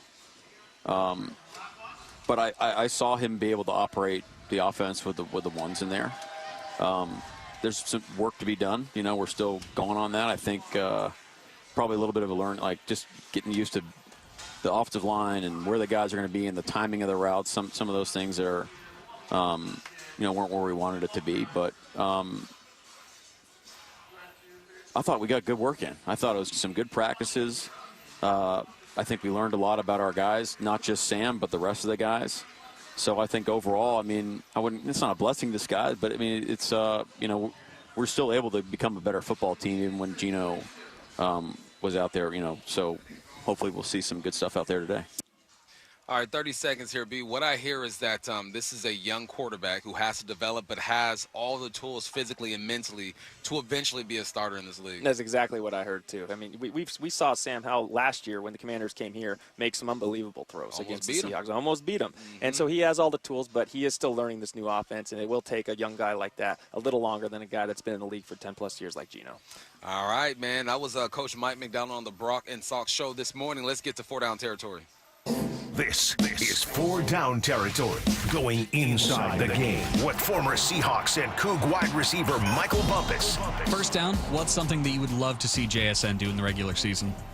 I would love to see this, but it ain't going to go down. I would love to see him return punts or return kicks. If he does go back there to return punts, it will be simply just a fair catch the football and keep possession. That's what it comes down to. The days of having your stars back there returning the kicks are over. It's more of a specialized thing now. They draft guys or sign guys as undrafted free agents for that job alone. I would love to see it be, but I don't think it's going to happen. I would love to see that too, because I think it's get the ball in your playmakers' hands as much as possible. But for me, I want to see JSN lead the team in targets. Okay. And we'll see where that gets us, because I think as the year goes, it's going to be close between the top 3 guys. I don't think there's going to be a true favorite coming out. But if JSN leads the team in targets, I think we're going to have a good season for him. Competition.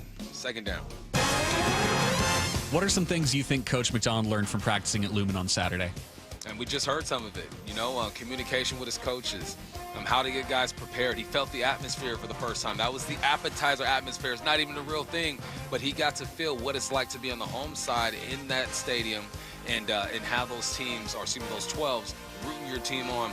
It's all about processes, man. I own a business. B, you own a business. You know that if your processes are jacked up, there's going to be so many errors, and there's no way to correct things if you don't have a process. So, yeah, I think that's part of what he learned. It is. It's about sticking to what he's comfortable with on game day, and that's exactly what he learned on the mock game, I'm sure, and he's going to be experiencing that in the preseason games as well.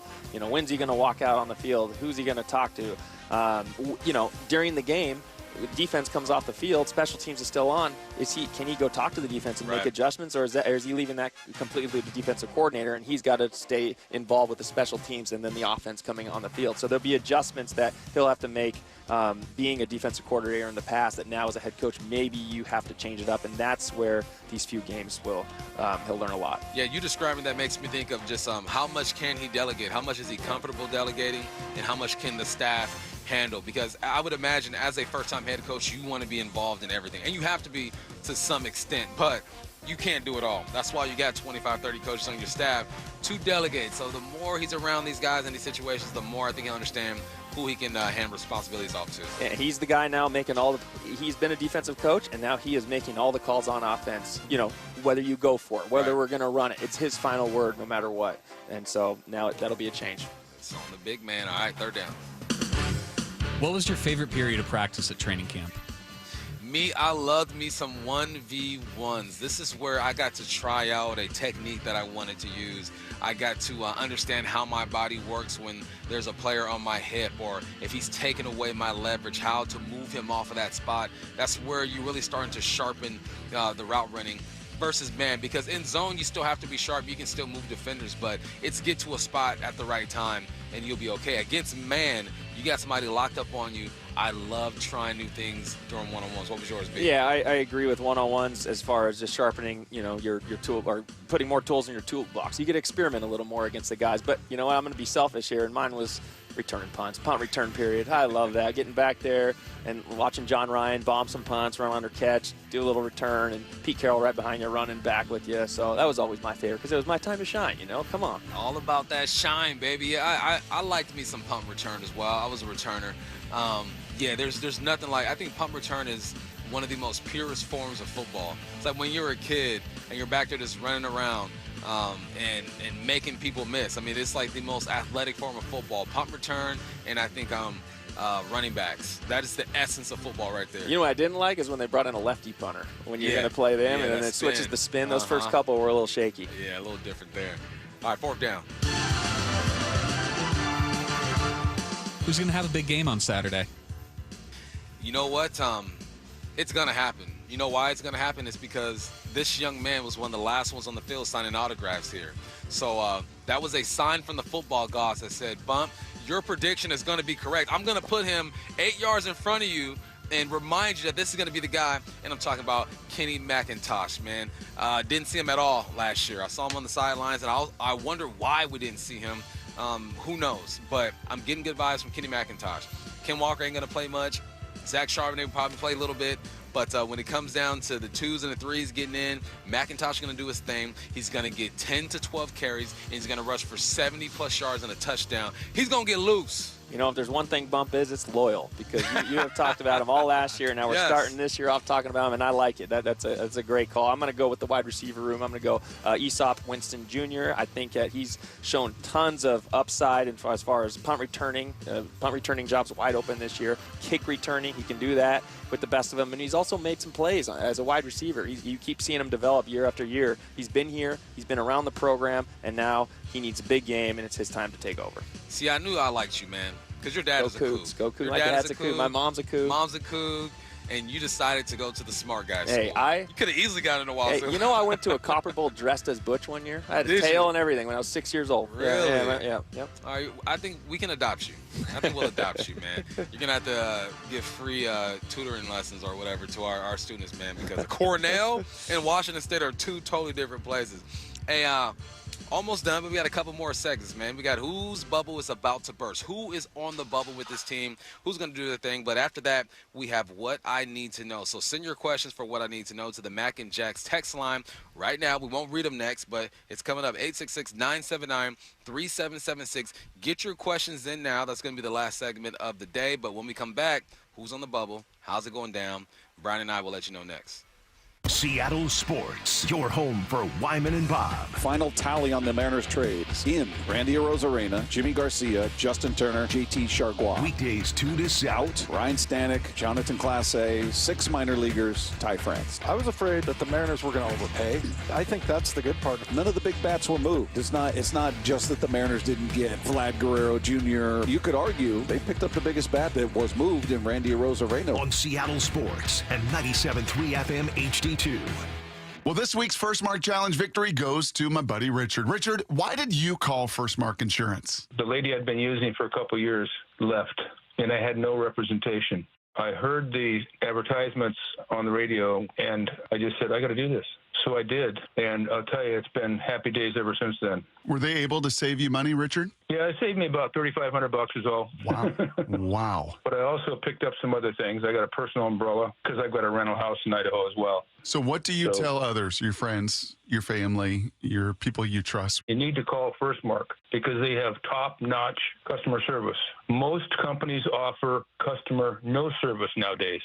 First Mark has the most top-notch customer service I've ever experienced, bar none. Richard did it. My family did it. You got to go do it. It's totally free. Take the First Mark Challenge. See how much money they can save you and how much better your coverage will get. Maybe you will be our next First Mark Challenge victory. Just go to firstmarkinsurance.com. From whiplash to herniated discs, there are a few car accident injuries we've all heard of. JP Pendergast with Pendergast Law explains that even the most common injuries differ from one another. Pre-existing conditions, health history, beginning of treatment. There are hundreds of factors that make every person and every injury unique.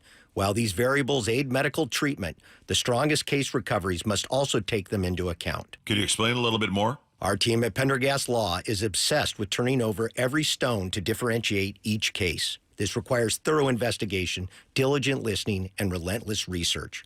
We never pursue cases with a one-size-fits-all approach.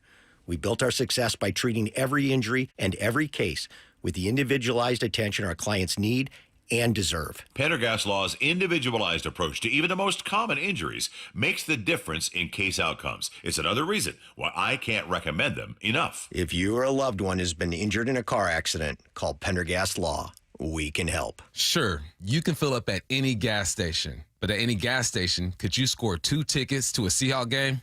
Sure can't. So head to a 76 or Conoco station and turn your next pit stop into a touchdown. When you buy 8 or more gallons with the Fuel Forward app, you can enter to win 2 Seahawks tickets. Next stop, Lumen Field. See official rules for details. Valid July 29th to December 15th, 2024. Copyright 2024 Phillips 66 Company. All rights reserved. Are you curious about who offers the best deals on top-rated Samsung, LG, and Sony TVs?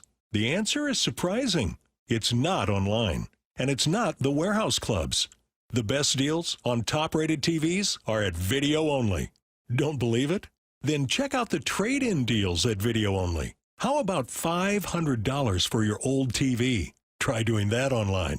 Before you buy that new TV, drop into Video Only. If you don't, you'll be sorry. Want to listen to Seattle sports on your smart speaker? Hey, smart speaker, play Seattle sports. This message is powered by the EQC Sportsbook at Emerald Queen Casino. Emerald Queen Casino, the entertainment capital of the Northwest. The 2024 Seahawks season is almost here. Get fitted for game days with jerseys, caps, and tees, including the 2024 Training Camp Collection. Visit the Seahawks Pro Shop at the Landing in Renton and Lumen Field, or online at Seahawks.com/Pro Shop. 4 down territory, going inside the game with Michael Bumpus. I like this. More quarterbacks should start doing this. Every day at 11:15 and 1:15 on Bump and Stacy.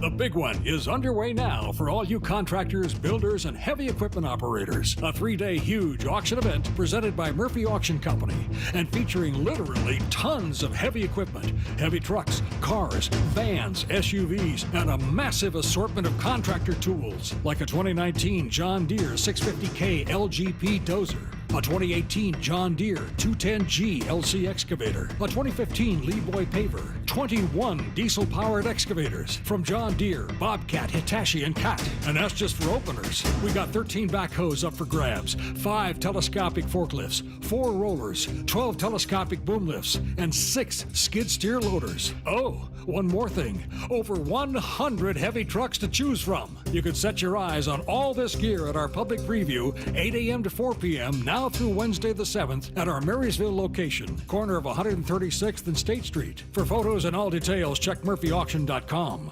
Have you been searching for a local, trustworthy group of professionals to assist with your mortgage? Hey, this is Brock Heward, and you can count on Tila Mortgage. They've been the go-to mortgage experts in Washington for over 25 years. If you are 62 or older and want to learn more about reverse mortgages, well, Tila can help you decide if it's the right choice for you. If monthly payments are impacting your credit score and just killing your cash flow, Tila can assist you in consolidating your debt with proven programs like a refinance loan or a home equity line of credit, a HELOC, enabling you to maintain your low fixed rate first mortgage. Additionally, if you're purchasing a new home, well, Tila can guide you through the ins and outs of a home loan as well. With hundreds of 5-star reviews, Tila, spelled T-I-L-A, is a trusted source for honest and ethical mortgage advice. Call Tila today at 206-766-8888 or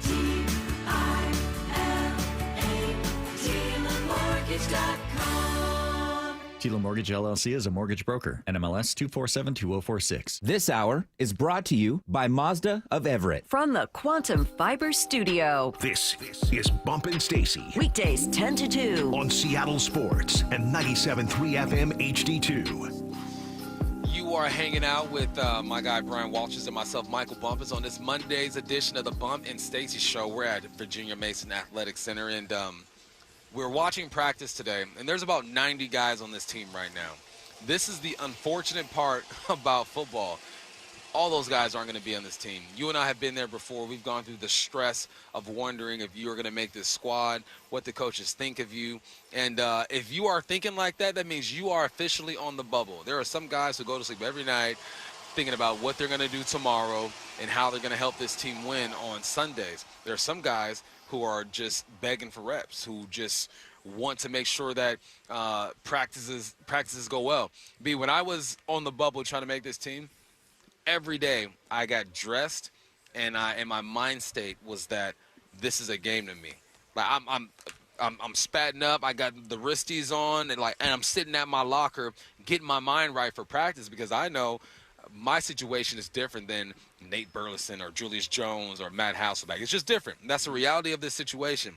So there are some guys who are competing for some spots, man. And what was your experience like being one of those guys who could be on the bubble? Yeah, well, I mean, you said it there, but every day is game day for you. It doesn't matter. It doesn't matter if you're out here at practice at a walkthrough. It doesn't matter if you're, in the film room, asking questions to the coach, whatever it is. Every day is a game day, and you're getting evaluated. So, for me, it didn't matter how many touchdowns you caught in practice, whatever, but it's about not showing up, not knowing what you're doing. Yeah. Right? You got to make sure that the coaches – it's all about coach trust when you're on the bubble. The coaches have to be able to trust that if you have to fill in, they have to put you in due to someone getting injured or something, that you can get the job done. And so the second you go out there and you don't know what you're doing, you're in the wrong spots, you're hurting the team, you're hurting your quarterback because you don't know what you're doing, then it's all over for you. You know, you're not going to get that opportunity. So right now, being out there in practice, these guys have got to know what they're doing, studying that playbook, being in the right spots, and then the opportunities present themselves. Exactly. So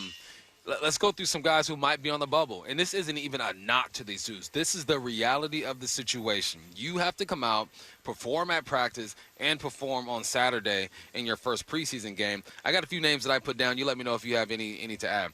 I think Eskridge is on the bubble. This is his fourth year with this team. He hasn't been able to stay healthy. I've been a big advocate and believer of Eskridge. I think he can help in the pass game, in the return game. But the older you get, the more guys they bring in, and the tougher it is for you to crack it. Derek Young, another receiver who played great last year. I think his advantage is going to be that he can actually go down on special teams and make some tackles. He's lined up at tight end as well. He played some tight end when he was in college. Another one, Kobe Bryant. This is a weird one to me because his rookie season, he was out there causing turnovers and making plays, and then all of a sudden he slowly started to fade out. I think he got injured a bit as well. Availability is clutch. The last two, Miles Adams and Winston, we were just talking about them. And these are guys who could easily make this team, but they're the ones who are going to rely on Saturday to remind these coaches what they can do.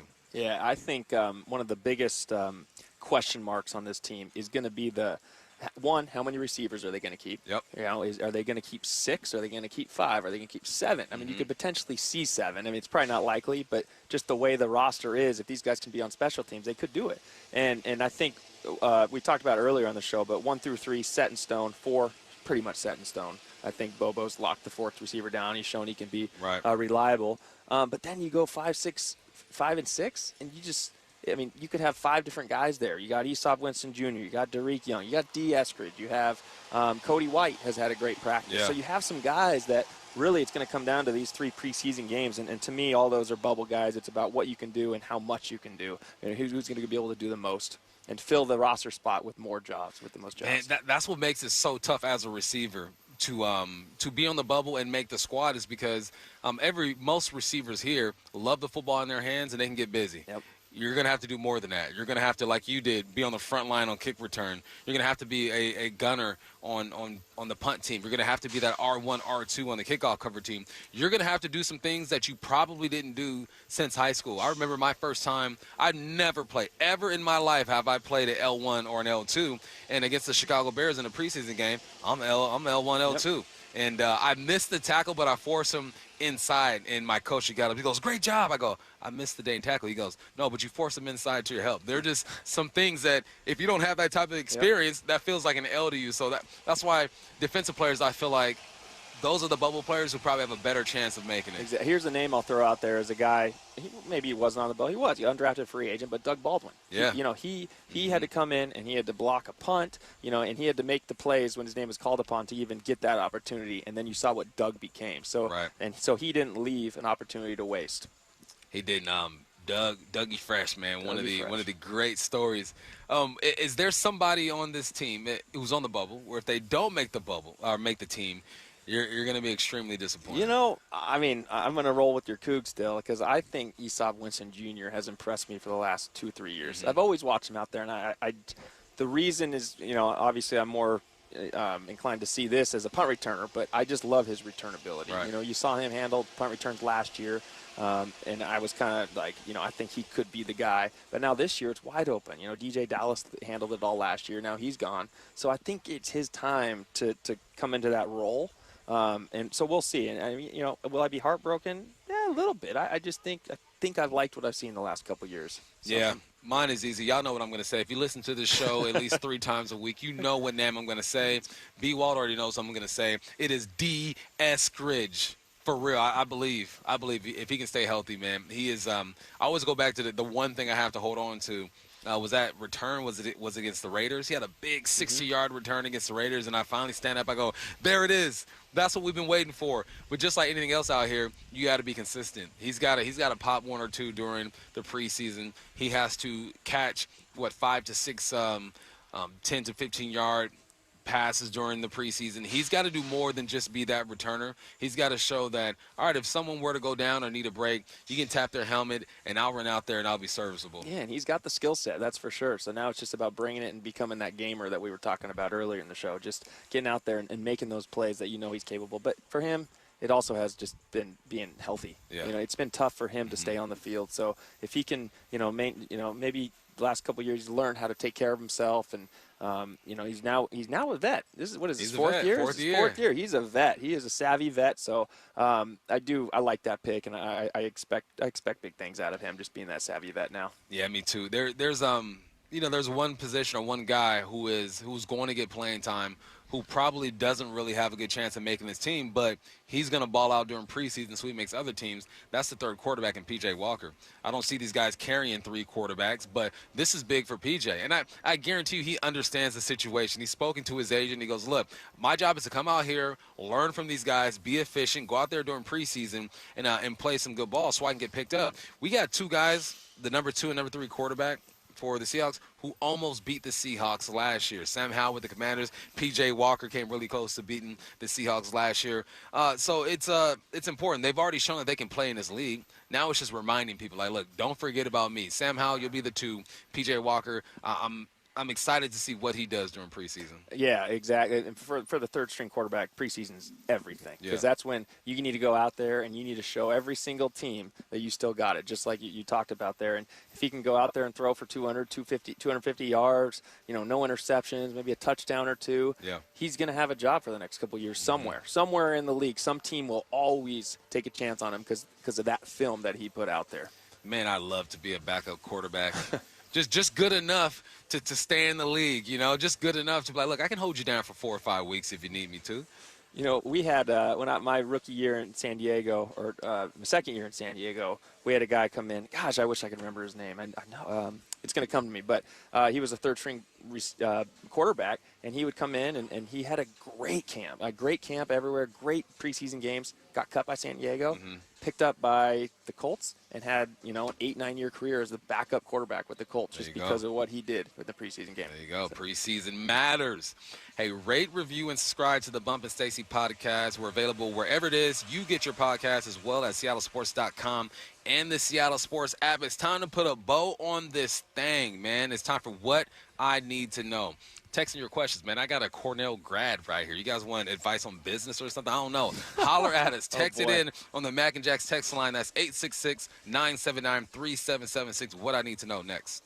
Seattle Sports, your home for Wyman and Bob. Joining us on set is Leslie Frazier, Seahawks assistant head coach. Dave and I have been talking about just how valuable you could be to a new head coach. You try to put yourself in a position where you can give suggestions and advice and just help guys along the way, based on my previous experience. And fortunately for me, we have a type of staff where guys will listen and we can talk through things, and that makes it, very enjoyable for me. Hear the rest of this interview on demand at SeattleSports.com and on the Seattle Sports YouTube page. I'm here with my friend Mark Clymer from Wayscar Ford, Isuzu in Auburn. Mark, is now the best time to buy a new car? Well, it absolutely is right now, because we have our factory invoice sale going on right now, which means you're going to pay what we pay. And this is on all our 24 model vehicles, basically, everything except for Raptors. So we're talking F-150s, Rangers, Mavericks, F-250s, Explorers, Escapes, Expeditions.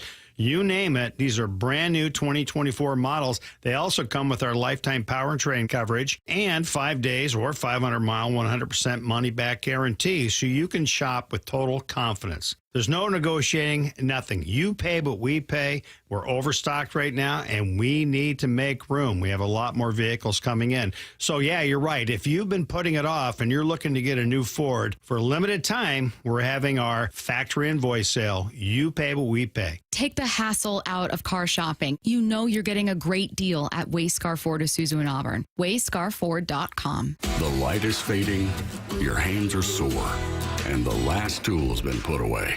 Now is the time to feel the satisfaction that comes with a job well done.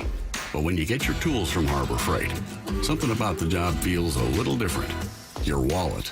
Because we believe that everyone deserves hardworking tools at hardworking prices. And that's what we have here. So, whatever you do it for less at Harbor Freight. Oh no, stomach issues again? Stomach issues? Who are you? Your pancreas. I could be the real reason for your diarrhea, gas, bloating, stomach pain, or loose oily stools. I thought it was my stomach. People often do, but any of these symptoms could mean having a condition called exocrine pancreatic insufficiency, or EPI. With EPI, the pancreas doesn't release enough enzymes to break down food, but EPI is manageable. Use the symptom checker on identifyepi.com and speak with your doctor. That's identifyepi.com. Sponsored by AbbVie. Timmy, everybody. Great job. Next up for our 5th grade class recital, we have Samantha. 10 times better performance can make a big difference. Castrol Edge Motor Oil gives your engine 10 times better high-stress performance. Castrol Edge, better oil for maximum performance. Now through December 28th, Castrol Edge and Edge High Mileage Motor Oil are on rollback at Walmart. Claim based on sequence 9 test under high-load conditions versus API SP test limits. Drivers who switch and save with Progressive could save hundreds, which could be life-changing. I mean, you could put that money towards that zero-turn lawnmower you've always wanted. And after using its edge-shaping technology to meticulously sculpt the face of the Mona Lisa into your grass, you'll become the undisputed king of Saturday morning lawn care, leaving your neighbor and sworn enemy Gary to question his place in the delicate neighborhood ecosystem. And it's all because you could save money switching at Progressive.com. Progressive Casualty Insurance Company and affiliates, not available in all states. It's not too late to become a 2024 Mariners season ticket member. Check out a Mariners Flex membership, a great option for fans who want the flexibility to choose their games and seats all summer long, while still enjoying the perks of being a member. With a Flex membership, you'll receive benefits like savings of 10% or more on tickets with no fees, access to exclusive pre-sales, year-round discounts at the team store and the box yard, and so much more. Go to mariners.com/flex to learn more about becoming a part of the Mariners family. With new leadership, the Seahawks are ready to get to work. Training camp coverage is presented by The Landing in Renton on your home for the Seahawks, Seattle Sports.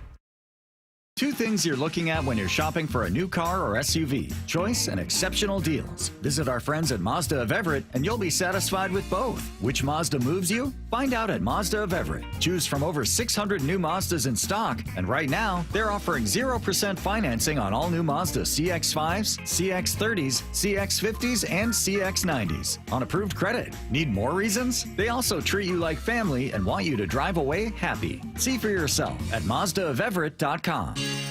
It's Extreme at Emerald Queen Casino Event Center, Saturday, September 7th. With special guest, Living Color. From burning hard rock to introspective ballads. Don't miss Extreme with special guest Living Color, September 7th at Emerald Queen Casino, the entertainment capital of the Northwest. 21 and older, need gambling help, call 800-547-6133 or visit emeraldqueen.com. For over 111 years, Pacific Lamp and Supply Company has been your #1 lighting specialist in Washington. From the Space Needle in Seattle and now all the way to the Riverwalk in Spokane. With the largest lighting inventory in Washington, Pacific Lamp's knowledgeable and experienced staff can assist you with any lighting issue, as well as help with intricate lighting and control designs. Plus, they work with all utilities in Washington to get you the best available lighting rebates. Pacific Lamp and Supply Company, Washington's lighting expert since 1912. Visit pacificlamp.com. Hi, I'm Stuart Holmes, Elections Director for Washington State. Our primary is August 6th. Make your choices, sign your ballot envelope, and return it to an official drop box by 8 p.m. August 6th. Or, if you mail your ballot, make sure it's postmarked by Election Day. Make your mark, vote now. Sponsored by the Office of Secretary of State and aired in cooperation with the Washington State Association of Broadcasters and this station. From the Quantum Fiber Studio, this is Bumpin' Stacy. Weekdays 10 to 2 on Seattle Sports and 97.3 FM HD2. It is time for What I Need to Know. Text your questions in on the Mac and Jack text line. That's 866-979-3776. Let's get to it from the 425. B. Walt, any players that have surprised you in camp so far? Well, I guess it's no surprise, but every single day I'm out here, JSN is making a big play. Right. I mean, I guess that's no surprise, but, I mean, it is a surprise, right? You can, every single day, no matter who you are, that's tough to do. So that's surprising that he has showed up every single day and made some kind of big catch or big touchdown. Mine will be Artie Burns, and he's a veteran, a former first-round pick out of Miami. And we saw him have some good days and bad days last year, but everything that I'm seeing and hearing is that he's a guy that's going to make decisions extremely tough. And when you are a veteran and you can show that you're healthy and you can be relied upon, you have an edge on some of these young cats. So I'm looking at Artie Burns and saying, all right, Artie, I see you. I see you. That cornerback room's stacked, too. I mean, there's a lot of guys that are on the bubble there, talking about bubble players. Right. That's a room that can go a lot of different directions. I mean, you got Mike Jack, Artie Burns, the 2 draft picks, a lot of guys there that can make some noise. What I need to know from the 808, what will the Seahawks record be at the bye week? That's week 10. So 9 games. What's their record? 9 games. I'm going to go with I'm just going to go 5-4. 5-4. I think 5-4. Nice and safe. Nice and safe. Super safe. And I have no info on that. I haven't even looked at the schedule for that, which games they'll win, which ones they'll lose, but it's just safe, and it seems like there'll be some good games, some surprises. You'll be like, wow, they played well. And then there's going to be the growing pains. Okay. I'm going to go 6-3. 6-3. I'm a half full type of dude. Still want to see what this offense looks like. Not going to see a lot during the preseason, but we will have some idea of where they are. It's going to be tough. Whatever it is, it's going to be tough. So we shall see. Okay, what I need to know from the 2-5-3. The odds makers have the Hawks wins at 7.5. Do you think they will win more or less than that? I'm over that. I'm putting everything on over. Maybe not everything, but I would make a solid bet on over. That's for sure. I think we're going to get 10 wins. I do. I really do. The roster's too good. I'm in the 9 to 10 win range. I think if you're able to win 9, you repeat what you did last year, but you can improve in some areas. If the defense can stop the run, if the offense can get better in the red zone, I realize there are going to be steps taken before you see the full potential of this Mike Macdonald team. So, yeah, they're definitely over 7. What I need to know from the 206 Cougs versus the Huskies. Who's more likely to make the squad, Aesop or Jack Westover? That's easy for me. I mean, me too. It's real, though, I think. Yeah. No disrespect to Westover, but he's in a crowded tight end room, man. There's a lot of good players over there. Hey, he still can make the squad, but if I had to pick, I got to go with Winston, just because he's made plays already on this team and has a relationship, not necessarily with his coaching staff, but he's made plays in this league. So and the numbers are in his favor too. You usually take more wide receivers than tight ends. Right. So if they stick with 3 tight ends, I think we already know kind of the lineup there. Whereas wideouts, like we talked about, 5, 6, possibly 7 wide open. Right. Yeah. What I need to know from Ohio, the 973. This is for you, B. Walt. Okay. Ask the Cornell grad if he took the wines class. What is that? Just it's actually in the hotel administration school. There's this tasting wine, like wine tasting class that's everyone wants in on it.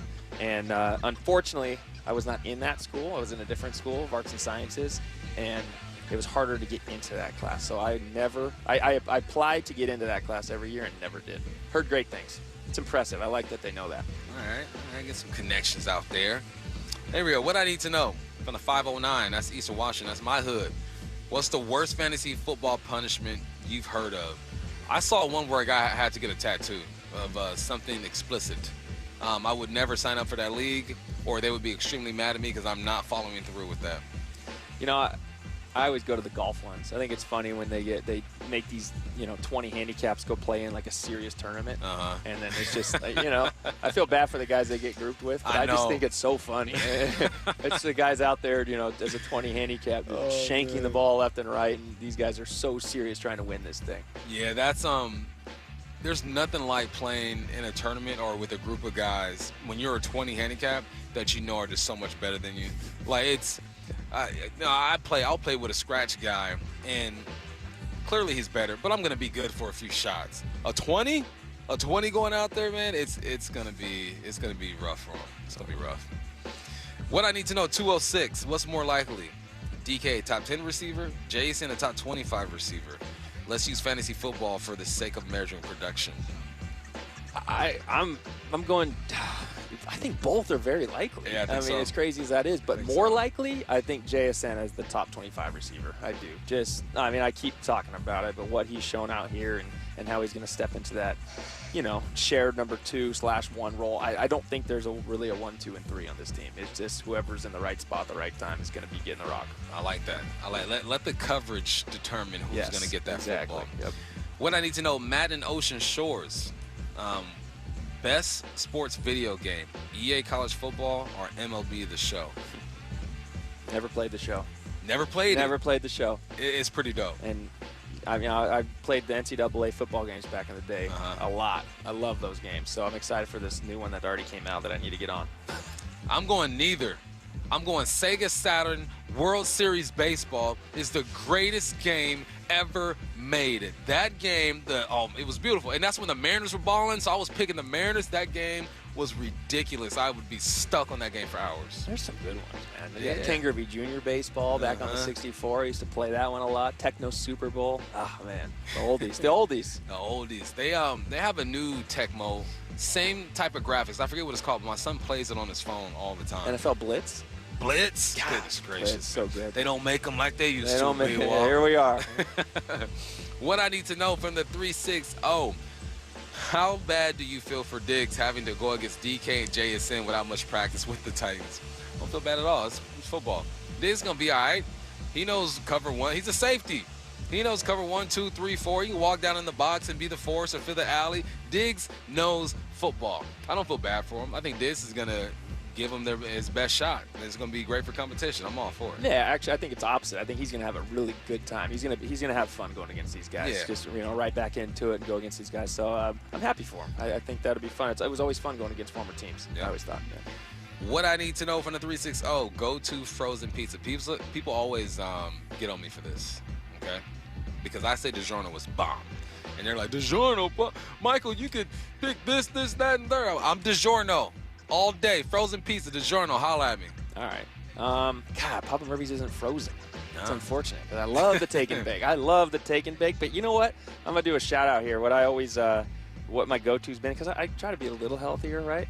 And I hate cauliflower crust. Hate it. But the Costco cauliflower crust pizza is so good. Okay. And I've been doing that frozen one a lot. All right. We got time for let's go one more. What I need to know: who was the fastest player you ever matched up against? Man, fastest player.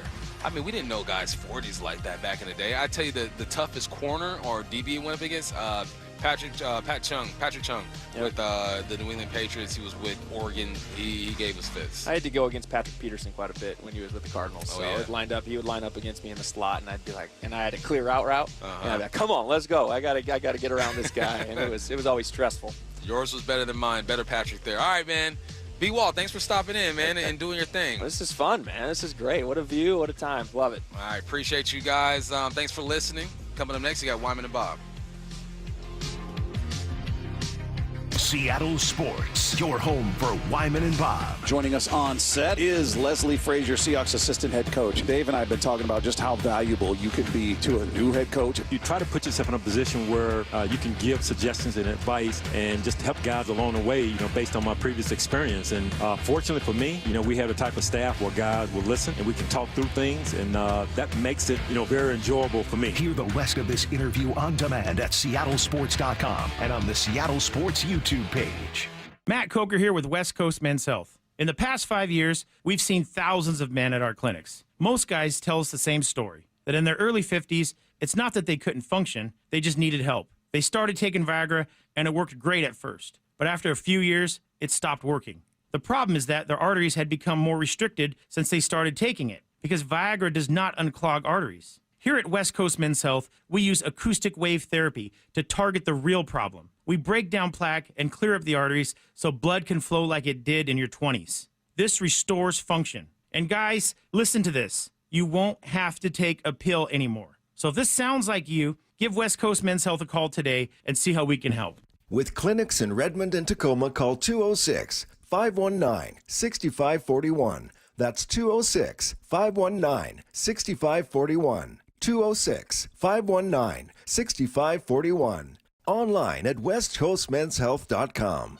Get ready for a night of fastballs and fairy tales. Mariners' family favorites Fireworks is coming up this Friday.